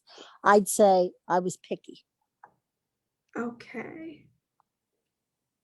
Picky. Okay. Okay.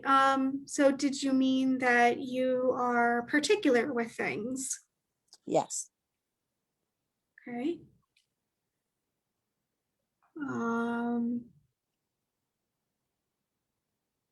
Did you mean that you like to get things correct?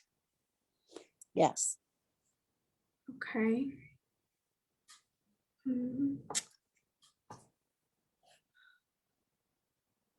Did you mean that you are careful as far as what choices you make? Yes. Okay. I'm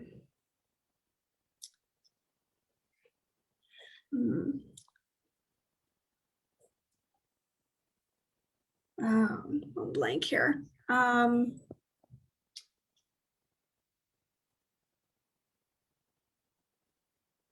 my goodness.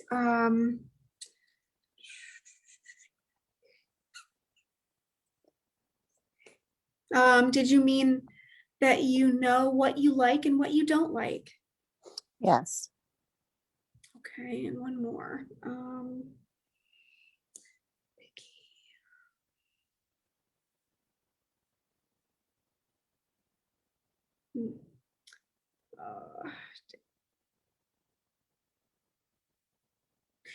Did you mean that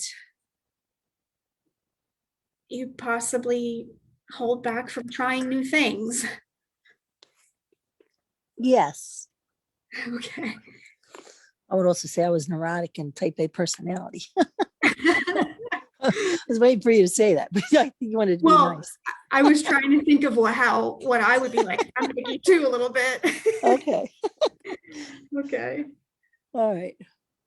So now it's my turn, right? Yes. Okay. Something you should know about me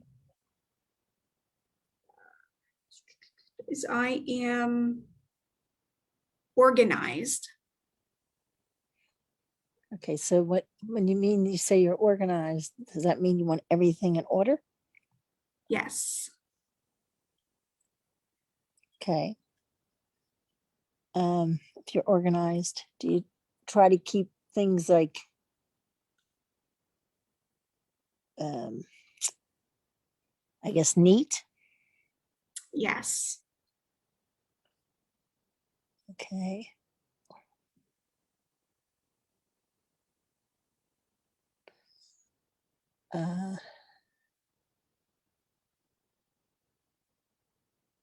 Does that mean you're a type A personality? No. Not necessarily, yeah. Not necessarily. Oops, sorry.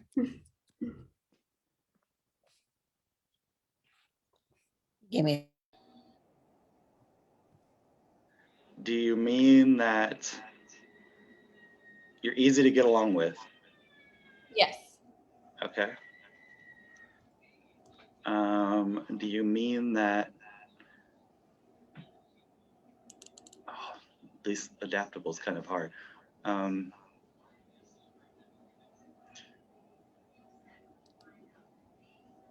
Wow. Do you mean that you can adjust your attitude to a situation? Yes. Okay. Do you mean that you get along well with others? That was 5, right? I think so. I lost count. But yes. Okay, so what was the one that was the no? Oh, I asked you if you're flexible, which is a different word than adaptable. No, I think that was that one was yes. It was something about blending in or something like that. Camouflage. Yeah. Yeah, so the no was you didn't feel like that you camouflage yourself, that you're just easier at like adapting to the situation. Yeah.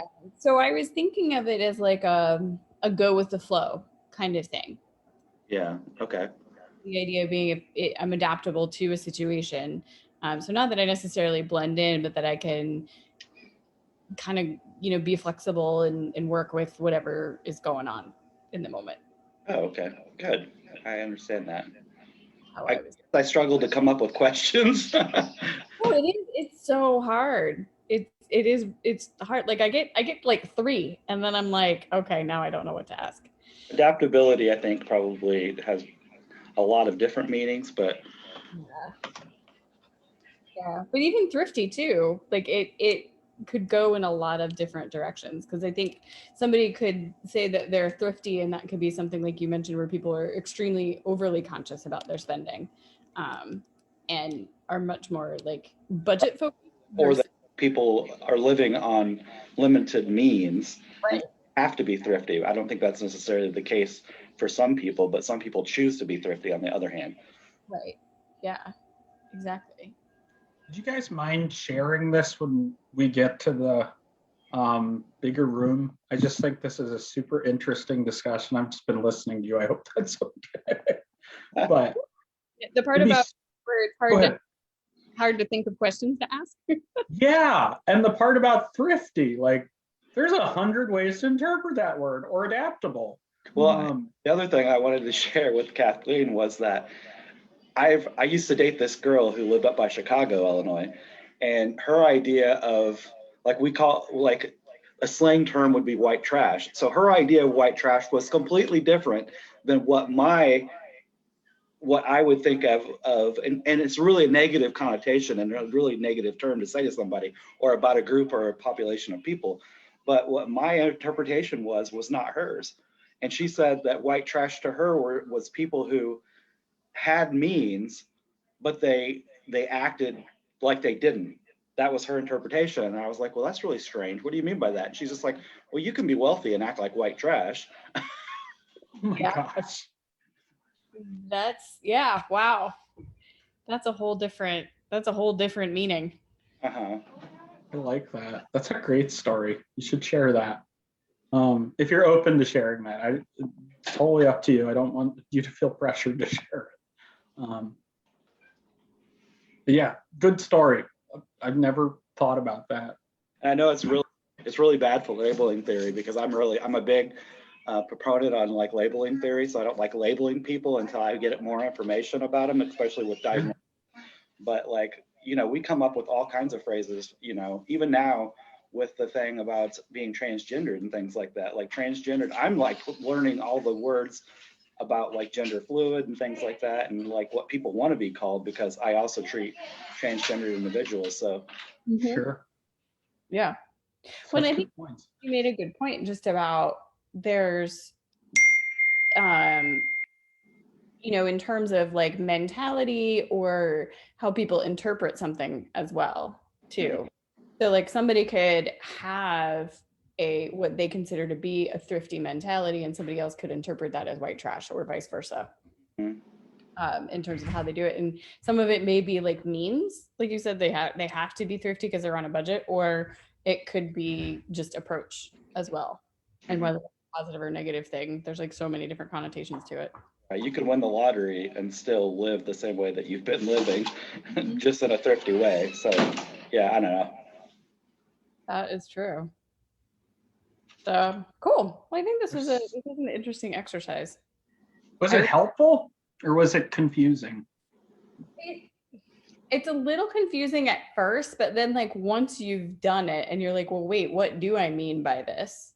Because like when I was trying to guess and ask the questions, it was different than when he would ask and I'd have to be like, well, is that what I meant?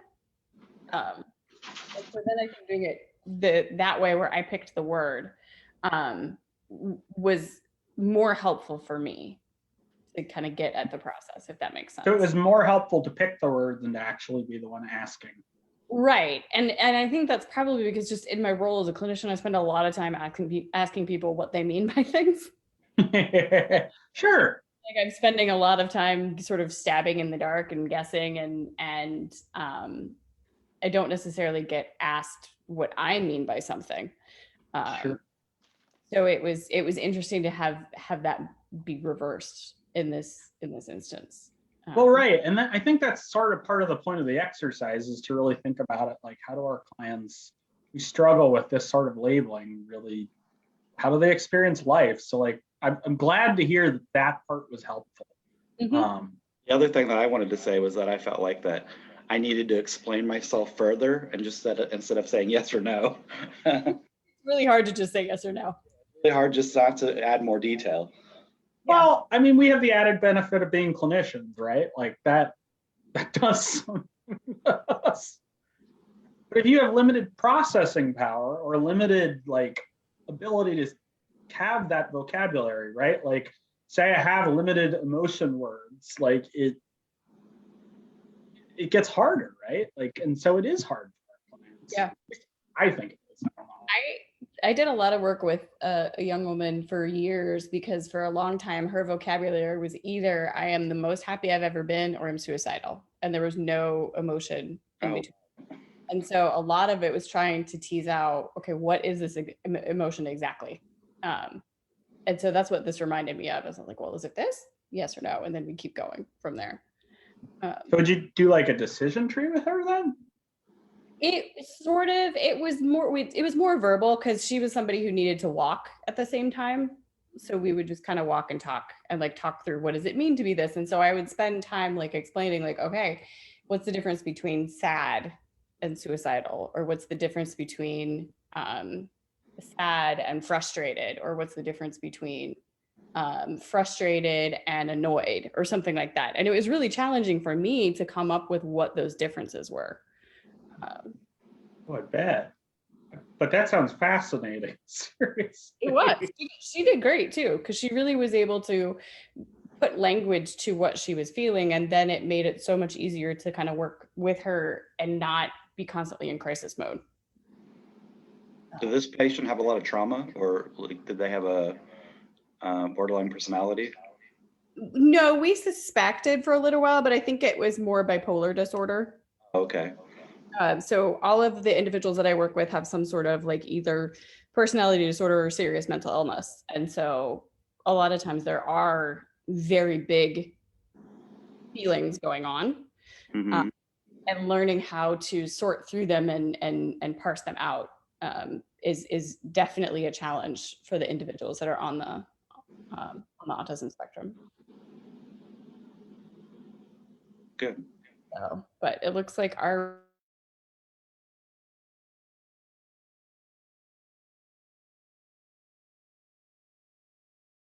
I'm curious how it felt to do this. I listened to some really interesting discussion, but I'm really curious to hear what you guys felt and thought. And then we'll talk about some of these questions and try and debrief a little bit. Just curious, general impressions. What did you guys kind of feel after you did this? What's it like? Go ahead, Dipti. So I felt like I didn't have enough words to explain what I wanted to say by just saying yes or no, and was worried I'll be misunderstood. And how like true is that for our clients who have like a lifetime of that experience, right? Like that lifetime, like, you guys hear me okay? My computer's telling me my sound's not coming through. Is it? Can I get a thumbs up from somebody? I'm able to hear you. Yeah, I can hear you.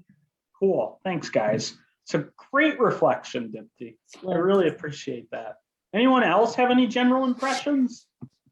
You know, I'm sorry. Go ahead, Dana. I'm sorry. I thought so when working with Dipti, so while working with Dipti, I found that I didn't get all the details of the things that I wanted by just asking yes and no questions.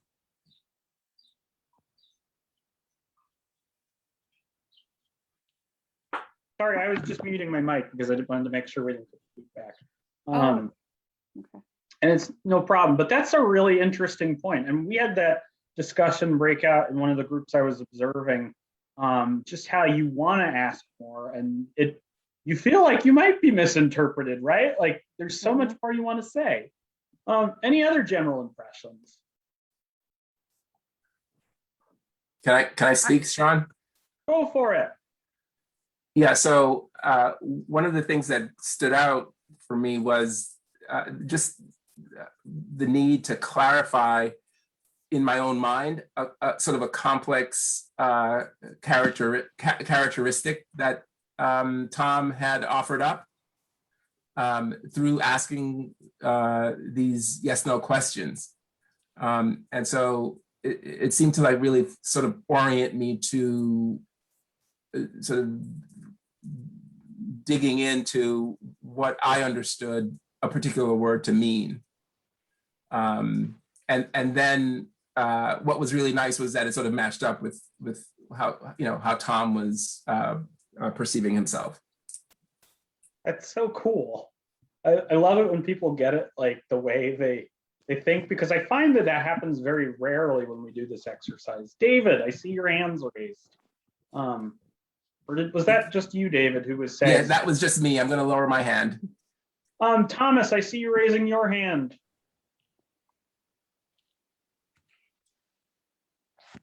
To respond to what David was saying, yes, I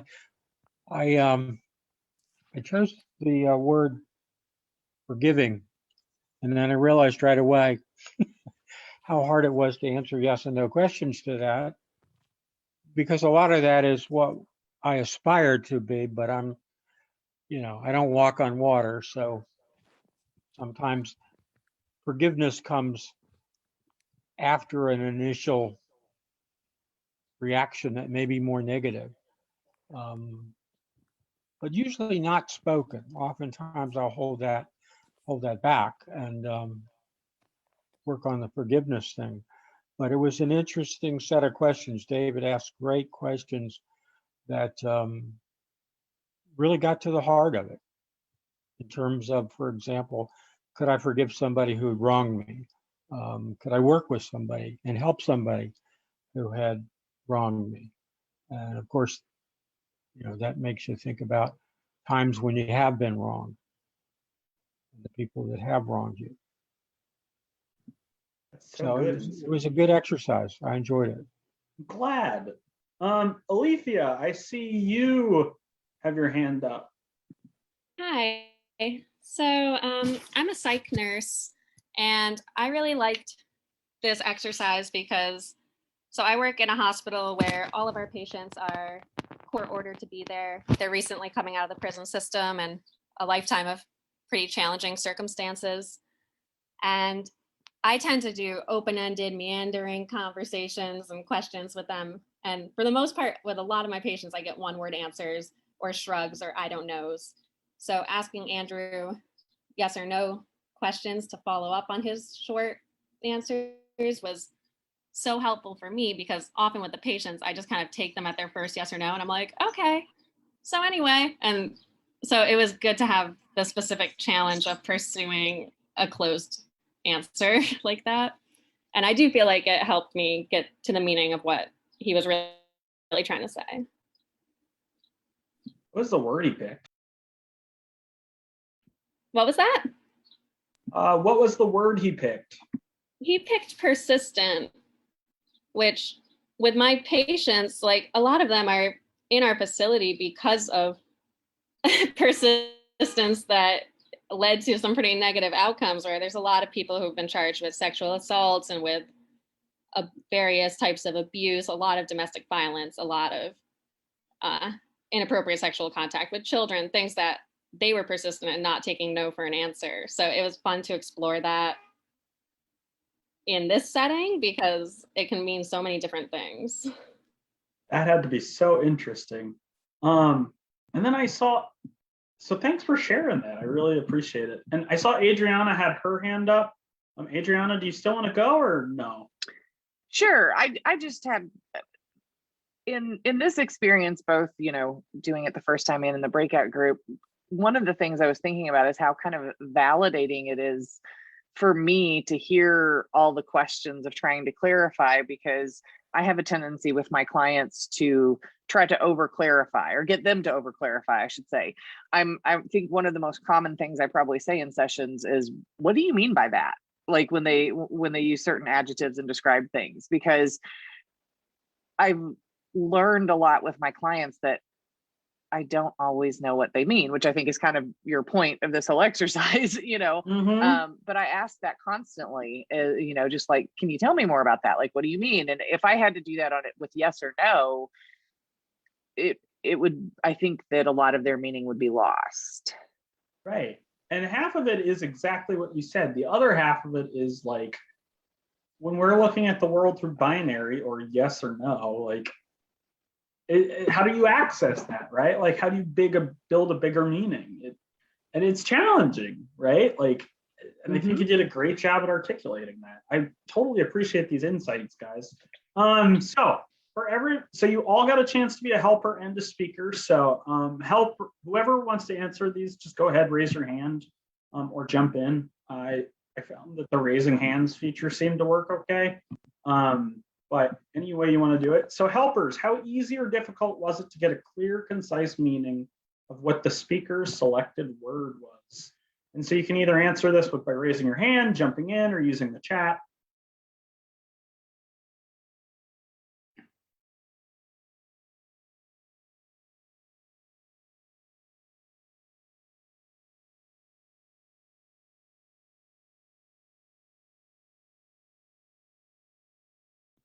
All right, we've got, it was difficult, says Dipti. I agree. Totally can be super challenging unless you get like really lucky like David, and it just kind of works out really well. 5 questions allow me to go to extremes more common meanings. Interesting. And that's that whole querying extremes idea, right? Like we query what are the extremes of the meaning to kind of get at it. Any more takers or no? I've got more coming in. Christy not only asked great questions, but she did a real nice job summarizing. Way to go. Val said it was easy on one hand. I went to into thesaurus mode, but awkward and unable for the speaker to elaborate. Yeah, that's a really good way of putting it. All right, so we're going to move on to the next question because we've got more to get through. Speakers, how did the helpers do at getting the words you selected? So again, you can just put this in the chat if you want. You can jump in.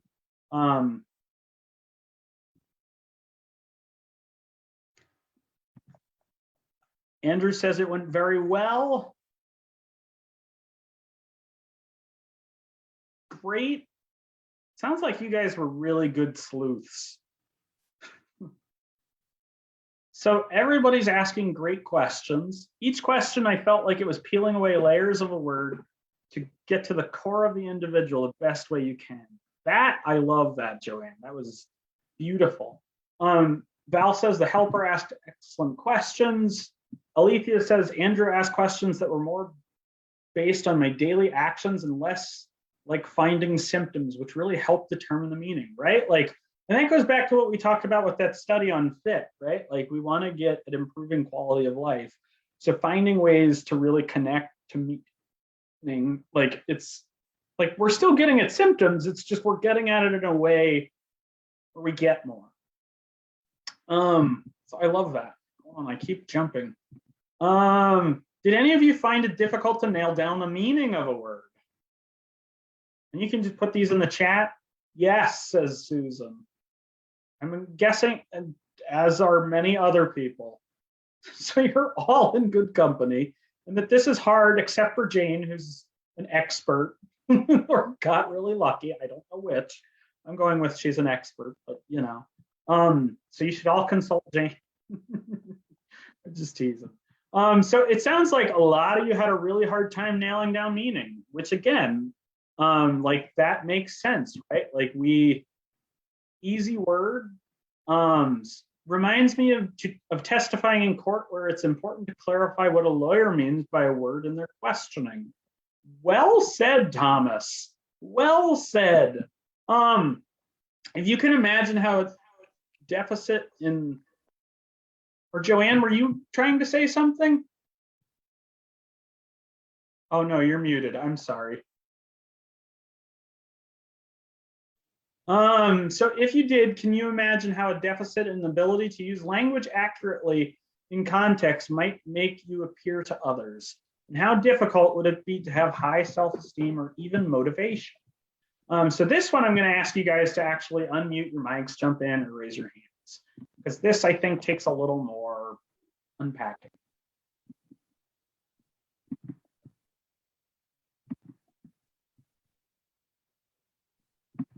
I can see how it would, you know, leave you feeling guarded and enhance the likelihood that you'd respond in very like one word answers or very brief responses, thus requiring you to do the questioning, what do you Hey, mean? so well said, David. I love that, especially because how many of you can think of your own clients where they've gone through a lifetime, and Dana, I do see you, I'll get to you. A lifetime of just like this experience of over and over and over again, something is wrong with you, because you have autism. And then we get to this place of I suck, I'm not a good person, I'm not capable of anything. Go ahead, Dana. You had something you wanted to add. I felt like I was never really certain where I was standing in the conversation. So I always kind of felt a little off center. Interesting. When you say off center, what do you mean? I felt like being able to only ask yes and no questions left me kind of guessing, and that felt kind of uncomfortable after a while. Sure. And it kind of does, right? Like we ask a lot of open-ended questions. We do a lot of that in our work. I have two more people raised. Dipti, go ahead. I have you raising your hand.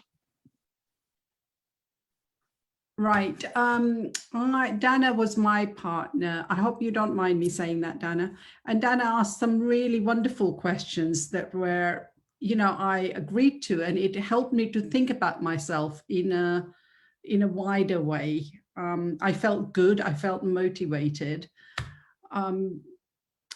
So it wasn't that, but I just think that sometimes it could also mean that I could kind of, it could give somebody an idea of the meaning rather than it coming from it being an authentic meaning in our work. Right. So well said. I so appreciate that. Thank you.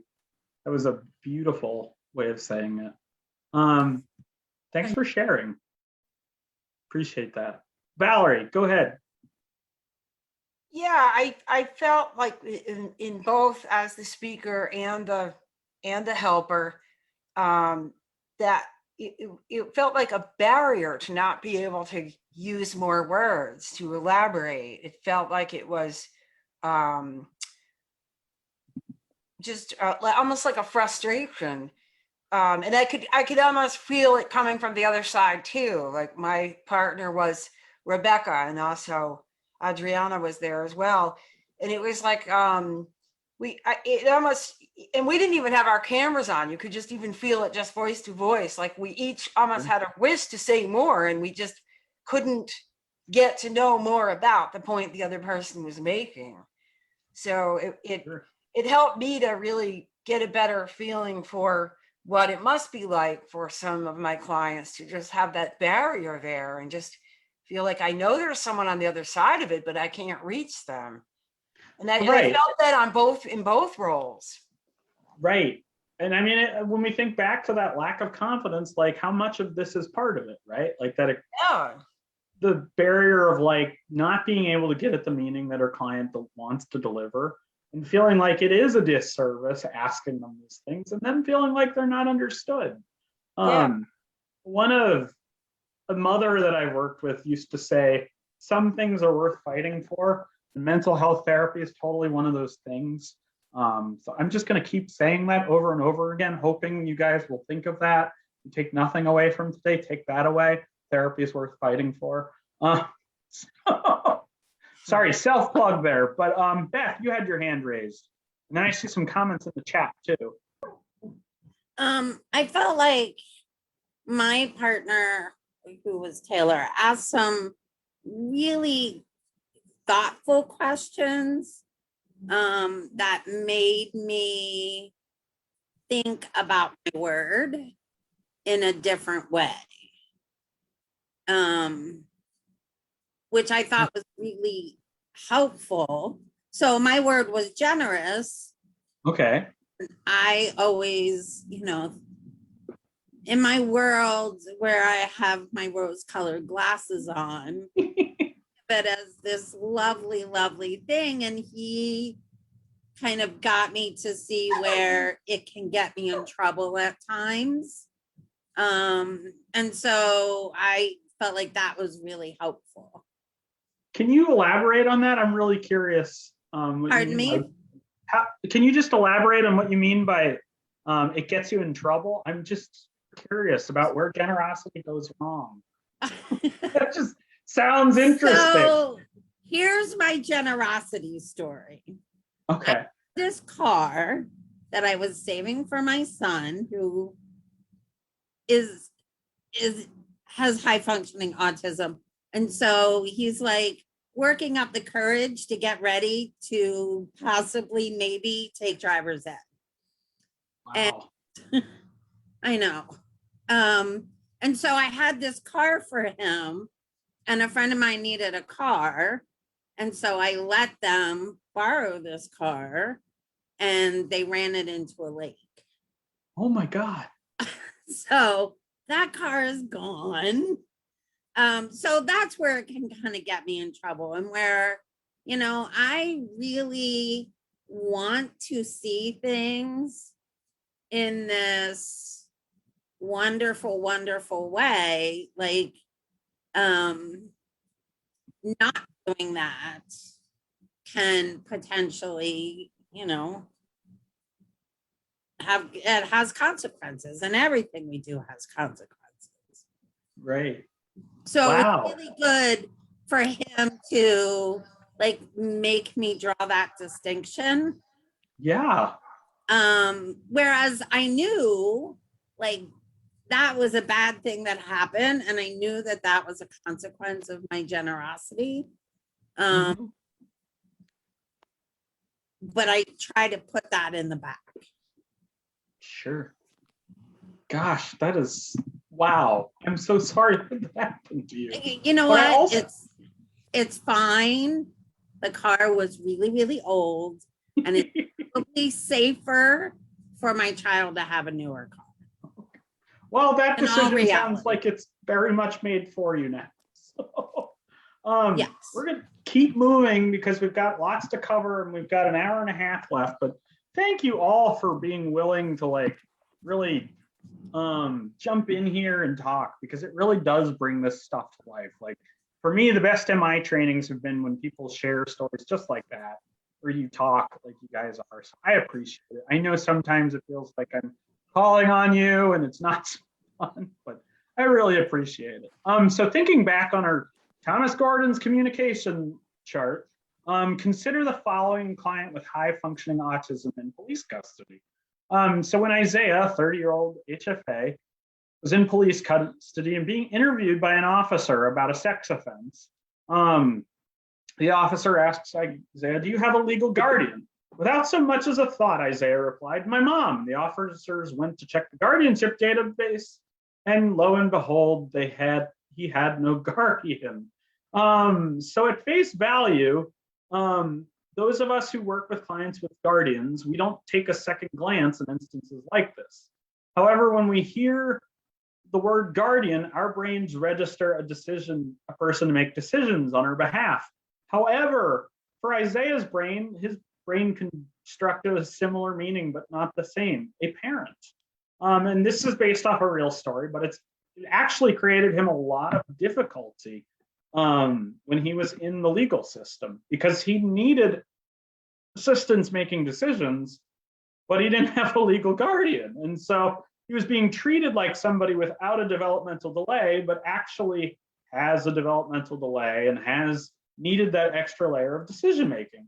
And so like going forward, it was really interesting in that case. He ended up really bringing his mom into just about everything with the exception of therapy. Because in therapy, it really was about just creating safe space and learning about some of what happened. So keeping this in mind, what we have learned in social pragmatics and meaning making, it's easy, I think, to get to how low self-esteem may be less than stellar with individuals with high functioning autism and depression. I would argue that this is true for all people with autism, but you know, I don't know that every person with autism would agree with me. So it's at least true for the people with autism and depression. Our level of positive view of self or self-esteem is drastically affected by how we perceive the meaning of others. And I know for me, I'm going to use an example from my personal life. So like when I would match with a girl on, say, Tinder and think it's going great and the girl would disappear, my brain constructs the meaning, I'm not that desirable. But this isn't true, right? Like I've been in relationships for multiple years at a time. Like clearly, like, you know, something that was created in that meaning space when we're talking just didn't register for that girl. And so it's sort of that shades of meaning thing we talked about. Like, this just isn't what I want, or I don't see us being a good match. Like the girl could use phrases like that on Tinder, and you know, I would still come away with I suck. And my mind would construct this meaning as I'm not desirable, even though it wasn't what they meant. What they meant was I wasn't for them. And there's a difference, right? Like, but I think this so gets at the heart of autism and depression, is like this idea that we really do have to spend some time clarifying meaning, because if we don't, we live with these horrible beliefs about self. So keep it, hold on. So keeping in mind what we learned about meaning making social pragmatics, let's take a minute to think about motivation. Motivation is one's belief in their ability to achieve the desired change. Knowing what we do about how people with high functioning autism arrive at meaning, word selection and tendency to think in black and white, decoding meaning becomes a central task of those who do mental health work. I have therapists here, but like some of you have said, you're nurses. I assume there are other professionals here as well. So really, like decoding meaning, like we did in that exercise of Thomas Gordon, really is a central task to this MI work, right? Like, we're going to build motivation, we have to know where we're starting from. So sometimes it's a process of clarifying with the client, what do they really mean when they say phrases like always, never, or can't? For instance, my former fiance used to say, you never watch TV anymore. And what I would say is, and what she meant is lately you don't watch TV. But again, my autistic brain goes, never watch TV means I never watch TV. So then I'd feel like I had to start watching TV all the time. After meaning has been decoded, though, the discussion gets much easier because we can use things like ORs, the confidence building exercise we did before lunch, when you know what it is you're building confidence towards. So MI can help clients find changes to pursue. It can decrease black and white thinking patterns, can increase clients' ability to identify reasons for change and to build motivation, treatment planning, and there are really good ways to linguistically affirm a client's experience and turn the writing reflex on its head. And we saw that writing reflex today when we saw Joanne and I want to say David, and he was just like, I'm not having this. And she was trying to argue for the benefits of change because, right, like that's what we want to do when we feel like we're wrong. We want to benefit for why, we want to argue for why we're right. And it's such an easy thing to do. And so linguistically, kind of like we did today, we can affirm a client's linguistic experience by using the word like guardian in a really weird way. Or like my client with hydroxyzine who thinks iPads are going into his body. He's like, yeah, I mean, there really are some good ways when you're first creating the relationship to really do that, to affirm that linguistic experience and mirror it, so long as it's not harmful to themselves or others.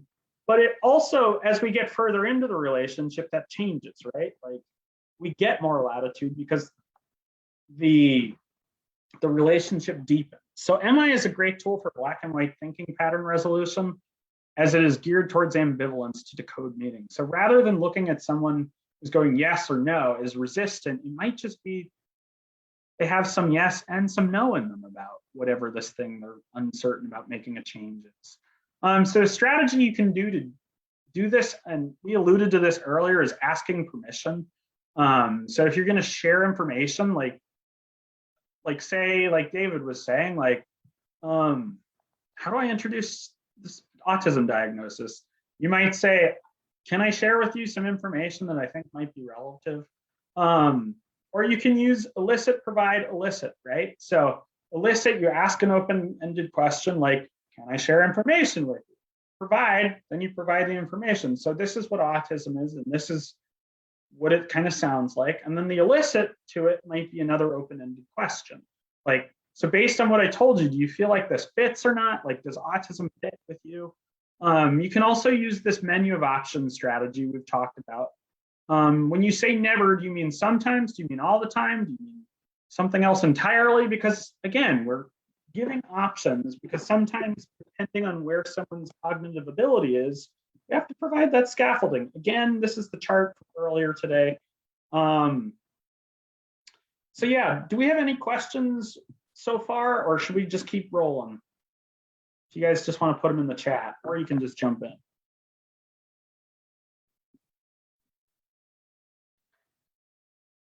Actually, why don't we take our break right here? Would that be okay with you guys?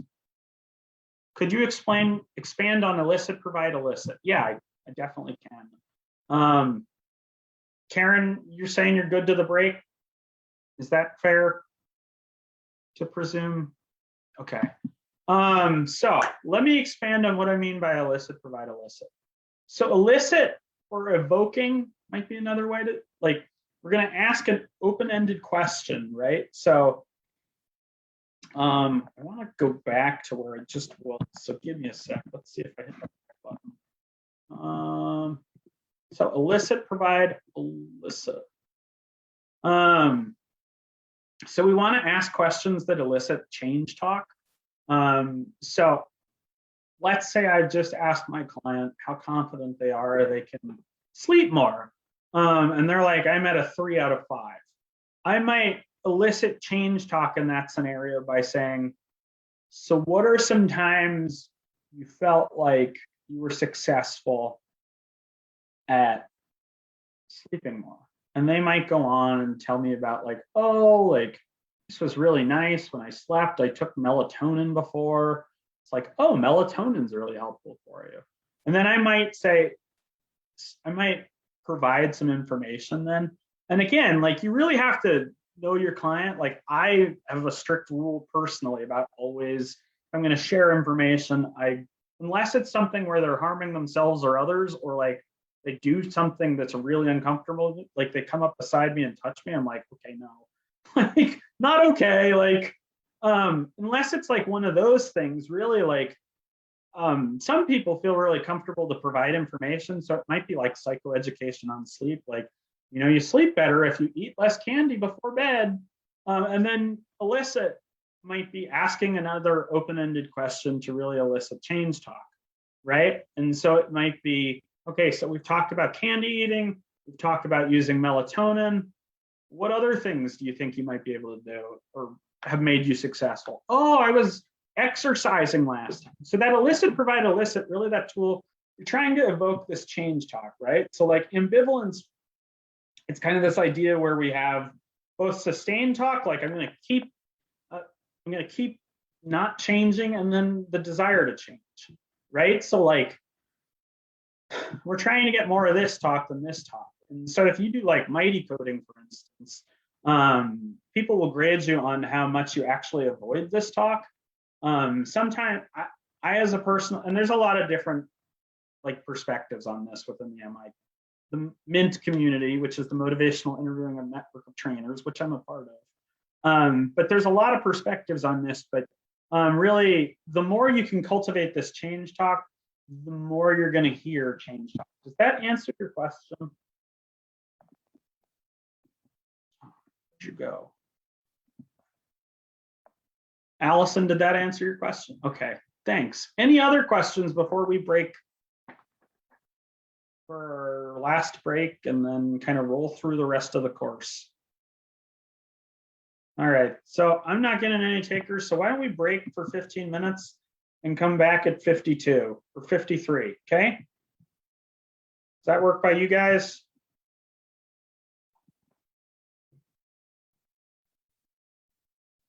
Cool. All right, guys, so I will see you in 15 minutes. So we're gonna keep going here and then we're gonna wrap up. So this is our last section. So I hope you had a good break. But it's been a pleasure being here with you guys today and sort of talking this through. And so we're going to start with, am I increasing clients' ability to identify reasons to make change and build motivation? So once focus has been completed, so if we go back, I encourage you to work. I encourage you to come back to this. So once we've done this step, the focusing step, then we really get to the evoking, right? Like we really get to trying to soften, sustain talk and encourage change talk. In terms of evoking tools, we have the elicit. We can elicit change using ORs, like we've talked about this morning. Again, ORs is open-ended questions, affirmations, reflections, and summaries. We have the confidence roller, which we've talked about. We can look at past successes.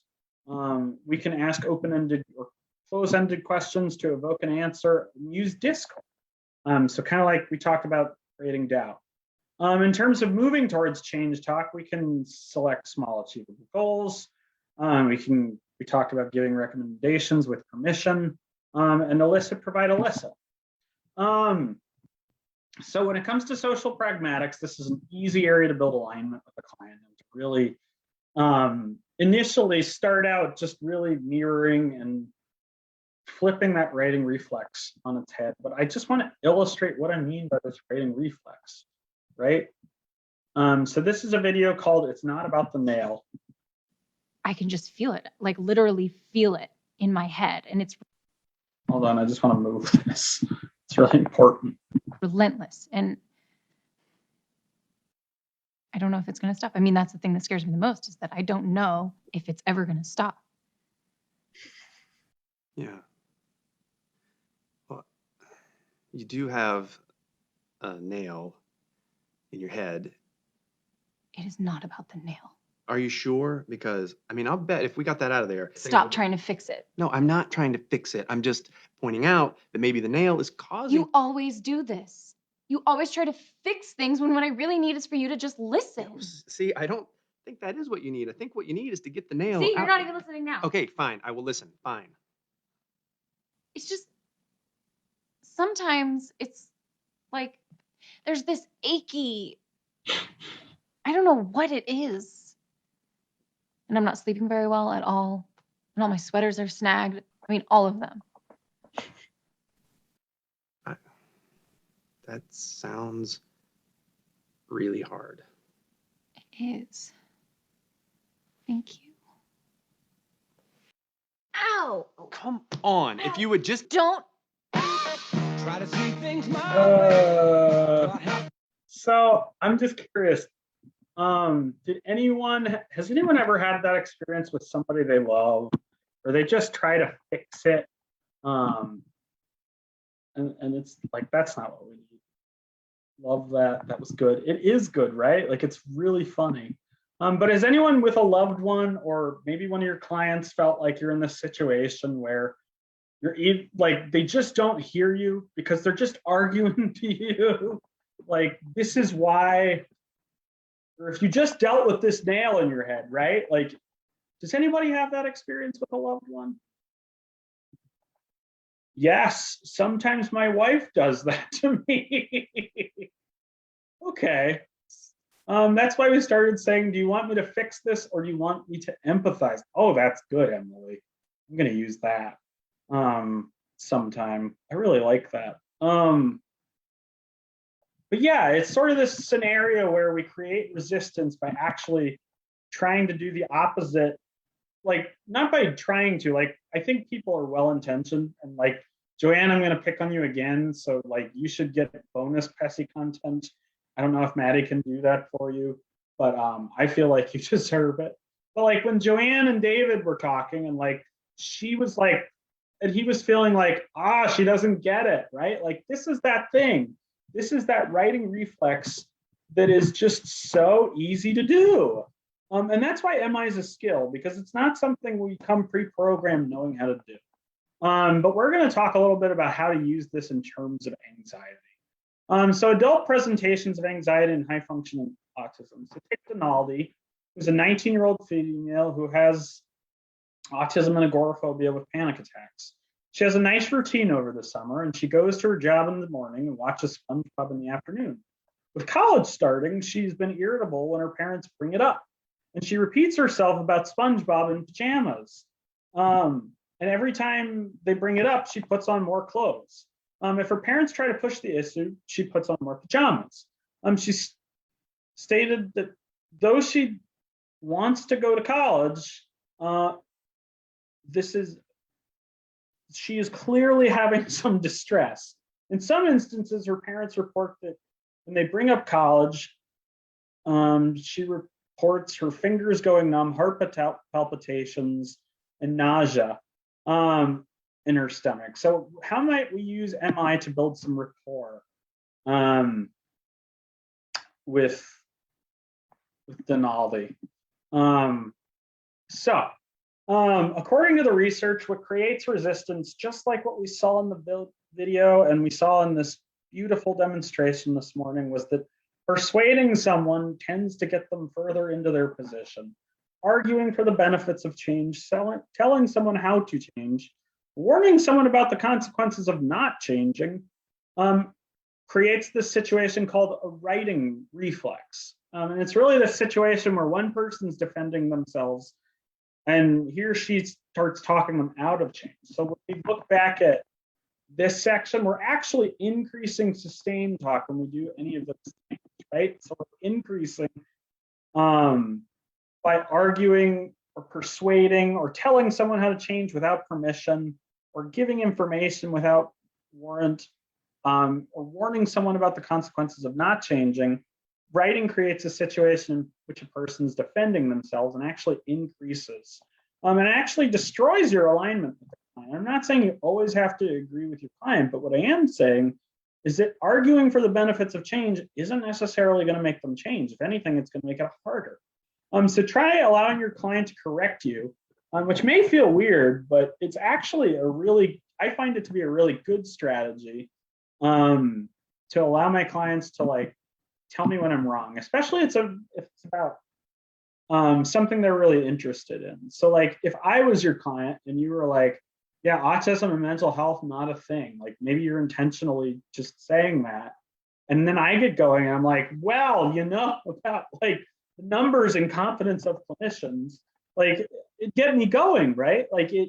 But it builds rapport in the same time. So intentionally, allowing your clients to correct you and to change kind of your opinion allows some buy-in, right? And so we can do that in a couple ways. We can do that by asking or misstating things on purpose so they correct us, or you can linguistically affirm their experience like we've talked about. So sustained, when clients talk themselves out of change, often when working with adults like Denali, we go on a discussion about how their brains feel like a merry-go-round and they can't get off, or a Ferris wheel that's going 70 miles per hour. One thing that my therapist did that was really helpful with something like this was just to speak slower. And she was just practice speaking slower, and it actually slows down your brain. Beth uses this phrase a lot. I'm going to throw this out and see if it sticks. It ultimately gives them permission to tell me if I'm wrong, and they do. I think that's so cool, Beth. My clients tell me I'm wrong all the time too. But it really does work, right? It really gives us that added level of rapport because we want our clients to feel safe with us and to have that sense of safety. So clients with autism experience repeating thoughts over and over again. It's called a rumination, mixed with the sensation of mind racing. So this is a typical presentation. Anxious adults with autism who experience anxiety. That's redundant. I'm not sure why I wrote that way, but often this combination of rumination and mind racing might be around a subject like college attendance. In Denali's scenario, though, it's accompanied by sustained talk or sustained actions in his case by putting on more clothes. Sustained talk, though, really are these statements which convey one's inability or lack of desire to do something. And so some examples of this, if we're talking about Denali, might be, I don't want to go to college. I can't go to college. I'm not confident in my ability to succeed in college. I'm not smart enough to go to college. I don't need to go to college. I don't want to go to college, but I'm not very confident about I want to go to college, but I'm not confident in my ability to follow through with this. I'm not sure I'm able to do college. So each of these examples, this one has some change talk at the beginning of it, but each of these examples are examples of talk I'm guessing your clients say. So what are some interventions that we can use with this stuff? In terms of working with ruminations and mind racing, MI can be a helpful strategy for reducing sustained talk. Through strategies like rolling with resistance. So when we think about that doctor this morning who we watched when the woman was like, no, I don't want medications. And he's like, okay, so medications aren't for you. What about counseling? He just kind of, I like to call it, I'm trying to think of what the term I use is, but it's sort of like this bobbing, like you're bobbing and weaving. And so it's like, okay, that idea doesn't work. So let's try a different idea. So statements like, it seems like you're having difficulty with going to college, really acknowledging the ambivalence, because we want to acknowledge that there's both sides of it. There's sustained talk and there's change talk. Or acknowledging the stuckness, kind of like that idea that we step into the sustained talk statements, which acknowledge where the client is at. It seems like you don't want to go to college, or you can agree with a twist. These are sometimes referred to as double-sided reflections, which begin with sustained talk and end with a change talk. So it might be like, it seems like you don't want to go to college, but you stated you want to go. And because we're creating that discord. So I need 2 volunteers because we're going to do some more breakout rooms and some more, some more breakout rooms. But first, would somebody be willing to volunteer? Or do I have to call on people again? I'm trying to figure out where I put you all. You're down here. I'm not having anybody raise their hand yet. I might have to call on people. You've all been so good at participating today. I so appreciate it. I'm sorry if you were hoping for a non-engaging sort of experience, but so much of MI we have to demonstrate and experience. And yeah, so this is called the out of the woods exercise.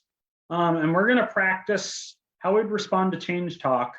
We're going to practice with Denaldi through an exercise. In this exercise, you've pushed Denaldi a bit too far in her desire to go to college. This happens more than you might expect. As we saw, it happened this morning. It happens all the time. It's really easy to do. But we're going to practice how to successfully recover from this misstep. So think of a time you made a misstep in your session. Make sure it's an example of sustain your discord with a high functioning adult and put it in the chat. And then I need 1 speaker and 1 practitioner. And if you don't volunteer, I'm going to have to call on somebody.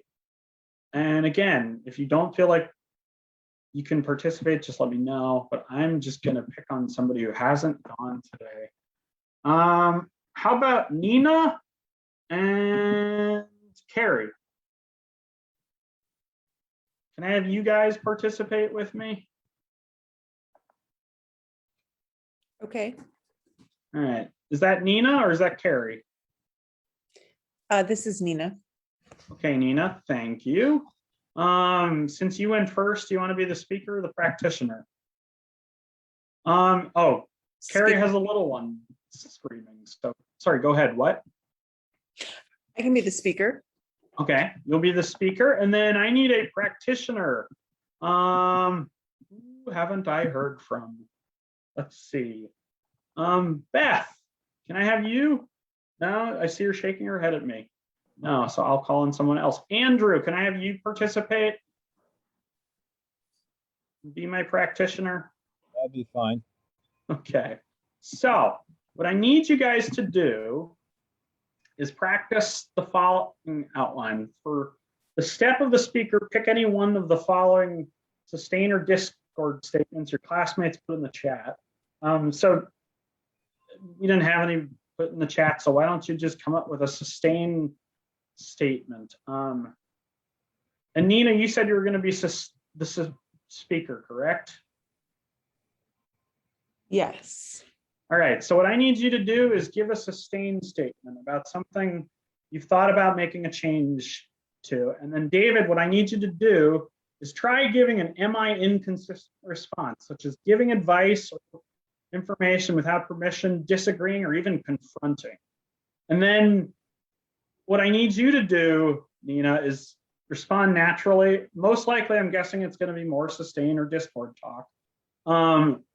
And then I want you to, God, Andrew, sorry, I'm blanking on names here. I want you to give an am I consistent response, and then notice the difference that you get from Nina. And then those of you in the audience, be watching, because I'm gonna put you in breakout rooms for about 10 minutes and we're gonna do this. So take a screenshot of this. But yeah, Nina, if you could start off, and then Andrew, go right ahead, okay?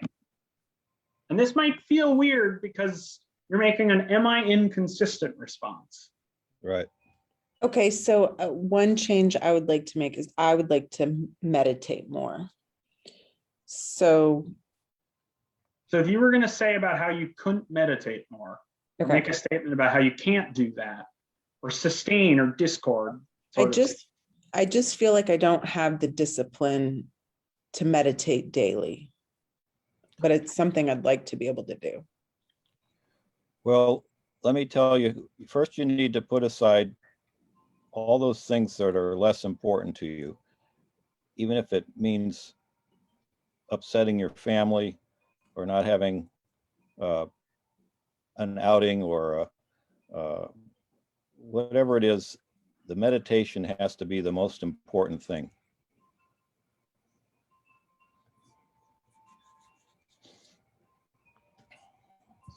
So Nina, now go ahead and respond with how that might have made you feel. Okay, so I just put everything kind of on the back burner and make this my priority. That's right. And have you chosen some meditation practices? Because I have about 4 or 5 I can give you. Okay. You're asking for permission. So Nina, I'm curious, that second response, did that feel better than the first one from Andrew?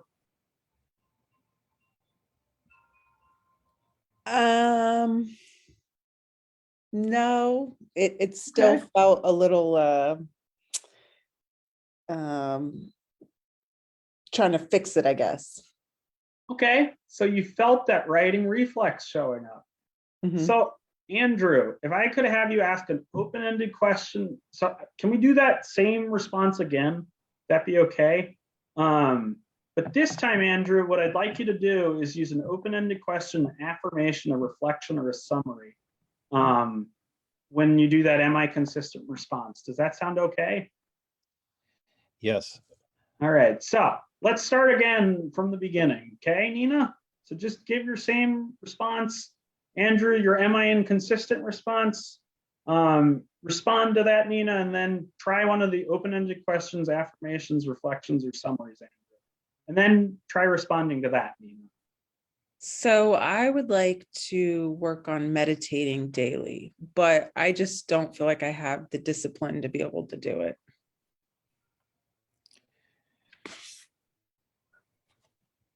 It sounds like, Nina, that you don't have, or feeling like you don't have the discipline for meditation, but it's an idea that's really appeals to you. Yeah, I really wish I could get myself to sit down.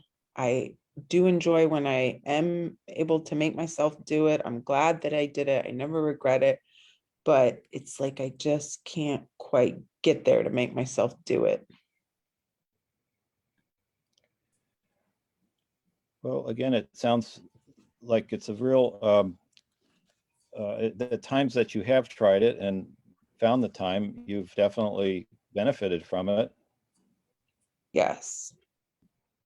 So how did that feel that time, guys? That I felt validated. Felt validated. Wow. Good. Andrew, how did that feel for you? That second time versus that first time? Well, I very much like this idea of not trying to force change, and I agree with you very much that it has to come from within. And so that second time was less tense and awkward. It was much better for me too. It was much more comfortable sounding. Is kind of what I'm hearing from you. Yeah. So when you guys go into breakout rooms, what I want you to do is just practice it again. So one of you is the speaker, one of you is the practitioner, and first practice with that inconsistent am I response in your first response. Then speaker respond, and then the practitioner use an am I consistent response. Just kind of like we do it wrong first, and then as a practitioner, we do it the am I way, which again, I like ORs. That's a really easy one to come back to, but open-ended questions, affirmations, reflections, summaries, just like Andrew did so well with with an open-ended question, that affirmation about Nina's experience with just like you've had real benefits from this. And then just speaker respond naturally, and then just take turns with this. We'll do this for about 10 minutes. So Maddie, if we could put people in groups of 2, and then we'll come back at 25, okay?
Hi, Melissa.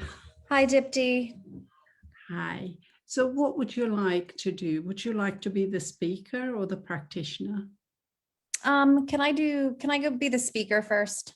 Sure, go ahead. Okay, so what brings you here? I'd like to focus more, like I'd like to get better at reducing my use of screen time when I have downtime. Okay, so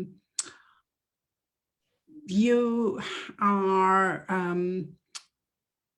wanting to reduce your screen time during your free time. Yes, that's correct.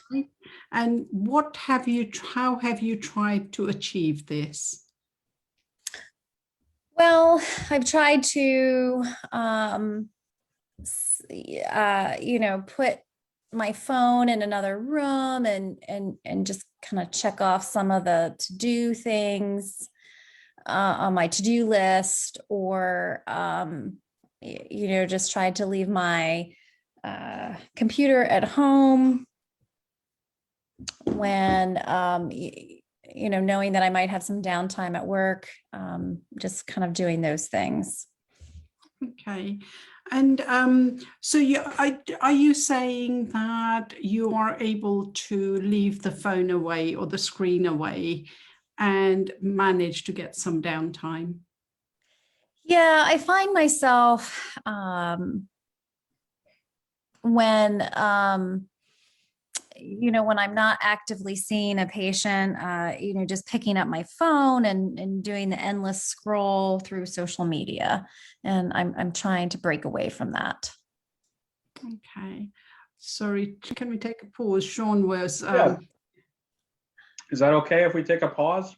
So you guys are doing great at doing MI. But for this exercise, I really want you to start out, Dipti, by doing a non-motivational interviewing coherent statement, which might feel really weird, right? Like, we don't do this in our work. But part of the exercise purpose is to really get us in the sense of like, okay, what does the writing reflex feel like? And so I want you to feel what the writing reflex feels like when you ask Melissa, like you give her information or you give her advice without permission, or you give information without permission. So can we try that again? Would that be okay? Sure. All right. Yep, sure. And then after you do that the first time, I want you to do all those beautiful MI things you were doing and just notice the difference in how it feels, okay? It's gonna feel weird, but that's okay. Okay, I'll give it a shot. So back to us, Melissa. How about if you switch your phone off as soon as you finished work and not turn it on again until you're ready to go back to work? Yeah, I guess I could do that, but then I might miss an important text or phone call. Okay. Would it be useful for you to kind of almost create gap slots in your downtime when you turn the phone on then?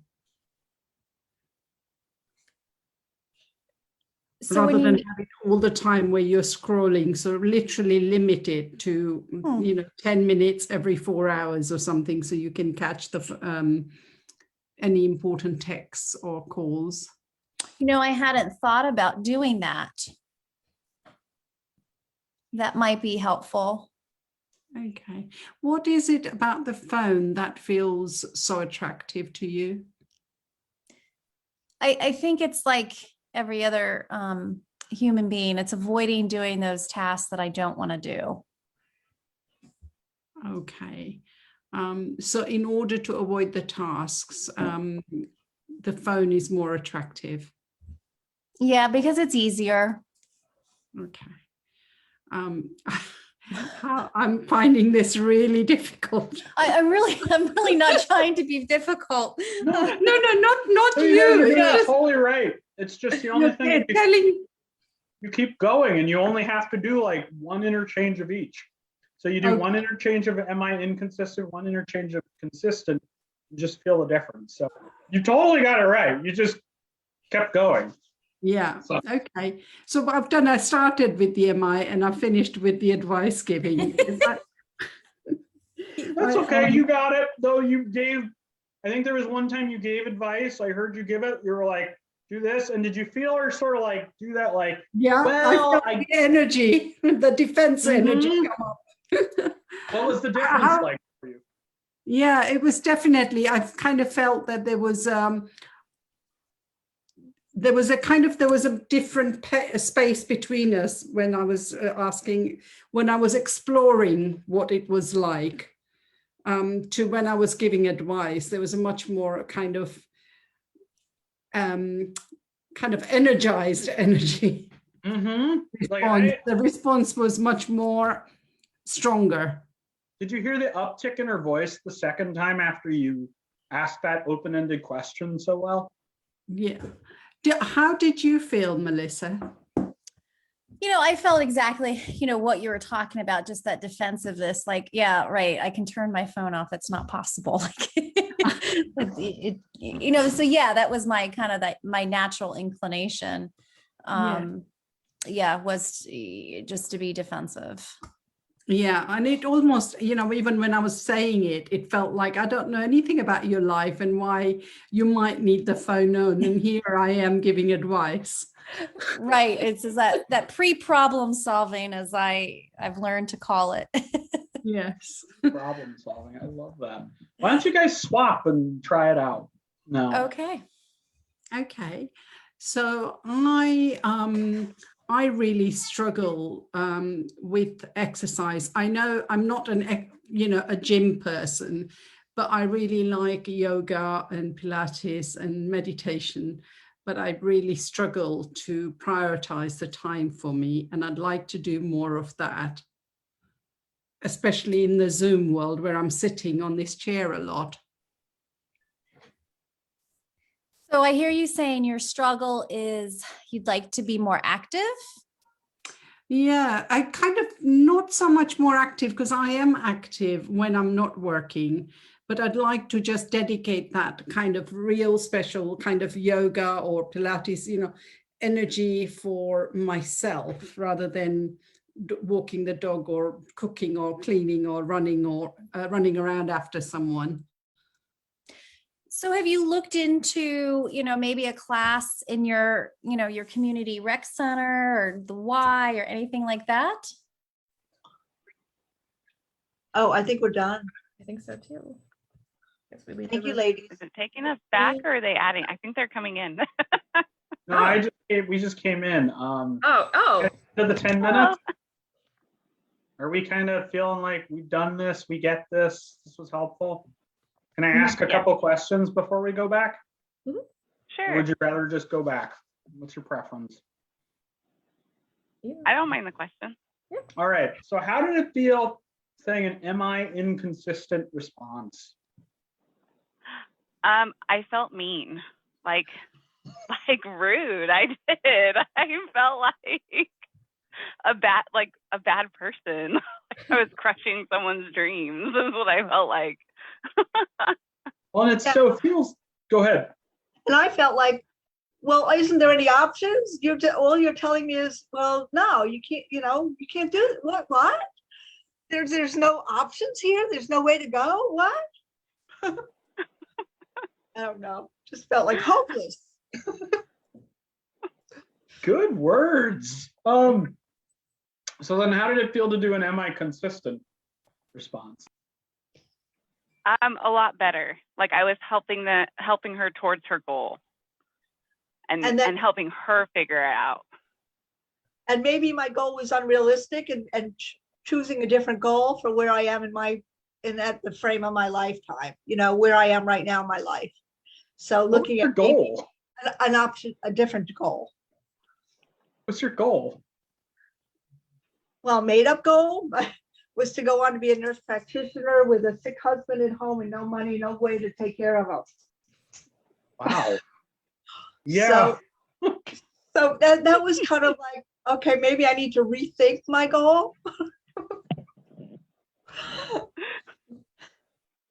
I feel like you guys had a great time. So I'm going to tell them to send us back into the room, but is this a good exercise? Did we like it or was it? I did. I liked it. Yeah, I thought it was helpful. I was the observer, and there was times where it was like a little cringy, or like, oh, as the outside person, like, oh.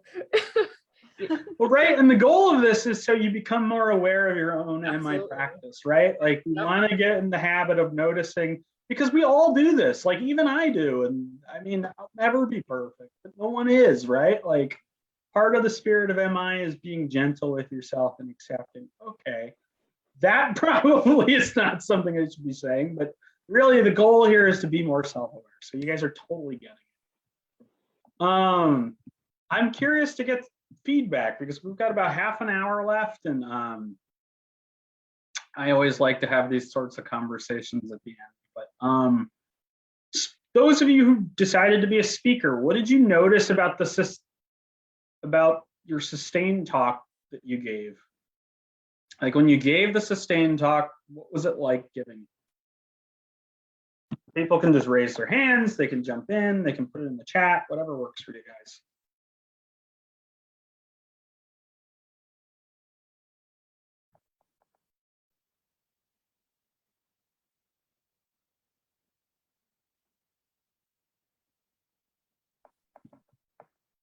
In my breakout room, when she was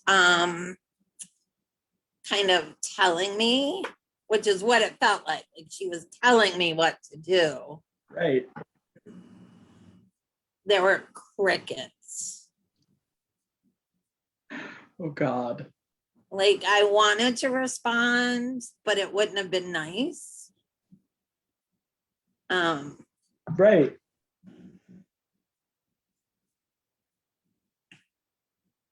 I love that feedback though, right? Like when I in one of the groups I was observing, it was just like they said they felt mean. Did you have that experience, sort of like feeling like it was mean and sort of like abrasive? Well, I don't think that my partner by any means is a mean person, but it kind of felt mean, like parental, like you should do this. Right.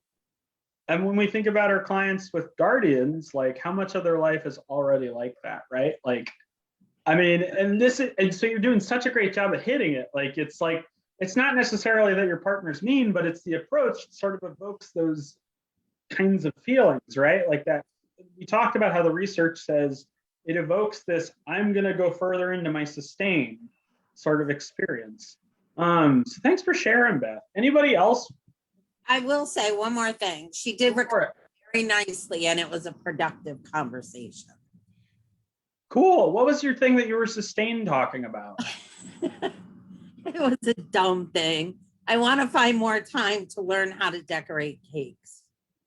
It doesn't sound dumb. That sounds delightful. Well, that's what I said. I said I want to see them too. And she even offered to test them. See, you've made a friend today. Like, you clearly have someone else in your alley. This is great. Cool. Well, thanks for sharing. Anybody else want to share about their experience being the speaker? I see William Barnes has his hand raised, so go ahead, Will.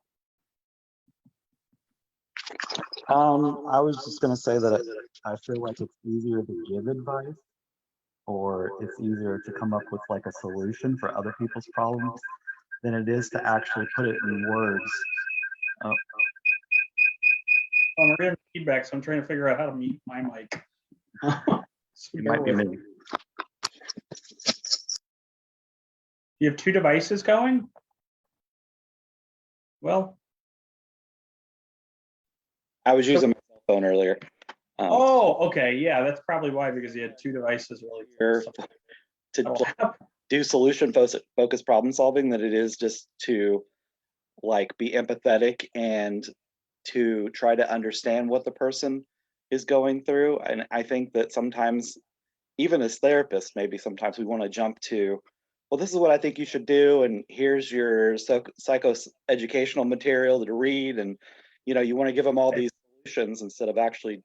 So I do really like the idea of like, do you want me to help you fix the problem, or do you want me just to listen and try to figure out what's going on?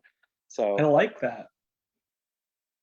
And like sometimes like that's what our clients want, right? Like sometimes this isn't going to be appropriate. Like within Mint right now, Steve Rolnick started a thread like, when is MI not helpful? And if your client's like very like, I want advice, or like, this is my problem, I want advice, like, don't make me overthink this. And like they very clearly said, like, I don't want to overthink this. I really have thought myself to death about this. Like I might do this for like a major loss in my life or a relationship, right? Like I've thought it 100 different ways and it's just paralyzing me, right? Like I'm anxious about it. I don't need to think any more about it.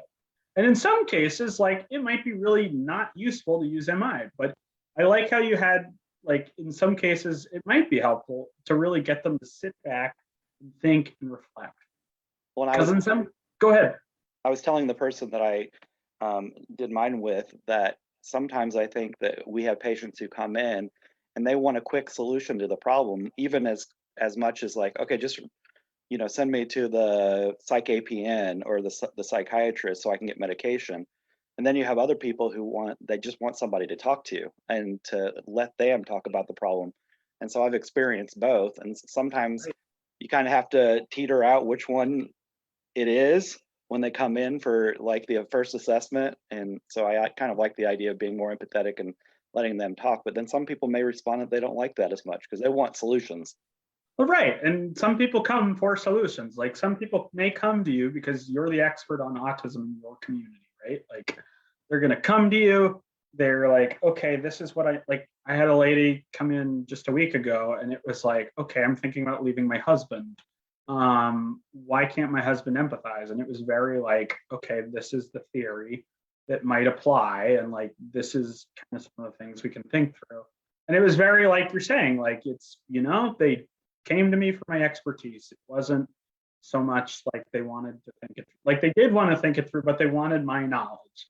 And then in other cases, right, like it's like people do really want that friend and someone to listen to them empathetically. So those of you that were practitioners, what did it feel like to give an "am I inconsistent" response? I'm really curious to hear what your experiences were like. It was kind of awful. I did not like it. A good word for it. And I can't remember who I was in the group with, and I'm so sorry, I can't remember her name now, but we both kind of said the same thing, or she brought it up, and this makes complete sense that like, oh yes, Allison. It sometimes, obviously, we do give direction and advice as therapists, but it doesn't happen that quickly. So to go from just somebody explaining the situation and what they're thinking about to immediately giving a non-MI compatible response, it just felt awful. I didn't like it. All the words that people are putting up are describing it: bossy, pushy, uncomfortable. So. Well, and that's part of the point of it, right? Like the point of us doing this was to feel like, what does it feel like when we're on that receiving end of this, right? Like it does feel awful. It feels bossy. It feels pushy. Like it. I agree. It felt mean. Another mean one. I'm telling you, like it. So those who were in the audience, though, I'm curious, what did you notice about the interaction from the first time or the second? And feel free to answer this if you did any of the roles really, but what did you notice for being "am I inconsistent" to then being "am I consistent"? Like in terms of the speaker, what did you notice about the difference in their response?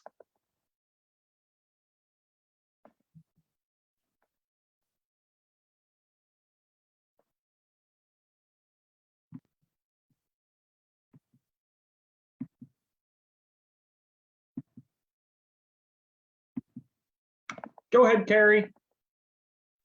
Well, I could tell that it was hard for her to be "am I inconsistent?" And she actually said it after. She's the one that said it. She felt mean. You could tell that it was really just not organic for her to be that kind of therapist. And then when she switched to using MI, it was much more natural and it flowed very well. And she did a great job. Cool. And that's kind of what we're expecting, right? Like we expect that this is going to feel awkward, but part of it is like, part of what I want you to take away from today is like, okay, when am I doing this? Because like, I know I still do this. I'm teaching you all about this. So like, if I am teaching and still doing this, like it's so subtle and easy to do. Like earlier we joked about how our husbands and wives do it, but like really, like we do it all the time. Like judgment is so subtle, but it's so easy to do. I've got a couple other responses here I'm going to read from the chat. Am I inconsistent stopped the convo? And Richard says that being "am I consistent" resulted in more information, more understanding, and more perspective, or more understanding of the perspective. Good answer. I want to get all these. So we had more seamless and free flowing, or the same. It also depends on the environment, community mental health versus being in a prison mental health. William, can you tell us more about that? Because that's a fascinating point. If you're open to answering, I don't want to force you to answer if you don't want to.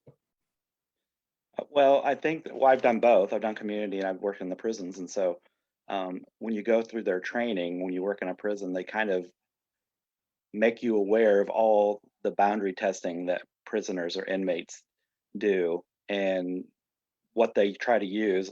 They call all the professionals or counselors that work there spinsters. like we're all just spinning them or just telling them what they want to hear just so that we don't have to deal with them.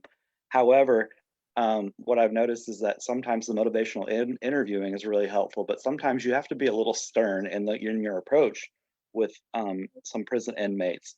But what they try to tell you is that you need to be stern with them, and you need to set clear boundaries. You need to give them clear directives and things like that. So it's different in a community mental health setting because they're coming in for your help. Some of the people in the prison system, or even like people on probation, parole, and things like that, they are mandated to be there. So they may not want to be there to begin with.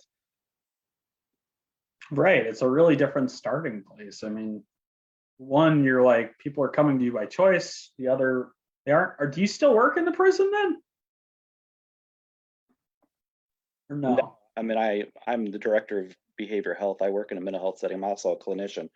I gotcha. So you're not in the prison system. I did that for 7 years, and I decided I didn't want to do it anymore. I don't blame you, man. That sounds like a hard bargain. I think is the worst. I mean, court mandated clients, that's hard, but like prison sounds like it takes the cake. So, anybody else? What did you notice about the difference in the interaction?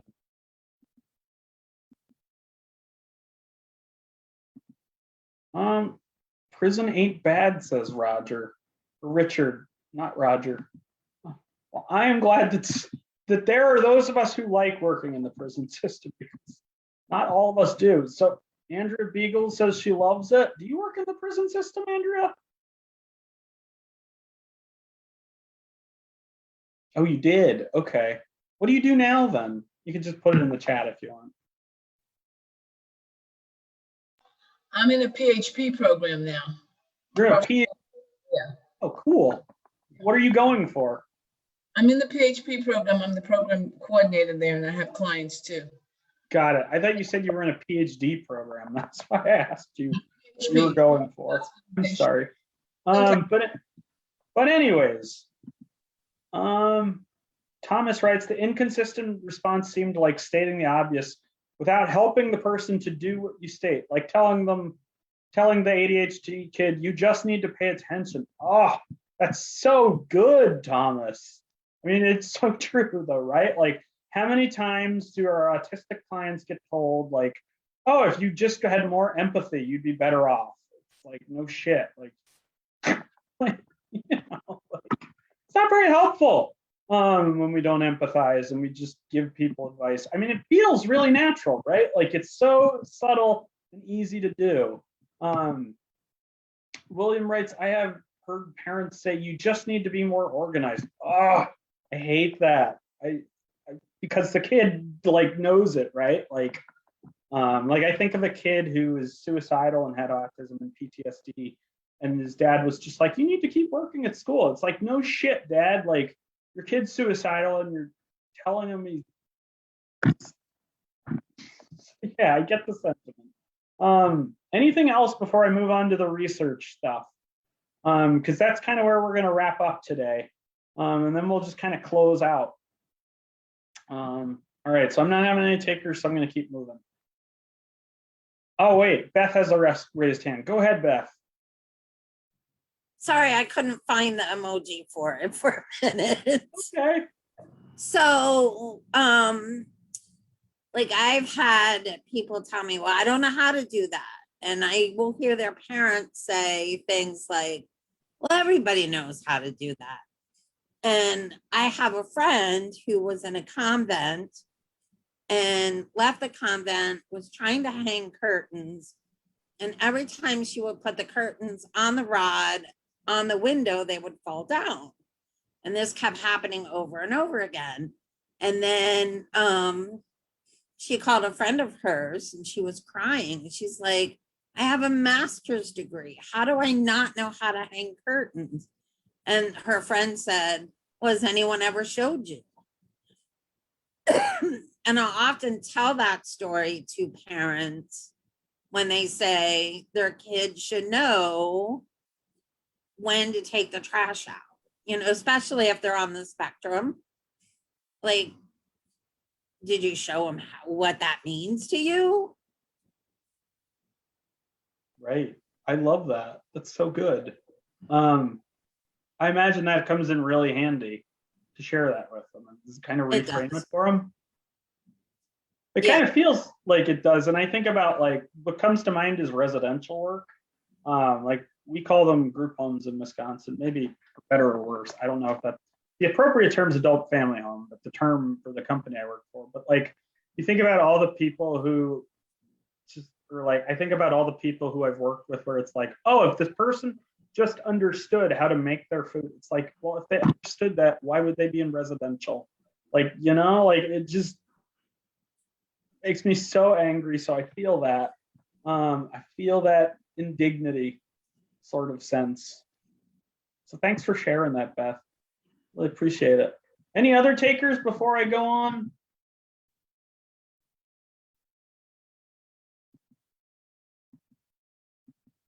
All right, I'm going through here. I'm not seeing any takers. Oh, I've got a comment. Suzanne puts, I feel that the inconsistent response may appear uncaring to the neurotypical practitioner. I believe that some ASD individuals may appreciate both. What do you mean, Susan? By NT, do you mean neurotypical? Okay. Yeah, and I think it is fair to say that some individuals appreciate both, right? Like, trying to remember who was saying it earlier, but one of you was saying that in some cases people come in and they just want advice, and yeah, that's what they want. And I think being in the spirit of MI doesn't necessarily mean always using all the MI techniques, right? Like it's about knowing your client and listening to them and letting them be the expert. So if their expert guidance is telling you, I want a solution, like I want to go see the psych nurse, like, okay, how do we get you to the psych nurse? Like, go ahead, Dipti. So I often do a lot of psychoeducation, which may come across as advice giving as well. And that often is received because it's not saying you have to do this. We explore that together in how, you know, the person I'm working with understands the concept and whether or not it would be useful. Well, and right, like, I mean, you can ask permission to share information, and it can feel a little advicey, but it really is important to our work. Like, I think there's a certain merit where we have to do that at some level. And I always like asking for permission, kind of like when we talked about, like, how do you introduce the autism diagnosis? Well, you just ask, like, hey, got some useful information. I think this could be helpful. Can you just share? So it sounds exactly like what you're talking about. You can just introduce it with a question, right? Like, can I share this with you? And if they don't want to hear it, like, there you go. But if they, more times than not, they do. And so, because again, they're coming to see you because you're the resident expert in your community. So I've got to actually talk about some research now, and this is the boring part of the presentation. But I think it's important to understand the limitations behind MI. In terms of empirical support for MI and high functioning adults anxiety, there really is limited research, right? Like there are a set number of studies which actually have looked at MI with autistic adults. Most of what I'm advocating here is just me and my experience with autism, my client's experience, and some research. So if we talk about vocational rehabilitation, which is the field of helping people find, maintain, and advance in employment, the Wisconsin Division of Vocational Rehabilitation teamed up with the Department of Children and Families and the Department of Human Services, and were jointly awarded $36 million from Social Security and used MI in the context of employment. And they were actually able to mirror, it was really interesting because if you look at the study, through the use of MI and the promised case management support, so these were case managers they looked at, and they looked at, and there's actually a big study that was funded by Autism Speaks that they paid Mathematica to analyze some of this promise data from the national, because there were 6 or 7 awards given out. Wisconsin was one of them. But Wisconsin used motivational interviewing and was able to actually make employment for non-disabled youth match employment rates, or unemployment rates were able to match between disabled and non-disabled individuals through the use of MI in case management. In a Spectrumly article, so Spectrumly is a Publication, it's for people with autism or those of you that are interested in autism. So Christine Adler identifies that often families and individuals may be focused on action change, helping that family member move at, skipping over some of this important stuff we talked about, right? Like all these steps, engaging the person, focusing the person, evoking. Like a lot of times we just want to go to planning, right? Like it's that writing reflex, it's that fix it sort of urge. Like that feels good as the practitioner, but it doesn't necessarily get us to where we need to go. So it kind of is a skill to avoid that. And so it highlights known traps for premature focus and planning across the helping fields. Adler accurately states that working with ambivalence is essential to working with a person with autism's motivation for change, which I think all of you have sort of elaborated today. She talks about open-ended questions in her article, and you can find the article in the end. In the Journal of Pediatrics, pediatricians set family-oriented goals, either in regards to sleep or constipation, and they used MI. And this was a study done by the University of Missouri Thompson Center for Autism and Neurodevelopment. They created Project ECHO. And this article shares that 75% of the families using MI with an established goal-centered approach met at least one constipation or insomnia goal. I see there is a question here. One thing that hasn't been mentioned that is somewhat off topic from Thomas is that most of my adult patients do not present with an autism diagnosis, but with the comorbid condition. What are the red flags that you begin with for your suspicion? Oh, I lost it. What are the red flags that you respond to with suspicion of autism being an underlying condition? I really go back to, so I believe you all get a copy of this at the end of it, or you can find that, like, how do you talk to your clinician about autism worksheet? I really tend to look at those sort of 3 dimensions. But in terms of warning signs, the big ones are sort of compulsive, repetitive behaviors. Ruminations are a really big one for me. And again, I get a lot of these because I'm in a health system where they refer to me for this. So it's like, usually the clinicians already expect it. If you're thinking about what might be a useful tool to sort of do this, there's the Autism Mental Status Exam. It's through the university, it's through Mount Sinai Medical School. But it's free, and it's really nice because it's just like a basic mental status exam, right? But instead of being broad, it really focuses on the conditions of autism, like sensory integration issues I tend to look at. Does that answer your question, Thomas, or did that just make it more confusing?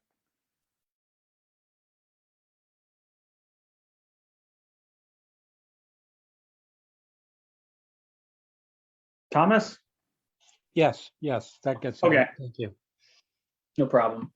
So New Focus Academy, they're a residential facility, reports the benefits of using MI. And I'm not going to read them all to you, but again, there are a limited in grant applications funded through NIH. They're examining MI as coach, is this using the early start interaction model to enhance problem solving via web apps. MI randomized in this randomized trial is used to engage families and coach families of toddlers with ASD. MI is considered a foundation of the study per the grant application. So the results aren't published on this study, right? Like it doesn't finish publishing until 2022.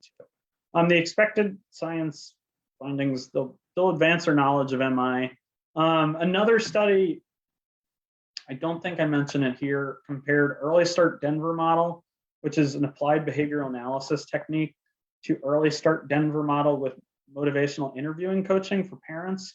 And the family relationships that improve the most were the MI Early Start Denver model modifications. So it really is a useful piece to put with ABA. And it really is, I find it to be a useful tool, but it is a limited tool, right? Like we don't know how effective motivational interviewing is with this population. And part of it is really kind of what's taught about autism, which is that people with autism are not experts on their own experience. And I mean, that goes straight back to Lovaas in 1988 or 89 when he published his study in the or he had that article in the New York Times where he calls autism a kiss of death, right? Like it has made a significant difference in our culture about what we believe about autism. In terms of another Rogerian approach, in a study, clinicians looked at the effectiveness of feedback-informed treatment. And we talked about this a little earlier, of that outcome rating scale and session rating scale. And what they found is while there were no symptom differences, there were differences in quality of life outcomes. And so this approach is very Rogerian in nature, and it really highlights the need for more studies, right? Like this is something I'd like to study, and really there aren't any anxiety or depression studies in adults that control for MI being a variable in high functioning adults, because there's all these variables about language and semantics. And there's a huge body of research on MI, but if you ask Bill Miller, the creator of MI, are there studies on autism and MI? He'll say no. So really, that's stated there's a growing body of research that we just reviewed on the application of MI, but it's not super tested. So finally, it's an area that deserves more research because there are limited studies on these two populations, or this intervention in this population. I mean, if you're interested in conducting this kind of research or interested in participating, we gave you a survey to click in the link. I'll have Maddie put it there one more time before we wrap up today. Can you do that, Maddie? Would that be okay? But yeah, that's really today's presentation. Are there any questions or comments before we wrap up today? Or are you all tired? I know that you have all been great sports with me. So I won't force you to talk too much more. But I've really enjoyed being able to share with you. Is there anything that was helpful or wasn't helpful? Wonderful presentation. Thanks, Val, I appreciate it. Thanks for the presentation, I appreciate it. Thank you, I'm glad you liked my passion. So you guys feel like you can do this now? Like feel like you can do MI with an autistic adult? Or is it like, no, I'm more lost than when I started? Good presentation, a little. You feel like you can do a little. Okay. And you totally should be able to use this beyond autism because it all is MI consistent techniques. So with that, so we have people feeling more comfortable. Valerie knows where to find me. I do coaching in this. If you just go to my website, I can always be reached that way through the contact form that I showed you. I hope it wasn't too experiential. Was that too much for you guys, or was that okay? Being sort of called on and being a part of the learning process today. It's perfect. Cool. It was fine. Okay. Some of you didn't like it. That's okay. But yeah, I'm glad it was engaging. I'm sure you're all exhausted. I know I am. So cool beans. With that, it's a wrap. You guys know where to find me now. Take care.